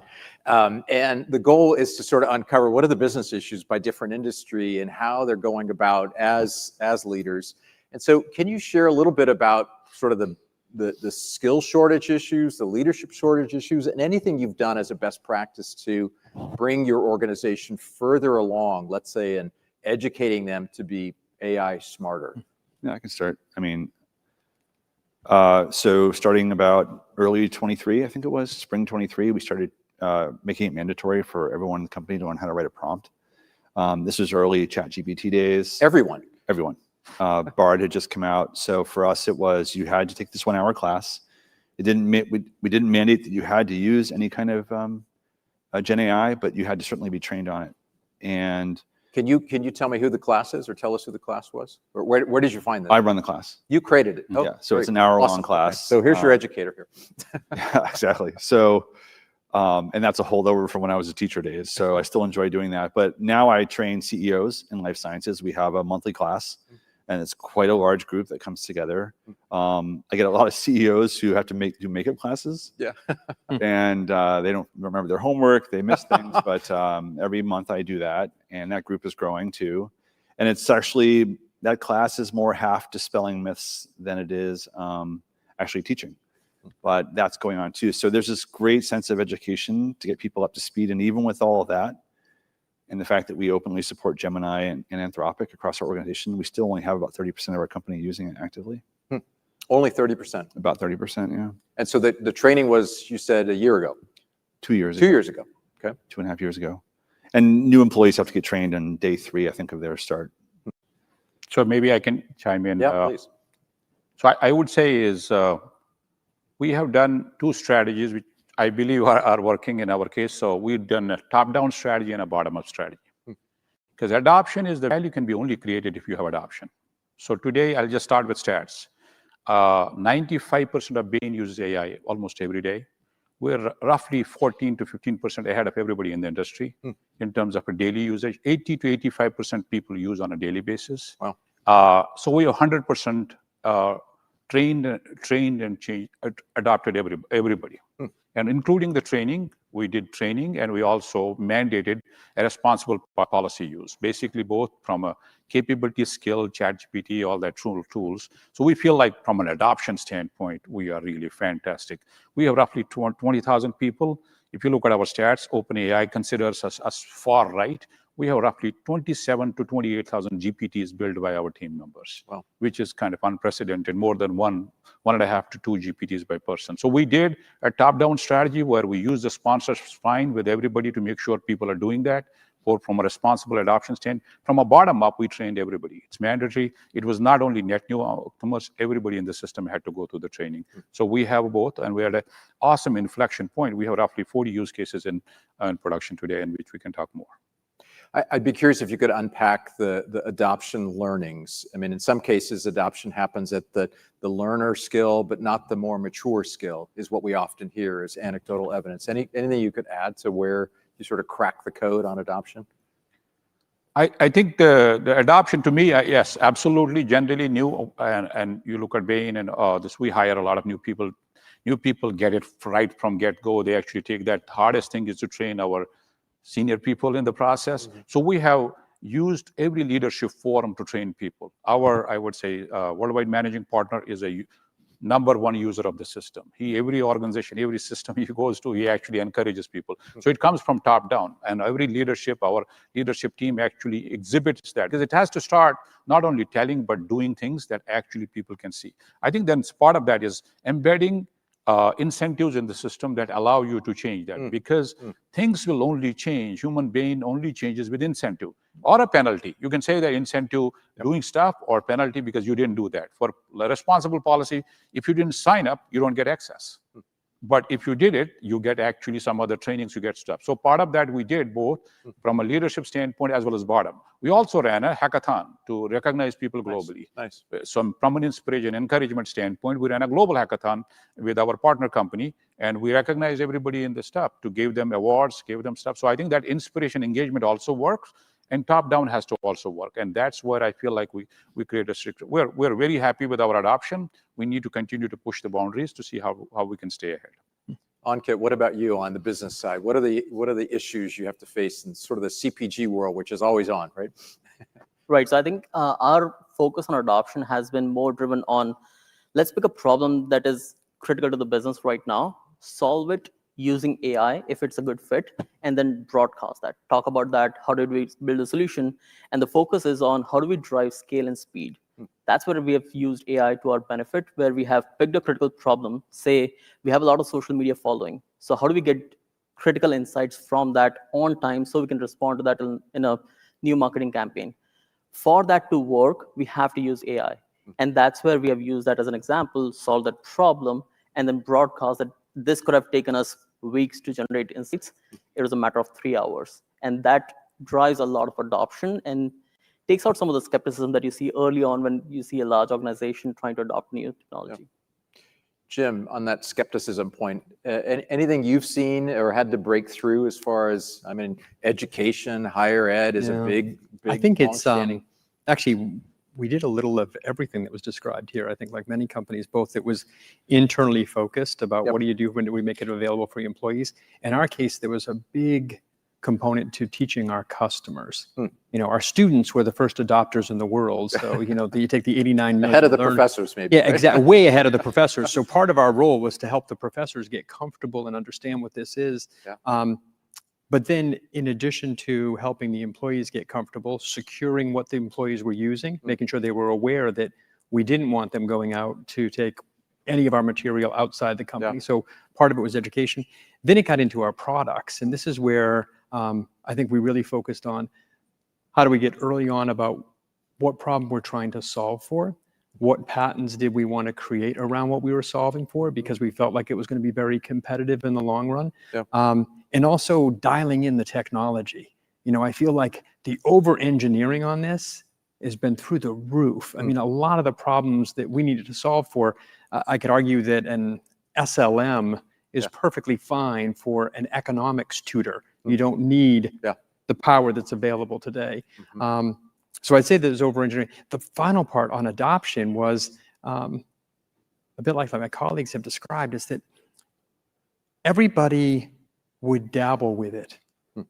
And it was interesting and fun until it got into their job. Right? So this was all a good time when you were talking about everybody smiles on this one. What you think somebody else's problem could do. But all of a sudden, when they saw the power of what this meant for their work, it was a different conversation. So I'd say we saw an adoption curve that was like, oh my God, this power is amazing. We can do so much with it. Let's go through our use cases. Let's pick the most valuable use cases. And then it was almost like a regression of those use cases include me.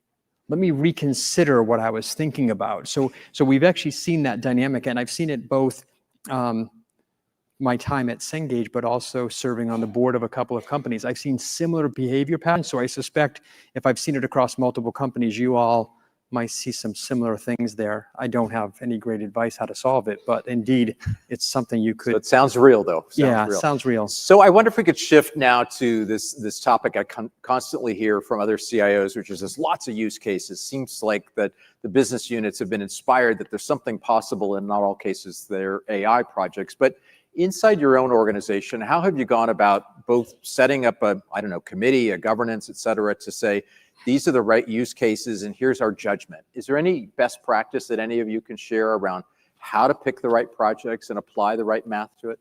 Yeah. Go ahead, sorry. No, I was going to say, we have sort of two parts committee. One's our typical IT steering committee. It handles sort of approvals for things that meet certain criteria. And it's not a yes/no committee, it's a when committee, effectively. But projects that come through that have anything to do with AI, effectively new development, sort of de novo platforms or applications, has to go to the Skynet committee. Skynet then will adjudicate it based on our ethical governance, because we have a very, very tight ethical model, and then send it back to ITSC. But it kind of goes in that loop every time it triggers one of those sort of AI categories. And it actually works really well. I mean, we have 14 people on Skynet. We have 12 on ITSC.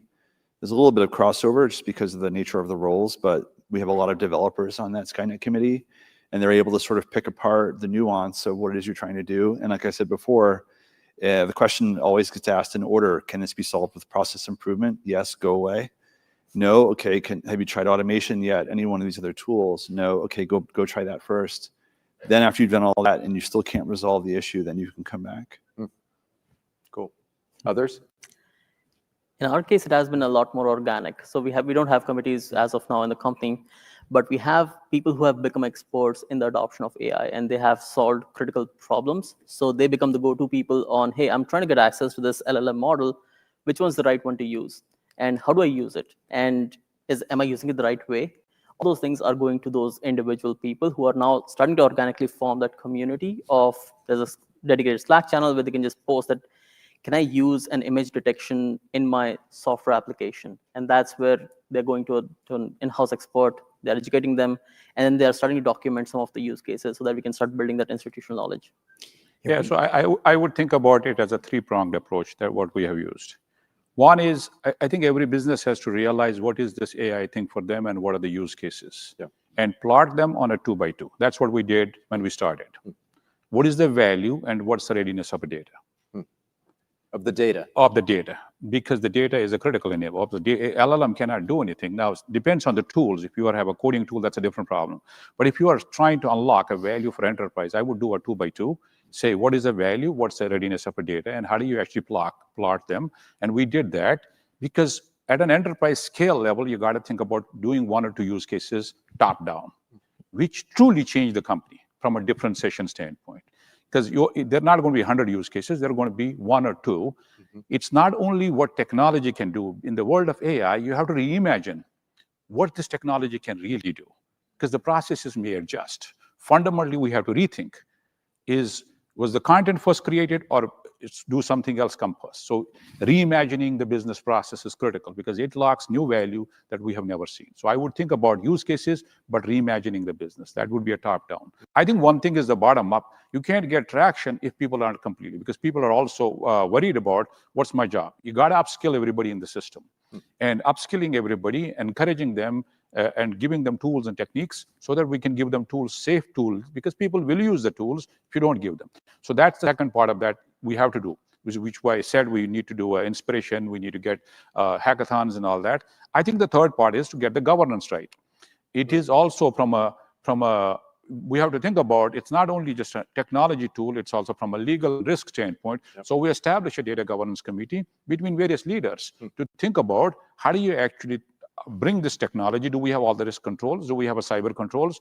Do we have a commercial controls in a contract standpoint? So you got to think about breaking down silos and thinking about a cross-functional way to organize that. So I would think about those three things as we think about it, and we feel pretty good in terms of getting the value out of where we actually do that. I know there's an MIT study about 95%.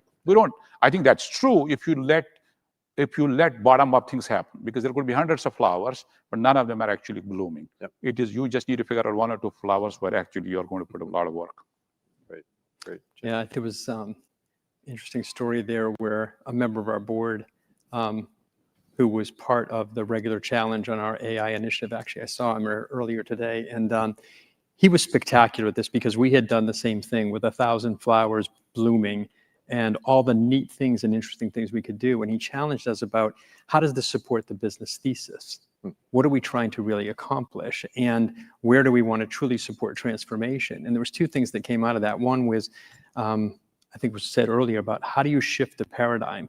We kept taking today's paradigm and processes and stuffing AI into that. So you think about, one of them that I thought about last week at a different event was, how do you take the recruitment process and everything that's happening with recruiting and evaluating candidates and all of that, and you continue to try to stuff AI into this multi-decade old paradigm to think, and you really didn't pursue the real opportunity for the business to change. And one quick example that we had on that was our go-to-market for one of the businesses was about expertise down to the person. So you would have an expert that would talk to a PhD in physics or a PhD in economics. And the sales folks were like, I'm ill-prepared to talk to someone at that level about our material. So we built a tool that allowed them to quickly cite, reference, and find anything on their mobile device so that you could change the go-to-market so you could get more generalists out to the market and not have to have all these specialists actually out inside the institutions. But it was a real thesis, and I think it, wherever he is, Vikram, give him credit where it's due, is that his constant challenge of us, I think, pushed on that to go back to the business thesis with this. How do you think your roles will change over the next few years? And I opened with, and I think we're out of time, but it says 5 minutes here, so I don't know. I opened with this broad thesis that the IT stack as we know it today is going to transform. That theoretically changes the vendor strategy, et cetera. We're talking about agents and agentic enterprise. We're talking about a different formation of use cases, perhaps that are different than what we've had 20 years past.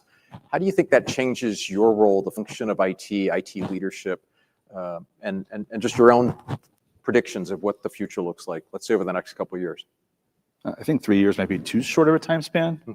I think more like 10 or 15 might be more accurate. I still think that we have huge infrastructure needs and demands. There's still a lot of periphery that's going on for this sort of IT idea that we still have. But, Jim's point, IT itself is a very old institution.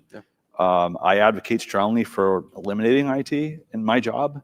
In place of something new. I don't exactly have a name for it yet, but certainly the days of help desks and ITSM and all the other business that comes along with it are sort of coming to an end, but there's no new paradigm yet to replace it, so to speak.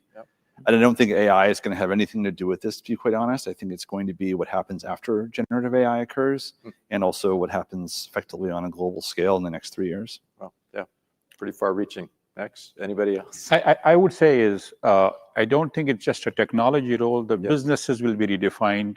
The roles of finance, talent, every organization, what go-to-market does.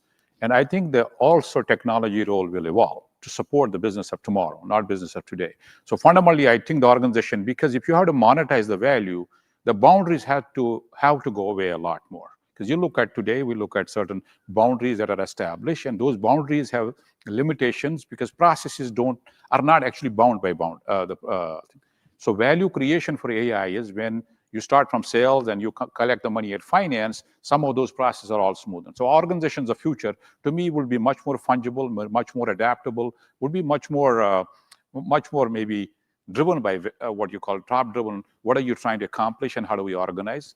We call them more of an agile organization. I think to me, technology, obviously, what is happening is things that were done, like things like anything that was done by left side of the brain a lot, more predictable, math is going to do better. And that will be whether that's a higher help desk role, software engineering role. I think you will actually, that will move up the value chain. That's what we all predict.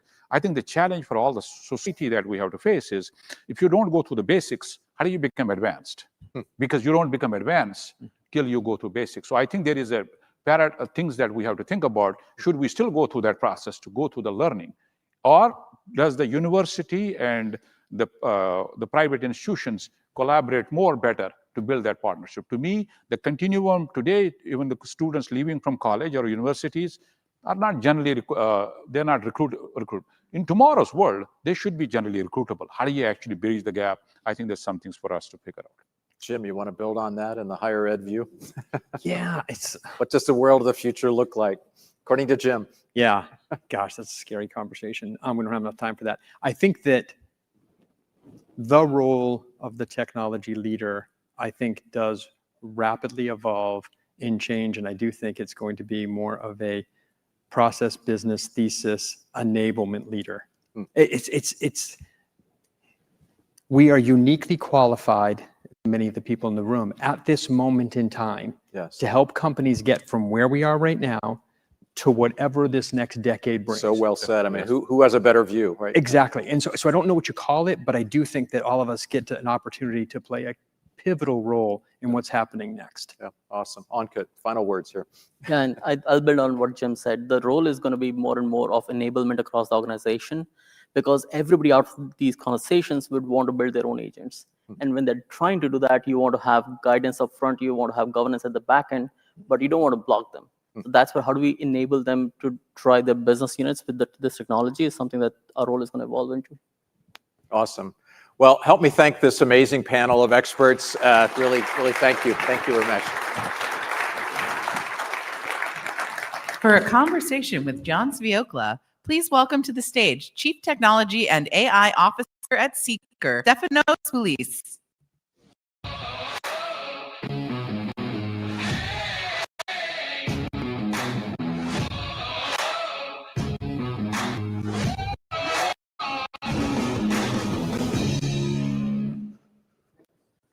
The middle seat.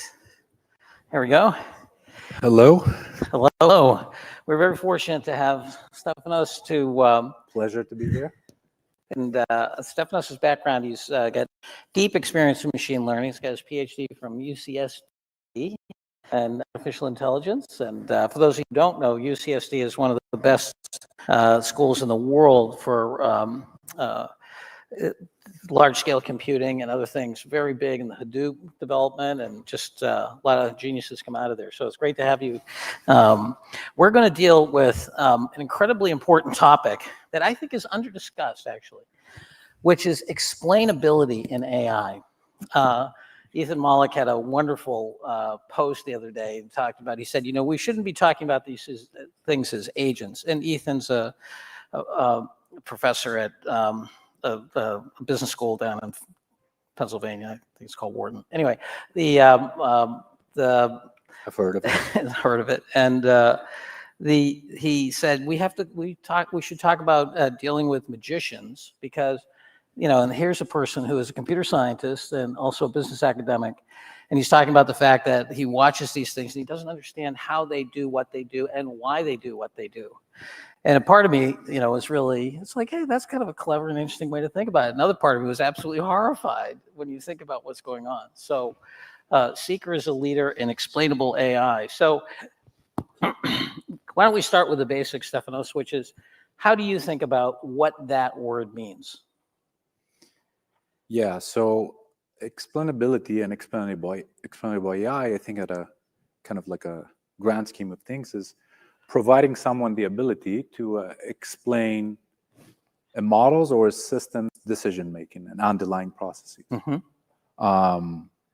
And, today's kind of world of AI is all about agents. AI agents are everywhere.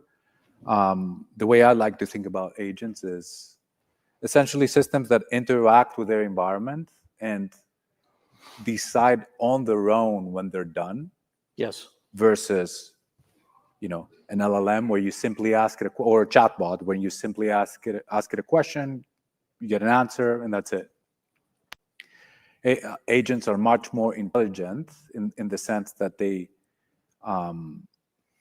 they're able to accomplish much more complex tasks. They traverse graphs of possibilities that are much richer and much larger than what a traditional LLM or vision language model would, which, they have the ability to plan, they have the ability to select between different tools, the web, code execution environments, a large number of things. But ultimately, they are non-deterministic systems. Right. And when an agent makes a decision that is flawed at the beginning of its execution graph, that error or that hallucination or whatever we want to call it will propagate all the way to the end. Yes. And in order to be able to rectify that, in order to be able to understand what's going on, you need what we call explainability. You need the tooling, you need the technology, you need the capability to actually open the black box, understand what happened in the agent's execution process, and if need be, contest that decision, that outcome. What we call at Seekr contestability, which is making explainability actionable, bringing in the human in the loop to actually teach the system how to become better, how to get better at the specific task. Yes. So that's sort of like in a nutshell, how I think of explainability. Yeah, and I think it's interesting. One of the things when I went to work at PwC for a while, I really started to understand not just audit processes and tax processes, but really compliance processes in a way that I hadn't before, including the $5,000 fine I got for buying my kids some stock I shouldn't have. Anyway, when you're dealing, I think most organizations, if not every organization, have certain decision processes that have to be explainable. Lots don't, right? But I know at PwC, when the regulators came in and they wanted to know about your audit process or your compliance process or your risk processes, you had to be able to give them in detail, and you even had to show some people who were punished for stepping over the line, which is what they told me when I got charged $5,000. So as you think about that, as I understand it, and tell me if I've got this right, you folks believe in order to deliver that, you have to start really from data and curation, training, and then model execution, and then evaluation at the end. And if you don't have that full value chain, you really can't do explainability. Is that correct? Well, I think sort of, yeah. I think to a certain degree, yes. So talking about, taking a large language model or an artificial intelligence model and deploying it for an enterprise application or for a business application, there's essentially two paths. One is what we call inference time operations. So basically take that model and wrap it into an agent, connect it with different tools, connect it with different, the web, like I said, or code execution environment. Give the model the cheat sheet or set of cheat sheets that it needs to actually accomplish the task. So this is the first kind of path. The second path is train the model, take your corpus of private data, turn it into something that the model can learn from, and fuse that knowledge into the model's weight. Yes. So I think we, at Seekr, we actually tackle explainability for both those things, right? Like the providing sort of like the tooling and transparency into the AI system, whether that is an agent or a specific model, trace its decisions back to data, identify why a particular call was called, enable the human to step in and contest that model's decision. Yes. And say, this is not right, or this is right, because sometimes this is important as well. You need that reinforcing signal for the model to learn. So that's it in a nutshell. And there's a lot of research that seems to show that trust is a huge issue in AI models and AI adoption. At the same time, you'll talk to some practitioners who are out in the marketplace, and they'll say, we don't really see it that much. Yes, I understand the papers say this and the surveys say that and so forth, but on the ground, there's not a lot of people who are really pushing back on the vendors for explainability. Could you give us an idea of what are some of the areas where you folks are seeing that real need and understanding and traction?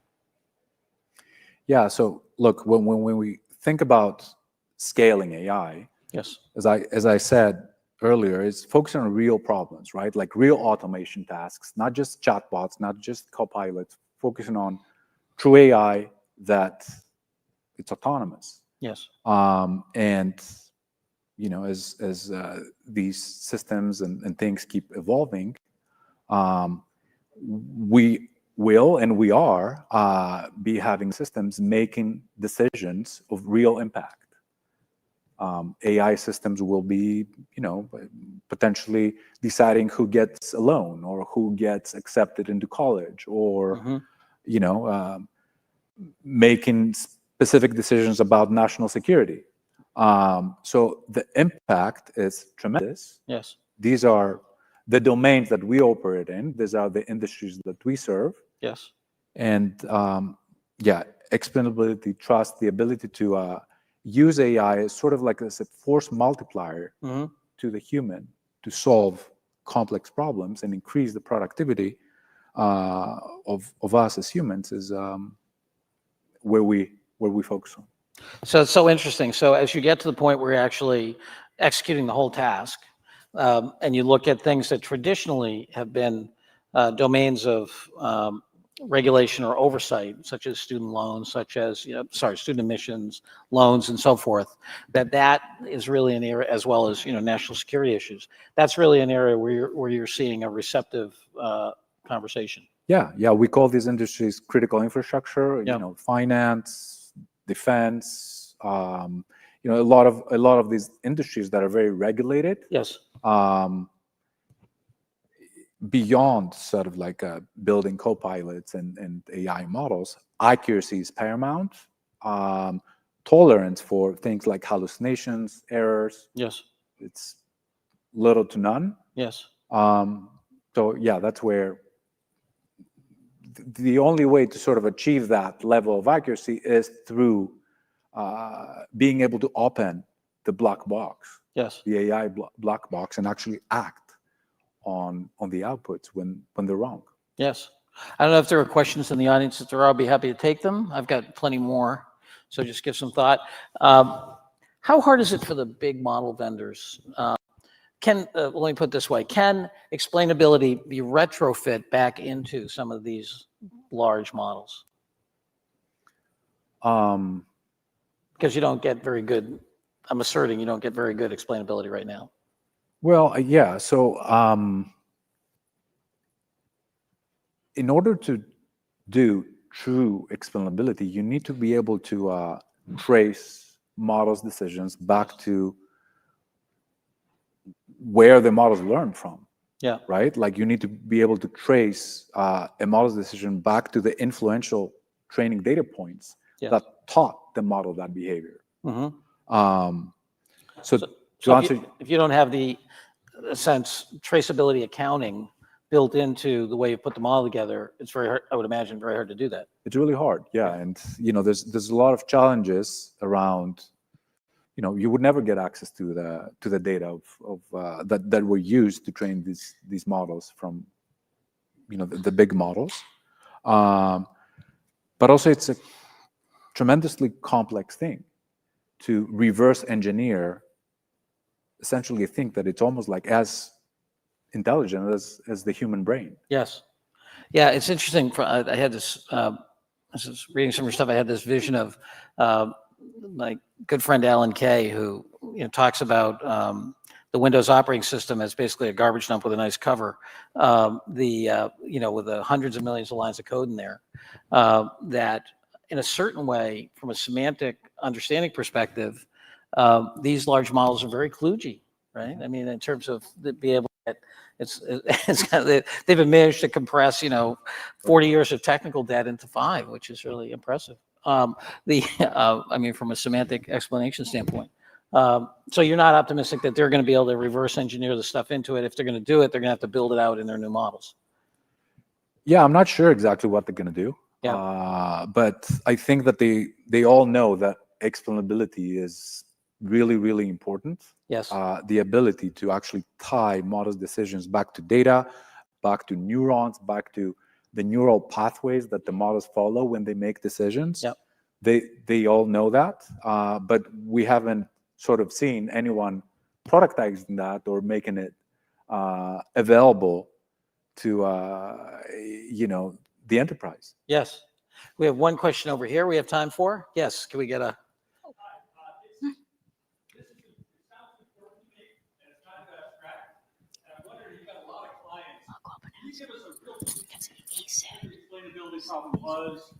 How you solved it, and why your solution made a difference?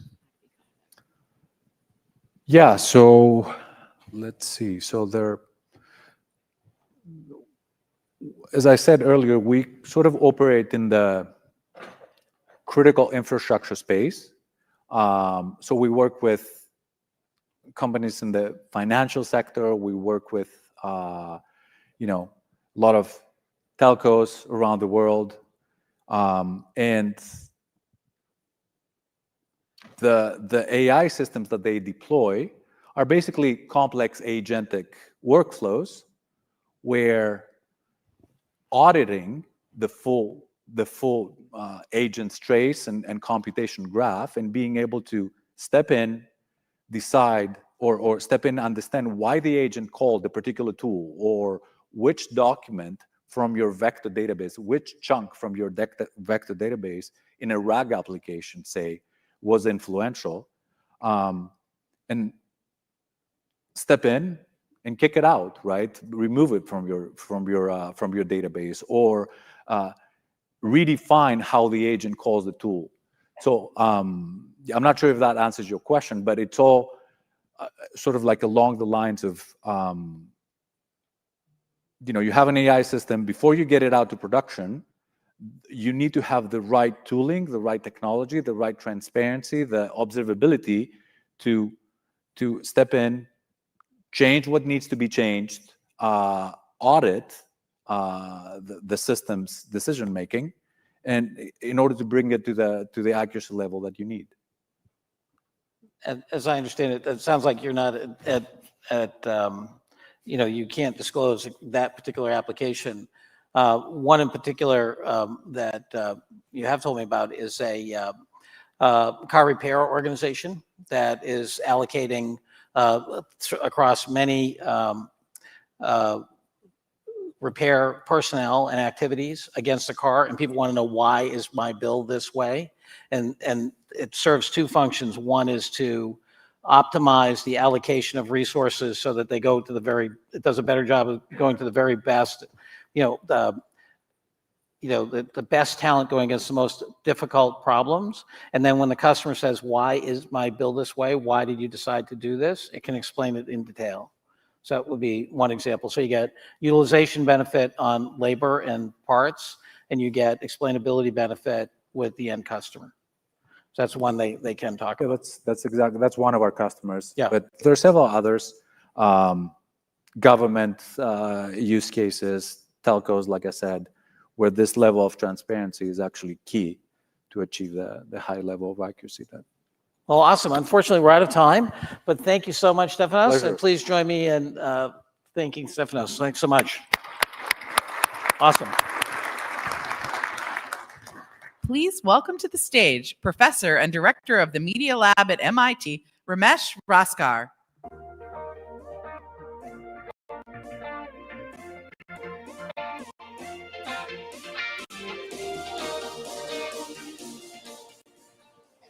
Hello, how are you? Good. Well, town. I just took a quick Uber from across the river in Cambridge, and today we are talking about agents, it seems like. But the AI, there's AI agents, and then there's the internet of AI agents, or agentic web. In other words, the networked AI agents in decentralized architecture. And that's what we mean by Nanda.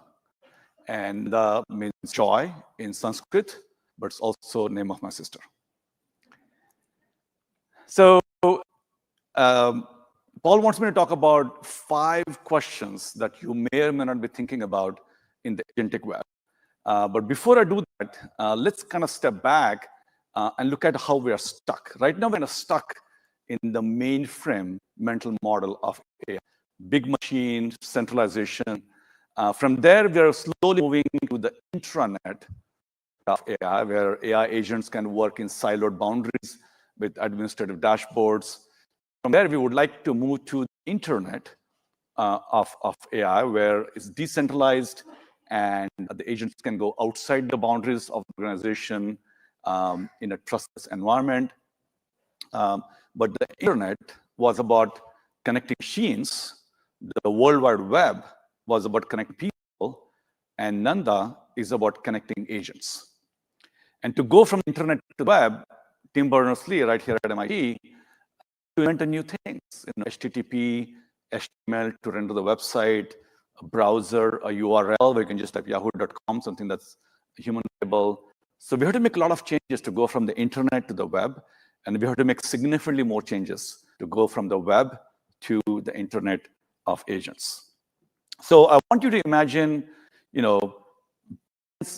of agents representing each of us, maybe trillions, that are going on a road trip, and they're all meeting each other, communicating, friends, socializing, learning from each other, transacting with each other, sometimes on our behalf, but often autonomously.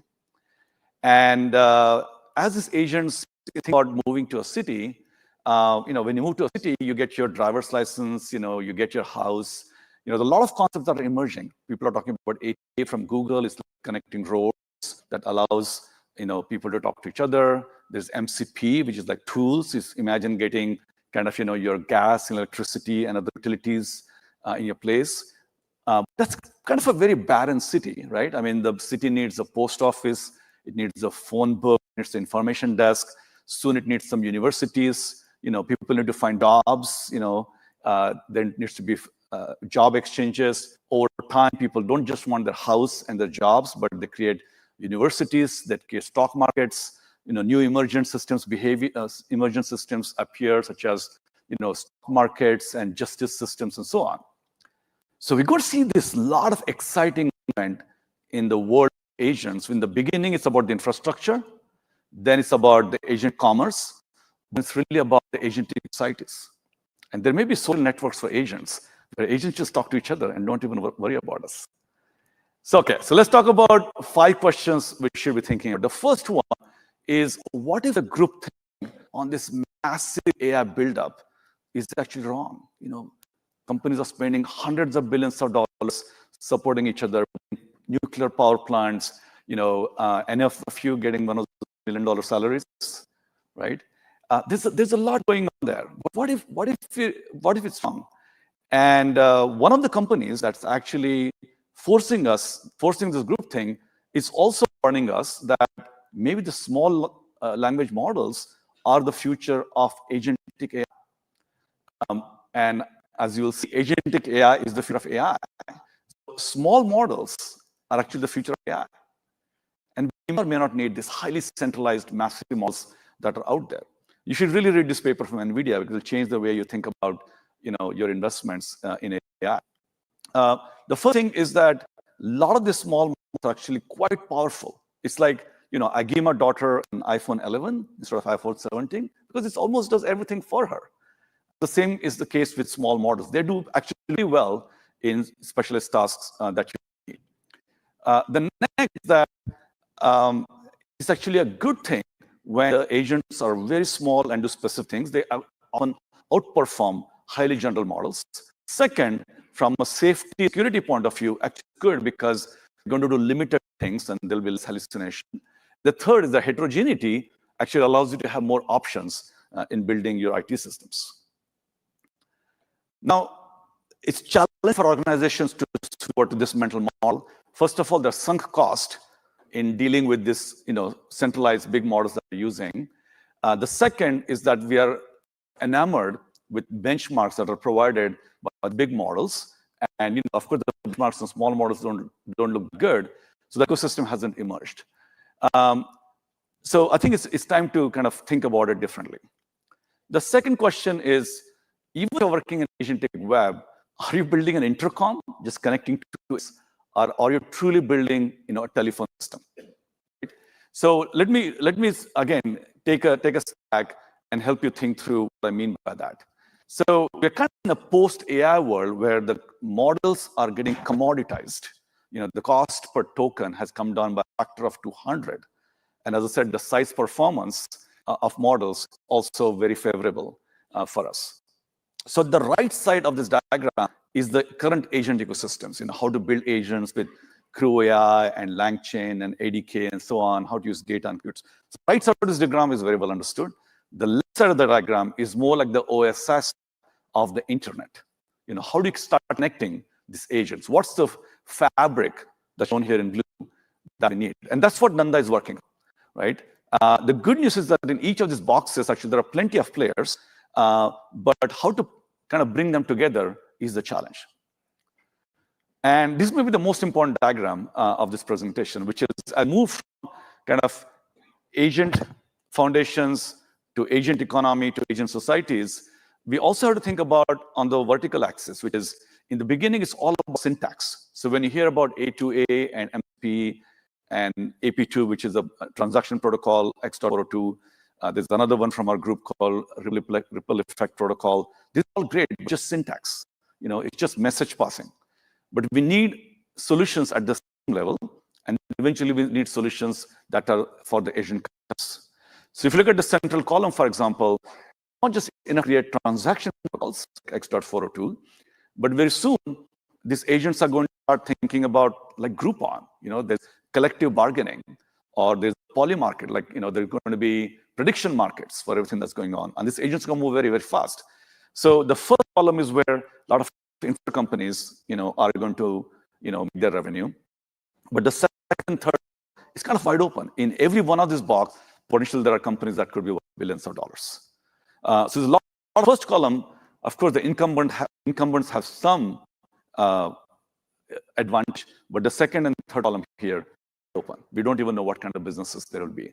This is like 1995, and trying to predict, the next Yahoo, next AOL, Google, next Cisco, and next Software. So it's wide open space in the agentic web. And so at MIT, of course, we are thinking through very deeply with many of our partners, some of you are in the room here, about these three phases.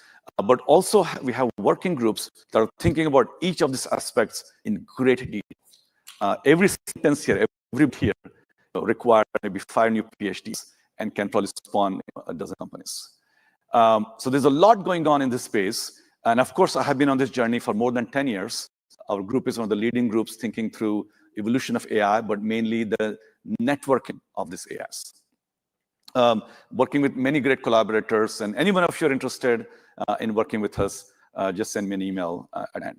A lot of great research that's been developed with university researchers, industry researchers, so on. We just take one example of what the DNS of AI agents looks like. There are only about 300 million websites. So the DNS is fine, but there'll be billions, maybe trillions of agents. So the DNS is going to come to a crawl. We need a new ICANN, we need a new domain agent naming system, and so on. So we started working with this with a very large consortium. In the beginning, you might converge to a solution that looks like a centralized registry, like DNS, that looks more like .txt, those of you who remember. And that's what MCP is trying to do. So we think that's not very sustainable. The other approach to do this would be highly decentralized. If you have to run an agent, it must hang off of some website. And it turns out this is not a good solution either. So with the collective, with the collaboration, we have come up with a hybrid solution, that's lightweight index, but there is, highly private registries that everybody can maintain.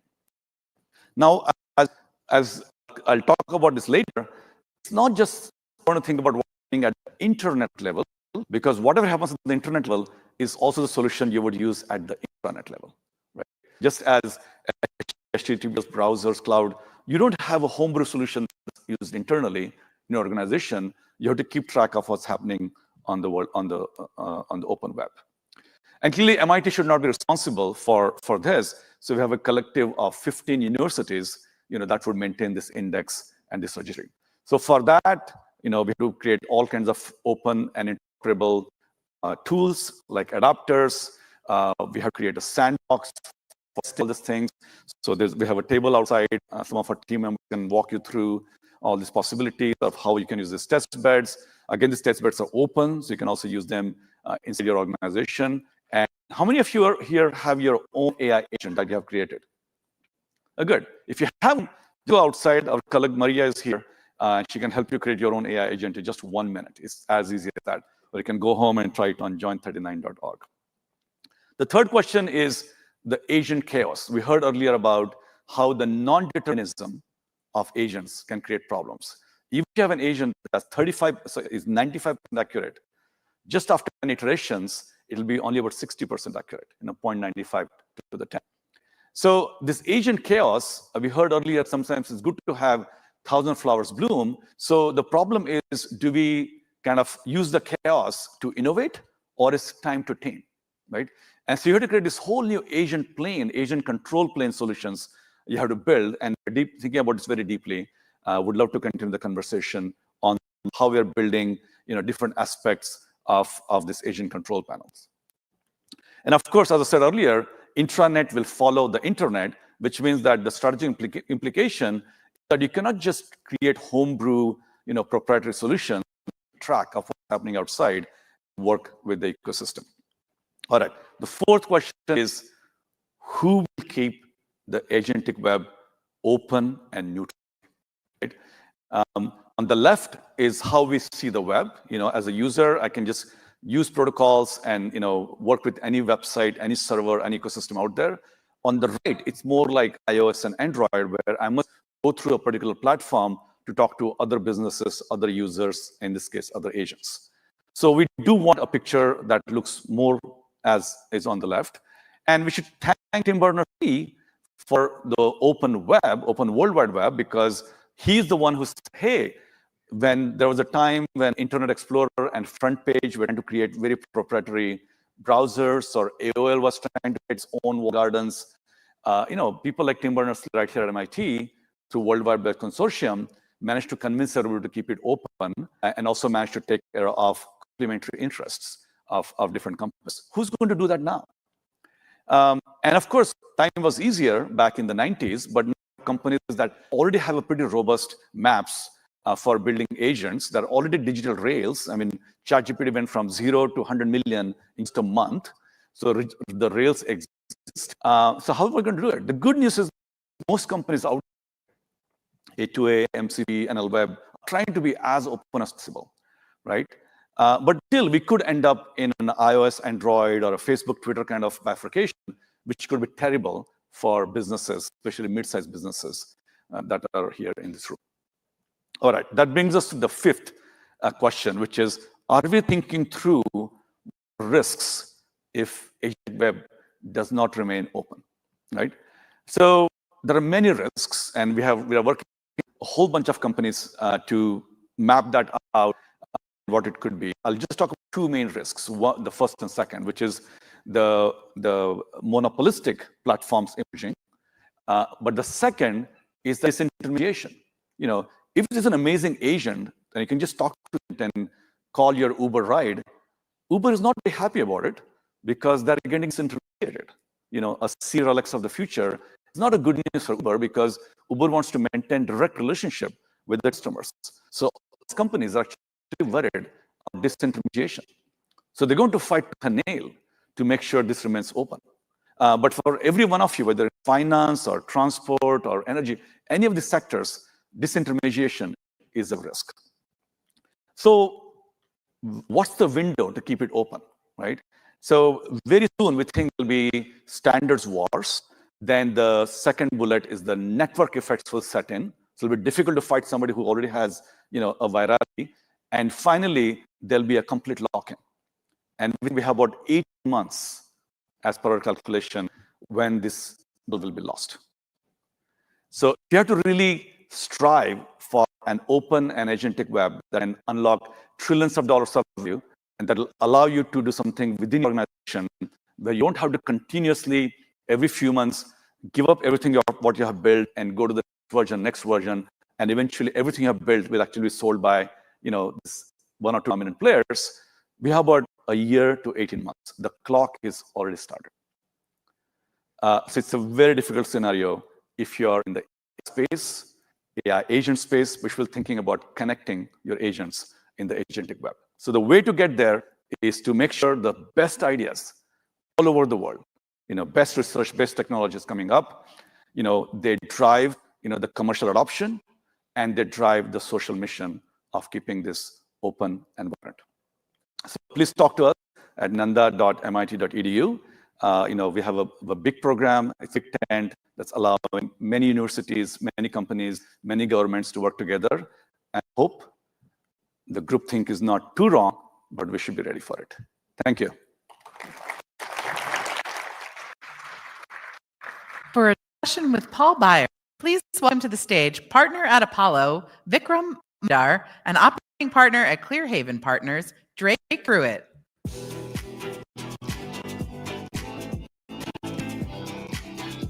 Guys, yeah, he's right here. You guys me? You guys, yeah.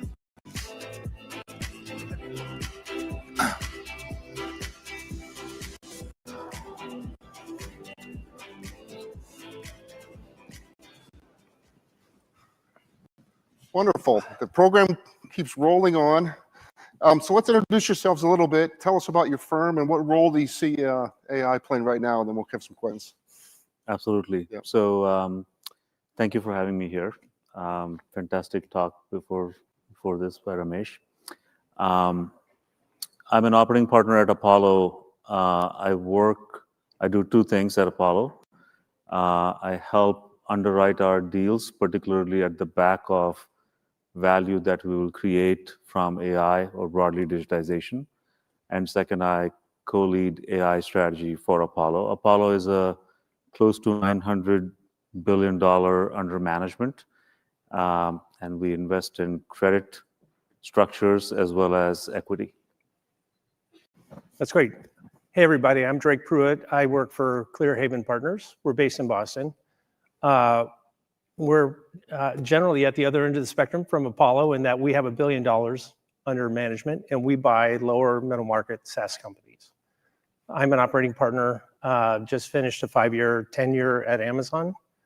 My focus at Clearhaven, we're very hands-on, so I work actively with our portfolio companies on product innovation and the adoption of AI technologies, both as a way of growing top-line revenue and helping the value creation thesis play out.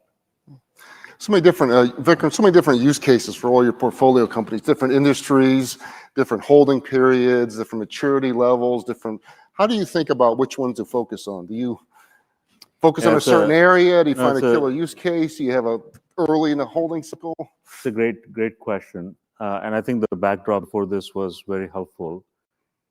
There's lots going on in the market, lots of uncertainty. Things are not settled, whether it is protocols or reference architectures or what have you. But at the same time, there's lots of value to be created. But at the same time, as we are investing in the new companies, we want to make sure that we're not buying assets that we will be stuck with if that 18-month window comes true. You have to be very careful about it. So what we have done is, when we are investing, we have created a very systematic diligence playbook. And every sort of investment that we make, we go through what we call the AI diligence. It's included in the investment committee memo, et cetera, et cetera. And we evaluate 4 things: impact on revenue, impact on cost, pace of change, readiness of the target to adopt AI, and 5th one actually, which is a little bit softer one, which is regulations, how regulations are impacting the industry, because in some industries, regulations are becoming more kind of prevalent. So that's on when we are buying. When we are creating value, it is very tightly linked to the thesis. The thesis results into value creation plan, which is sort of the standard that we use in our industry. Value creation plan is nothing but here are the 5 ways we will make sure that our investment numbers are met, and that gets translated into can AI help achieve or accelerate this? And the window is 18 months to 24 months. Can we really achieve it? And around that, what we've done is, a bunch of us have experience pre-chat GPT building AI platforms. I joke around, by the way, that there's two types of talent: pre-chat GPT and post-chat GPT. Some of us have been burnt by or have scars in this area.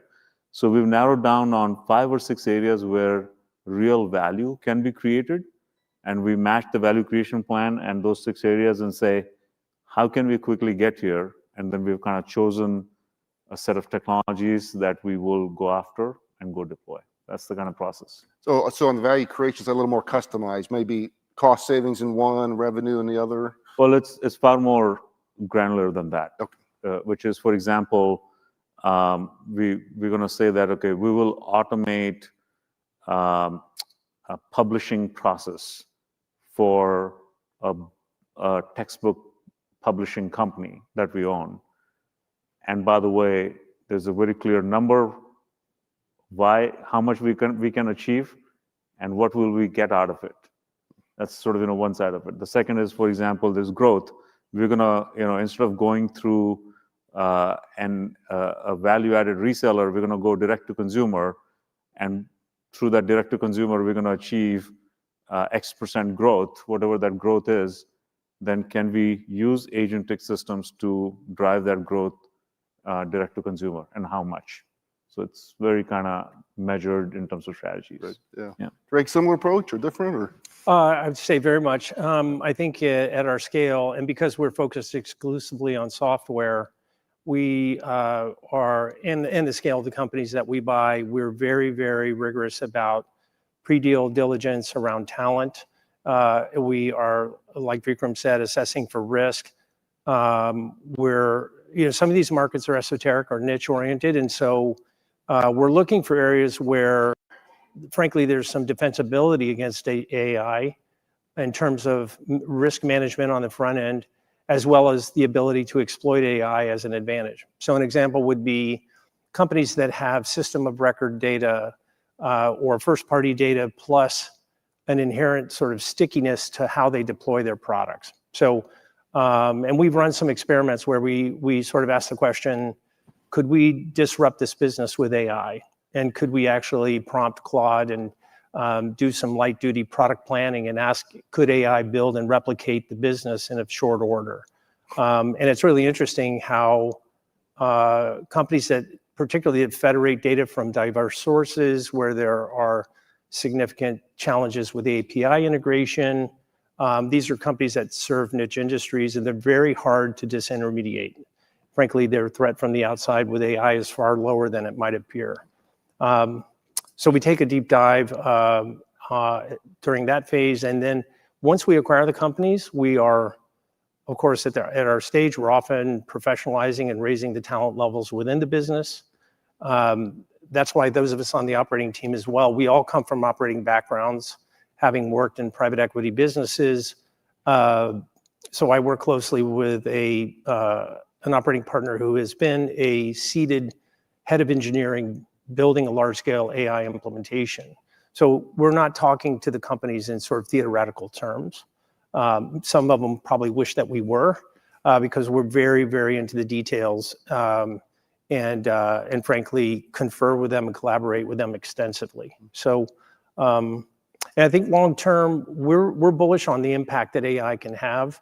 I think right now, if you'd ask the question, most of the lift that we're looking for is efficiency, cost cutting, and the application of AI to prove out the value of the technology and get the teams familiar with the technology. And it's harder because often the value creation plans do not rely on speculative upside growth and incremental investment. We're more cautious about the idea that AI is going to sort of create a J curve of growth until we see more proof points. We've had a lot of conversations both with public investors and private investors about what an AI-first company is. Should it command a premium in a particular sector? So if there's 15 insurance companies, which ones are more AI-first? And is it a 5 or 15% valuation premium? Do you buy into that thesis? Is there such a thing as an AI-first company, and does it earn a valuation premium? Yeah. Well, I would say just briefly, there are sort of benchmarks used in the PE world. They're referred to terms like rule of 40. where you're looking at the combination of margins and growth rate. And now with AI, companies are talking about, both on the buy-sell side, rule of 60. Where are you getting the extra incremental 20%? It's that there's a high impact value to AI for the business that would change the growth trajectory. I'd say in general, companies that are native and familiar with the technology are extremely powerful if they have customers and they are currently operating in businesses that we would tend to buy. I think we're a little more circumspect about pure startup disruption because I think they have oftentimes the unencumbrance of customers that allows them to think outside the box.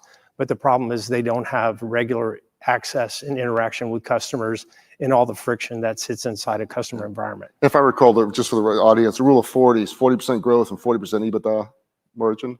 It's a combination. It's a combination of the margin plus the growth rate. Okay. Yeah. And the 60 is aspirational. Do we have any 60 examples out there? I don't know if it's aspirational. I think you're starting to see companies that actually at exit are asking, is this a rule of 60 company? Like a buyer is actually actively canvassing for that right now. So yeah, there are rule of 60 companies, but I'm not sure if they're all coming at the back of AI. AI, as Drake was mentioning, it's like it's adding a little sliver to it, but it's not AI first. And particularly in the private markets, there's no, I mean, we are big fans of benchmarks, and when we are underwriting that on behalf of our investors.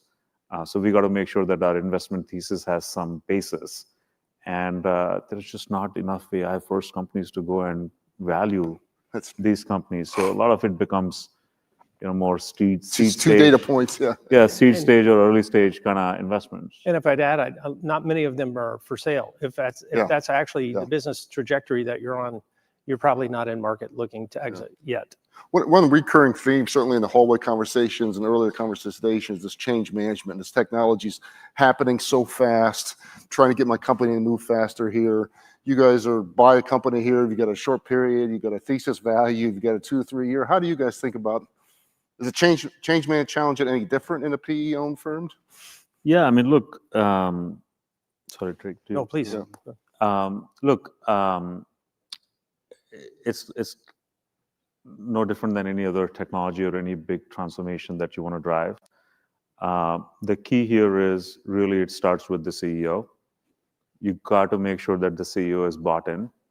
I've had many conversations where, some of the CEOs sat me down and said, son, I've been in this industry for 3 more decades than you have. So I've seen many technologies come by, and the business has not really changed too much. So why do I need to do this? And my conversation with them is, let's say that 99% you're right, but 1% you're wrong. I'm in the industry of protecting the downside, and I want you to invest that 1% of your revenue on this technology. So it starts there. The second big piece is that you really have to build the scaffolding around it. The role that Drake and I play in many of these companies is to see the end, work backwards and say, here's the scaffolding that you're going to need. And it's a very big talent game. It's not a technology game.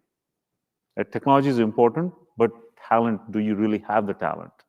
And how do you really, beg, borrow, steal that talent from outside or inside and make sure that you have that focused kind of, team that is working on it. And then finally, I think it's a 2-speed engine. While you get excited about betting on growth, which is great, but there's so much opportunity to also deliver on cost side that you have to run both so that you are putting some runs on the scoreboard while you are constantly putting new products out and testing, because the speed at which that you can put out is unfathomable. And ultimately, I keep telling my management teams and my CEOs that speed is the only moat. There's nothing else, we were talking about disintermediation of big businesses like Uber and others. Speed is the only moat. I think that's great. And I can add that So on at one end of the spectrum, the CEOs that are reluctant and have been there and a long tenure, been there, seen that, done that. It's a hype cycle concern, change management sort of building up behind that. We also see the opposite, which is the overzealous CEO who says, I have big vision for AI. I'm sold on AI, and there are two things that can be perjurious or injurious if following that thread. One is that the CEO is taking the eye of the core operations team off the ball on hitting the marks on cash flow and revenue and operational efficiencies. And again, PE is always very, very focused on cost takeout and performance against plan, and we kind of view those as sacred. The second is that as a result of thinking that way, quite literally, sometimes it's a close or it's easy to fall into the trap of, I want AI at all costs. And the problem or the unanswered question is, for what reason that relates to your customer do you want to do that? So we spend a lot of time in those instances talking to the CEOs about be ruthless and excited about what you can do for your customer based on how to grow the business, and look at AI as a roster or one of a roster of technologies for getting there. But you'll hear the directives from time to time. I told my company, go get me an AI product. And I can say the failure rate on that is near 100%. It might be a POC for learning something, but we won't invest behind that type of thinking. So that's great. We'll take one or two questions if we get the microphones ready here. So change management, recurring theme today here. A lot of also recurring theme thoughts about, is sustained competitive advantage being changed by AI or not? Do you guys see certain industries where it's changing it when you're looking at it? Do you have certain portfolio companies' assets values going down because of AI, or the basics of competition really haven't changed?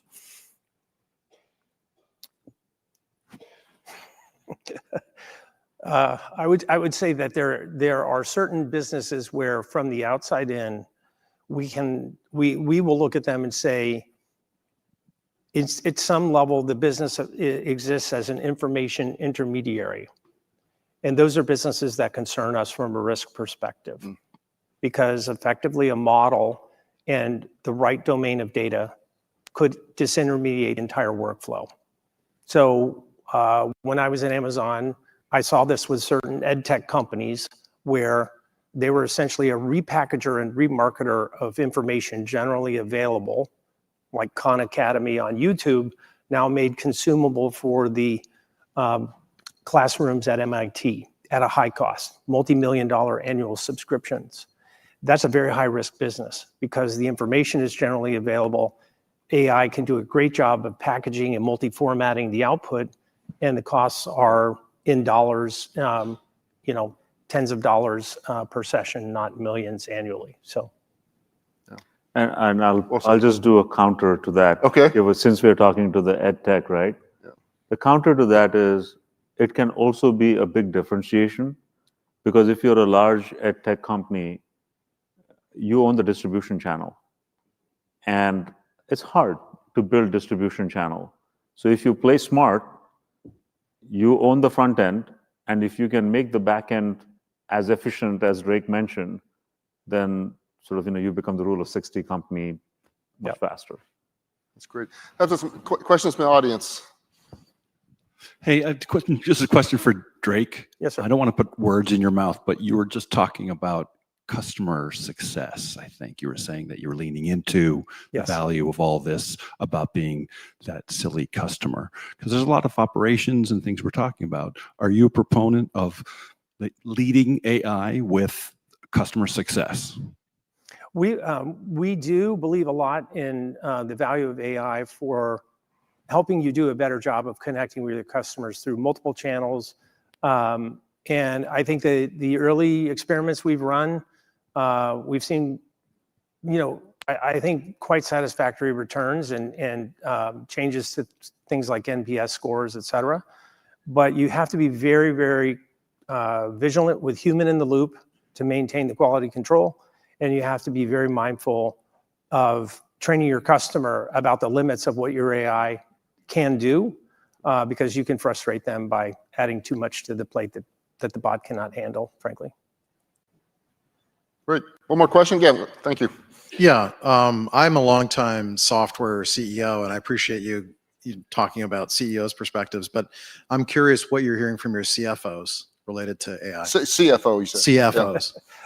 You want to go ahead?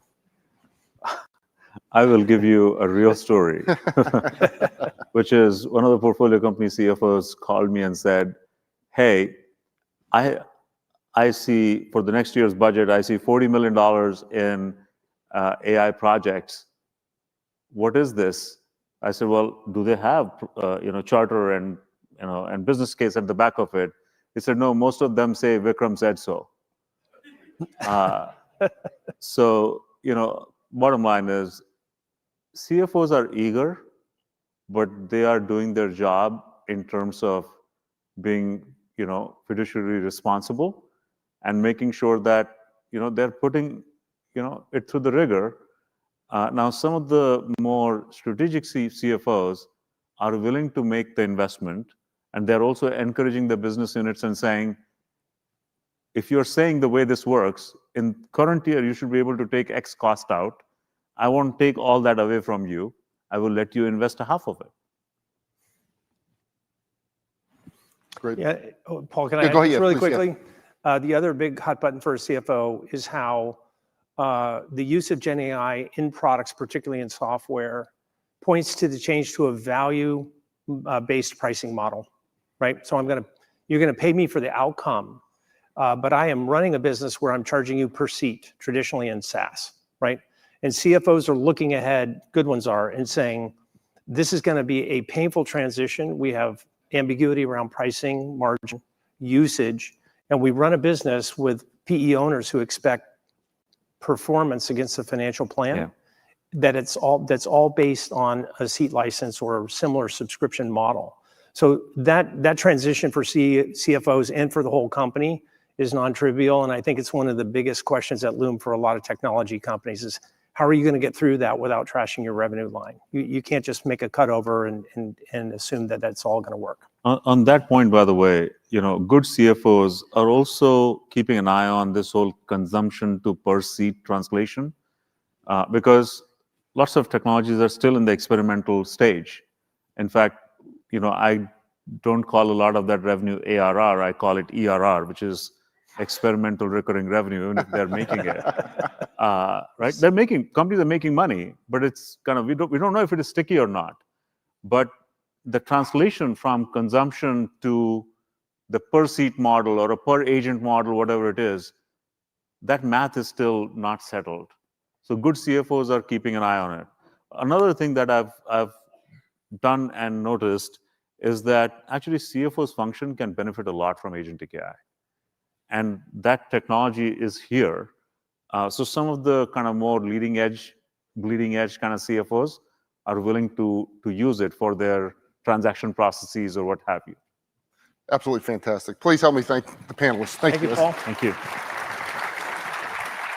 Thank you. Thank you very much. Super. Thank you. Really great. Yeah. Please thanks. welcome back to the stage, Adam Rappaport.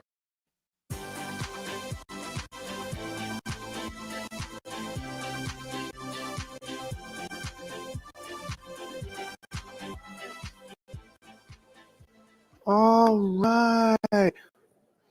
We're getting there. Everyone having a great day so far? It's been pretty amazing, I must admit. Back on the laptop.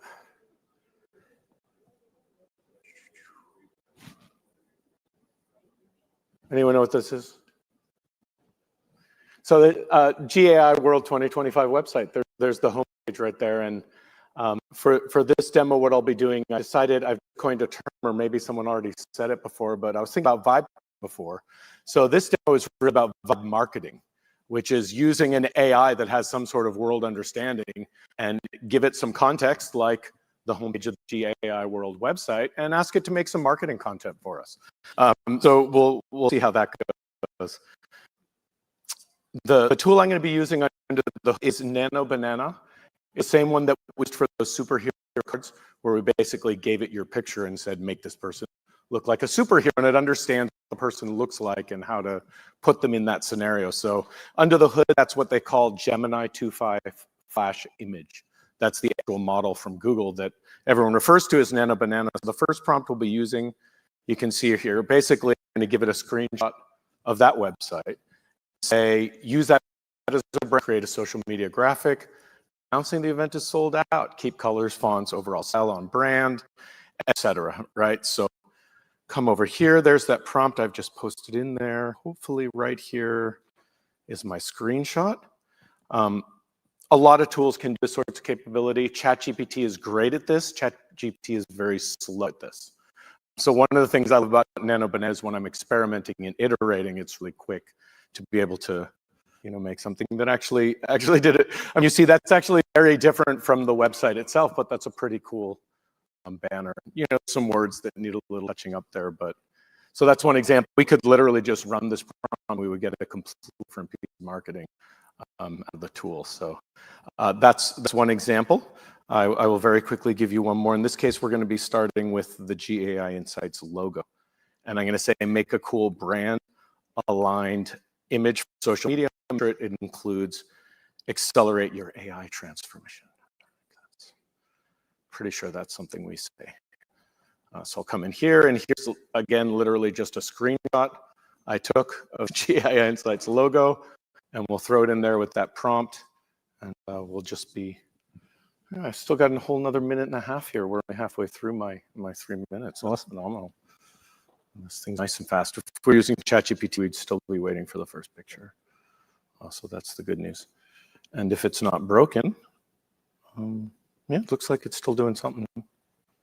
No, we'll tap anyway and pass it off to my friend here. Yep, maybe that's where the story ends. I have time. I'm gonna reload and let's give that one more try. So there's my logo, and I'll say make sure it includes that text, and that's a good sign because that's still spinning.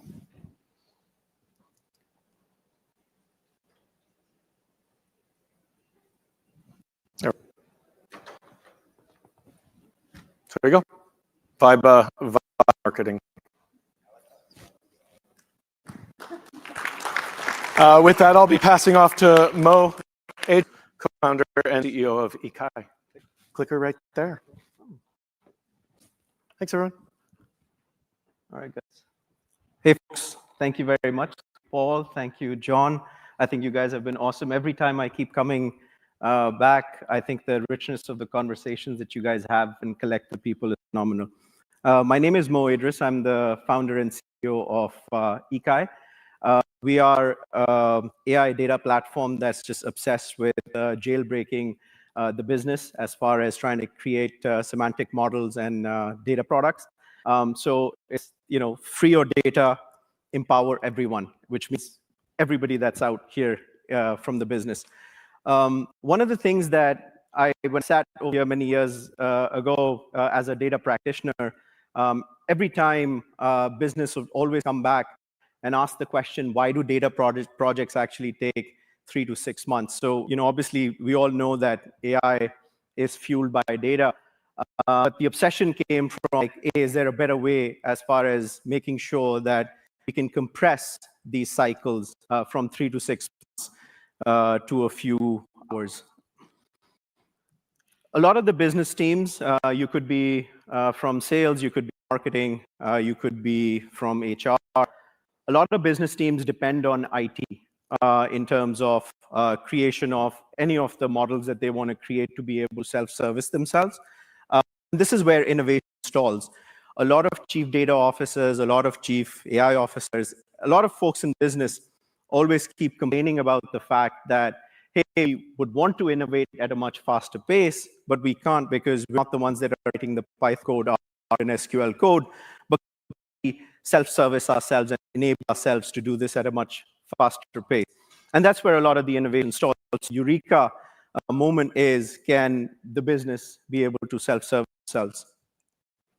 A lot of that then, if you start to translate, it's millions and millions of dollars that are wasted by either hiring external third-party consultants come into your organizations There's a lot of wastage that happens as a result of that. A lot of times I'm hearing chief data officers also talk about the fact that there's massive amounts of compute that's actually going underutilized. And a lot of the times, more recently with the Anthropic study that came out, was a lot of these frontier models actually need context. Context is basically what's residing in everyone as the business is concerned. So the data engineers are the ones that are creating all these pipes, but all the context is like they have to keep go back and forth. And that's where the innovation really stalls. Why does it take 3 to 6 months for data projects? Why does it take so many hours to actually be able to self-service themselves? So we're in GAI, we're a company right across the bridge, close in the heart of Cambridge and MIT. We call ourselves a business data lab, and we're the only business data lab that automates context for your companies and your organizations. How it works? A lot of your data could be stored in either a Snowflake or a Databricks. I'm sure you must be using Amazon or Google. We connect your company data. GAI learns patterns of your data, and then we then go in and build both logical and physical data models as the core foundation.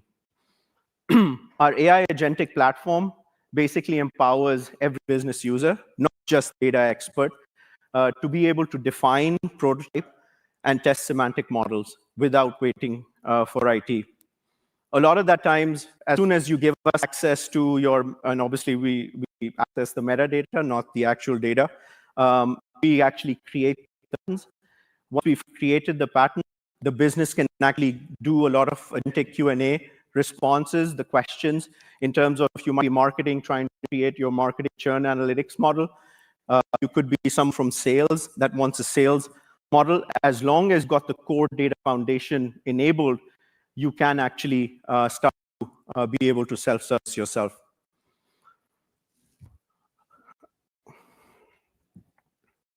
A lot of times you must be asking the question, oh, but we've already made significant investments in our core data cloud architecture, so that could be a Snowflake, Databricks, BigQuery, or Amazon. We connect seamlessly pretty much any and every ecosystem that you might have. So, you know, we push out to the Git repository. A lot of the transformation might be happening in dbt core. And then a lot of times I've heard chief data officers mention, oh, in a pre-LLM, a lot of these data catalogs were getting underutilized. So through GAI, dynamically, you're actually pushing a lot of the data catalogs to be filled as well. So you don't need to worry about core definitions and core KPIs that reside in either people's desk or data catalogs that have gone completely underutilized in a post-LLM era. The impact, a lot of the 6 months have been compressed, or 3 months, 6 months, depending on who you talk to in the end, to only a few hours. And that's the efficiency that we've been bringing with GAI. So the era of self-service for your business with context has finally arrived. So if you're reimagining or trying to reimagine a world where you have to get either third parties to help solve your problems or not being able to self-service yourself, I'd love for you all to check us out. So we're always looking for design partners. We've got a few. So the QR code, would love for you guys to sign up if you're the business trying to struggle with being able to self-service yourself. And we're happy to help out on that. Thank you very much. Thank you. Please welcome back to the stage, John Sviola.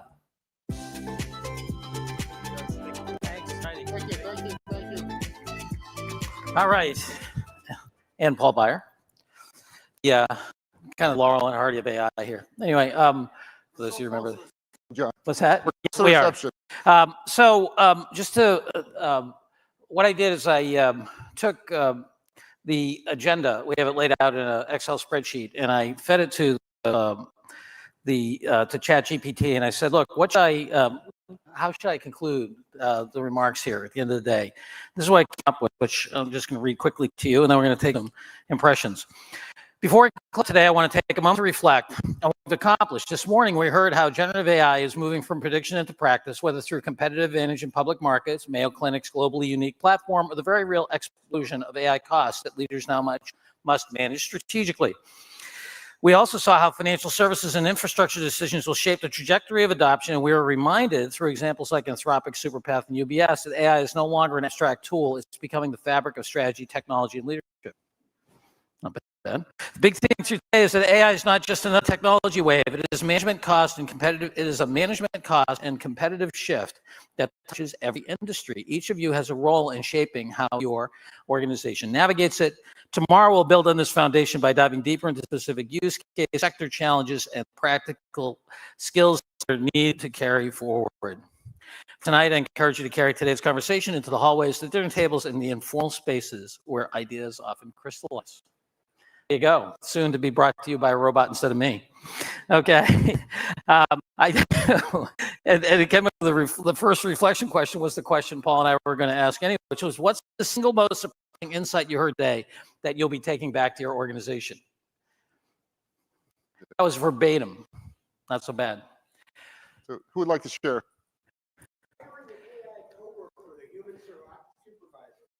AI co-work with a human with a supervisor. All right. From One Digital. All right. Actually, from the same presentation, learning your employees' love language so that you can interact with them properly to get them to adopt AI. Well said. All right. I'm going to say the Internet of Agents, and also someone used the term Skynet with a straight face. There you go. Yes. Why are all our technology myths so negative? Anyway, but Skynet. Yes. Adam's got one. Yes. Adam. Yeah. Just previously, what Vikram said, speed is the only moat. That was it for me for sure.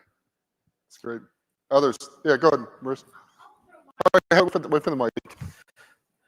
Go ahead, Maria. I'll throw mine in. When the previous speaker said that Agentic AI will disintermediate Uber, and I'm like, oh yeah, it will. And that hadn't occurred to me before. There we go.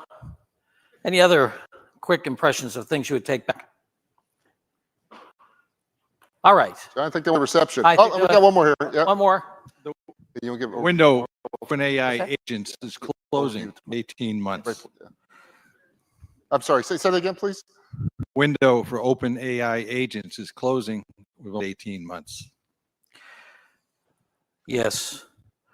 All right. With that, let me just give a quick overview tomorrow. So we're going to start off today. We'll have a little bit of reflection, very short in the morning. Then Jeff Rayport's going to teach a case on Harvey, the AI being into law. Then we're going to go. We're going to talk. Teach it. The whole room's going to be a business kit, right? Oh yeah. Yeah. I'm going to teach yes, the typical case discussion. We'll have whiteboards and the whole routine. Yes. Then we're going to go over how what happens in financial services, in particular, with JP Morgan as an example, and Liberty Mutual, and how they operate GenAI at scale, which they're doing. We're going to do the security view in terms of CISOs and what they're doing, and then really important, how to think about driving employee engagement of this issue about building a capability, not just a technology. We're going to talk about real-time systems. What happens when you take these kind of agents and put them into places like hospitals, disaster relief, and so forth, which is a really fantastic new area. And then we're going to talk about legal risks. And then we're going to give you a short version of our daily AI news, which we've done 400 times. So we're going to do that in fashion. You can see our way of looking at what's essential, important, or optional. Then we're going to have a conversation with John Warner, the Whirling Dervish, Boston's AI capabilities and organizations, and a great colleague and partner of ours. And then we're going to end the day talking about what we think your kids, and if you don't have kids, up-and-coming young people ought to be learning about AI in this new AI age. Anything else, Paul? All right. Stuff out there. Thank you. Out there. Thank you, everybody.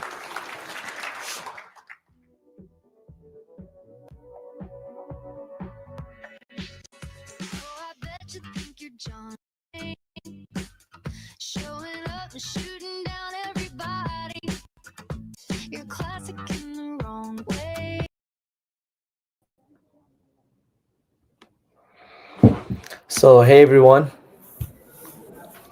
we are back, and it was a whole day of amazing learning experiences.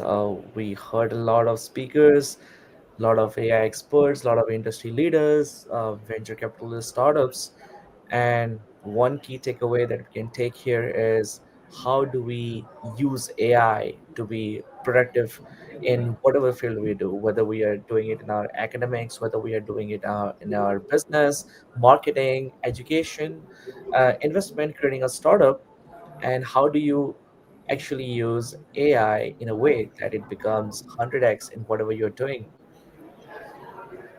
Yeah, awesome. So thank you, Shub. That was really fantastic. And I was thinking through the learnings and the speakers and the connectivity and the energy in the room. A couple things that resonated with me. Obviously, it's from my HR people agenda perspective. I love the continued reiteration that change management, people engagement is going to continue to be a critical success factor in any kind of AI excellence, or even achieving the return on investment in AI is still going to mean there's this partnership. Like there's a human in the loop, and we have to encourage humans to be in the loop and to lean in. I did also appreciate the messaging from Matt at IBM around the guardrails and ensuring that we're doing it with a proper governance, right? And thoughtfulness. I also really, I love the sense of urgency that's being created. I can't remember exactly which speaker mentioned it, but this notion of either you're going to be an industry disruptor, right, with AI, or you're going to be disrupted. So like you choose. Like I like my health fitness coach who says, working out is hard, being fat is hard. Like choose your hard. Like it's going to be hard and you have to do it, but choose like where you want to be, which is an interesting analogy, but true. And also One most important thing is consistency, and I think Vikram rightly pointed out from Apollo that the people often startup founders ask the fact that what is our mode. I think the only mode people needs to care about is speed and consistency. I think speed and consistency with an accurate effort over the time that automatically brings the mode to you. You don't have to look for a mode to create anything, and I think that was the biggest takeaway from my side. Okay, and just one more thing, more seriously, around recouping the ROI, especially for software services firms. Really thinking about, okay, again, it's not a tool that's an enablement that people are going to continue to pay for, like the license. It's really the outcomes, and how do we move from maybe price per seat to actually paying for an outcome, which is very much a mindset in terms of how this work and this opportunity to recoup the value from all these AI implementations will be met. So it's getting very loud in the room here because the cocktail hour is beginning to start. But we definitely hope that you all will continue to come online with us. We'll be here again at 8:45 tomorrow morning for the pregame, with the formal session beginning at 9 a.m. East Coast time. So thank you so much for tuning in, and Thank looking you, forward to everyone. connecting See you all tomorrow. Make Thanks for sure the to tune in. collection. Bye. Bye-bye. She was there until she was gone. Oh, I would tell you the story if you would listen. Let me speak. Let me breathe. Oh, let me breathe.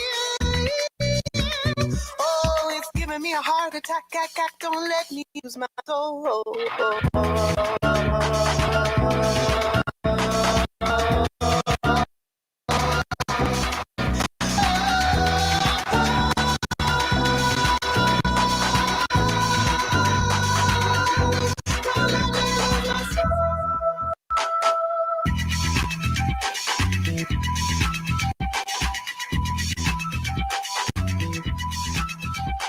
It's giving me a heart attack. We jump so high that far back. Giving me a heart attack. Don't let me use my soul. It's giving me a heart attack.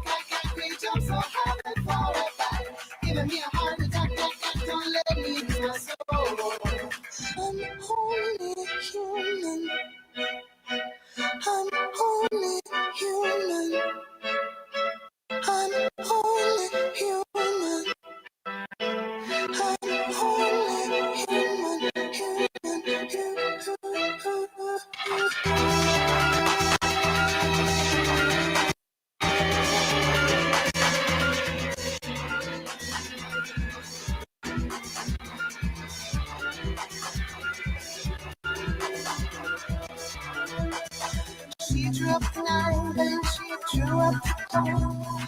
She built the night and she drew up the dawn.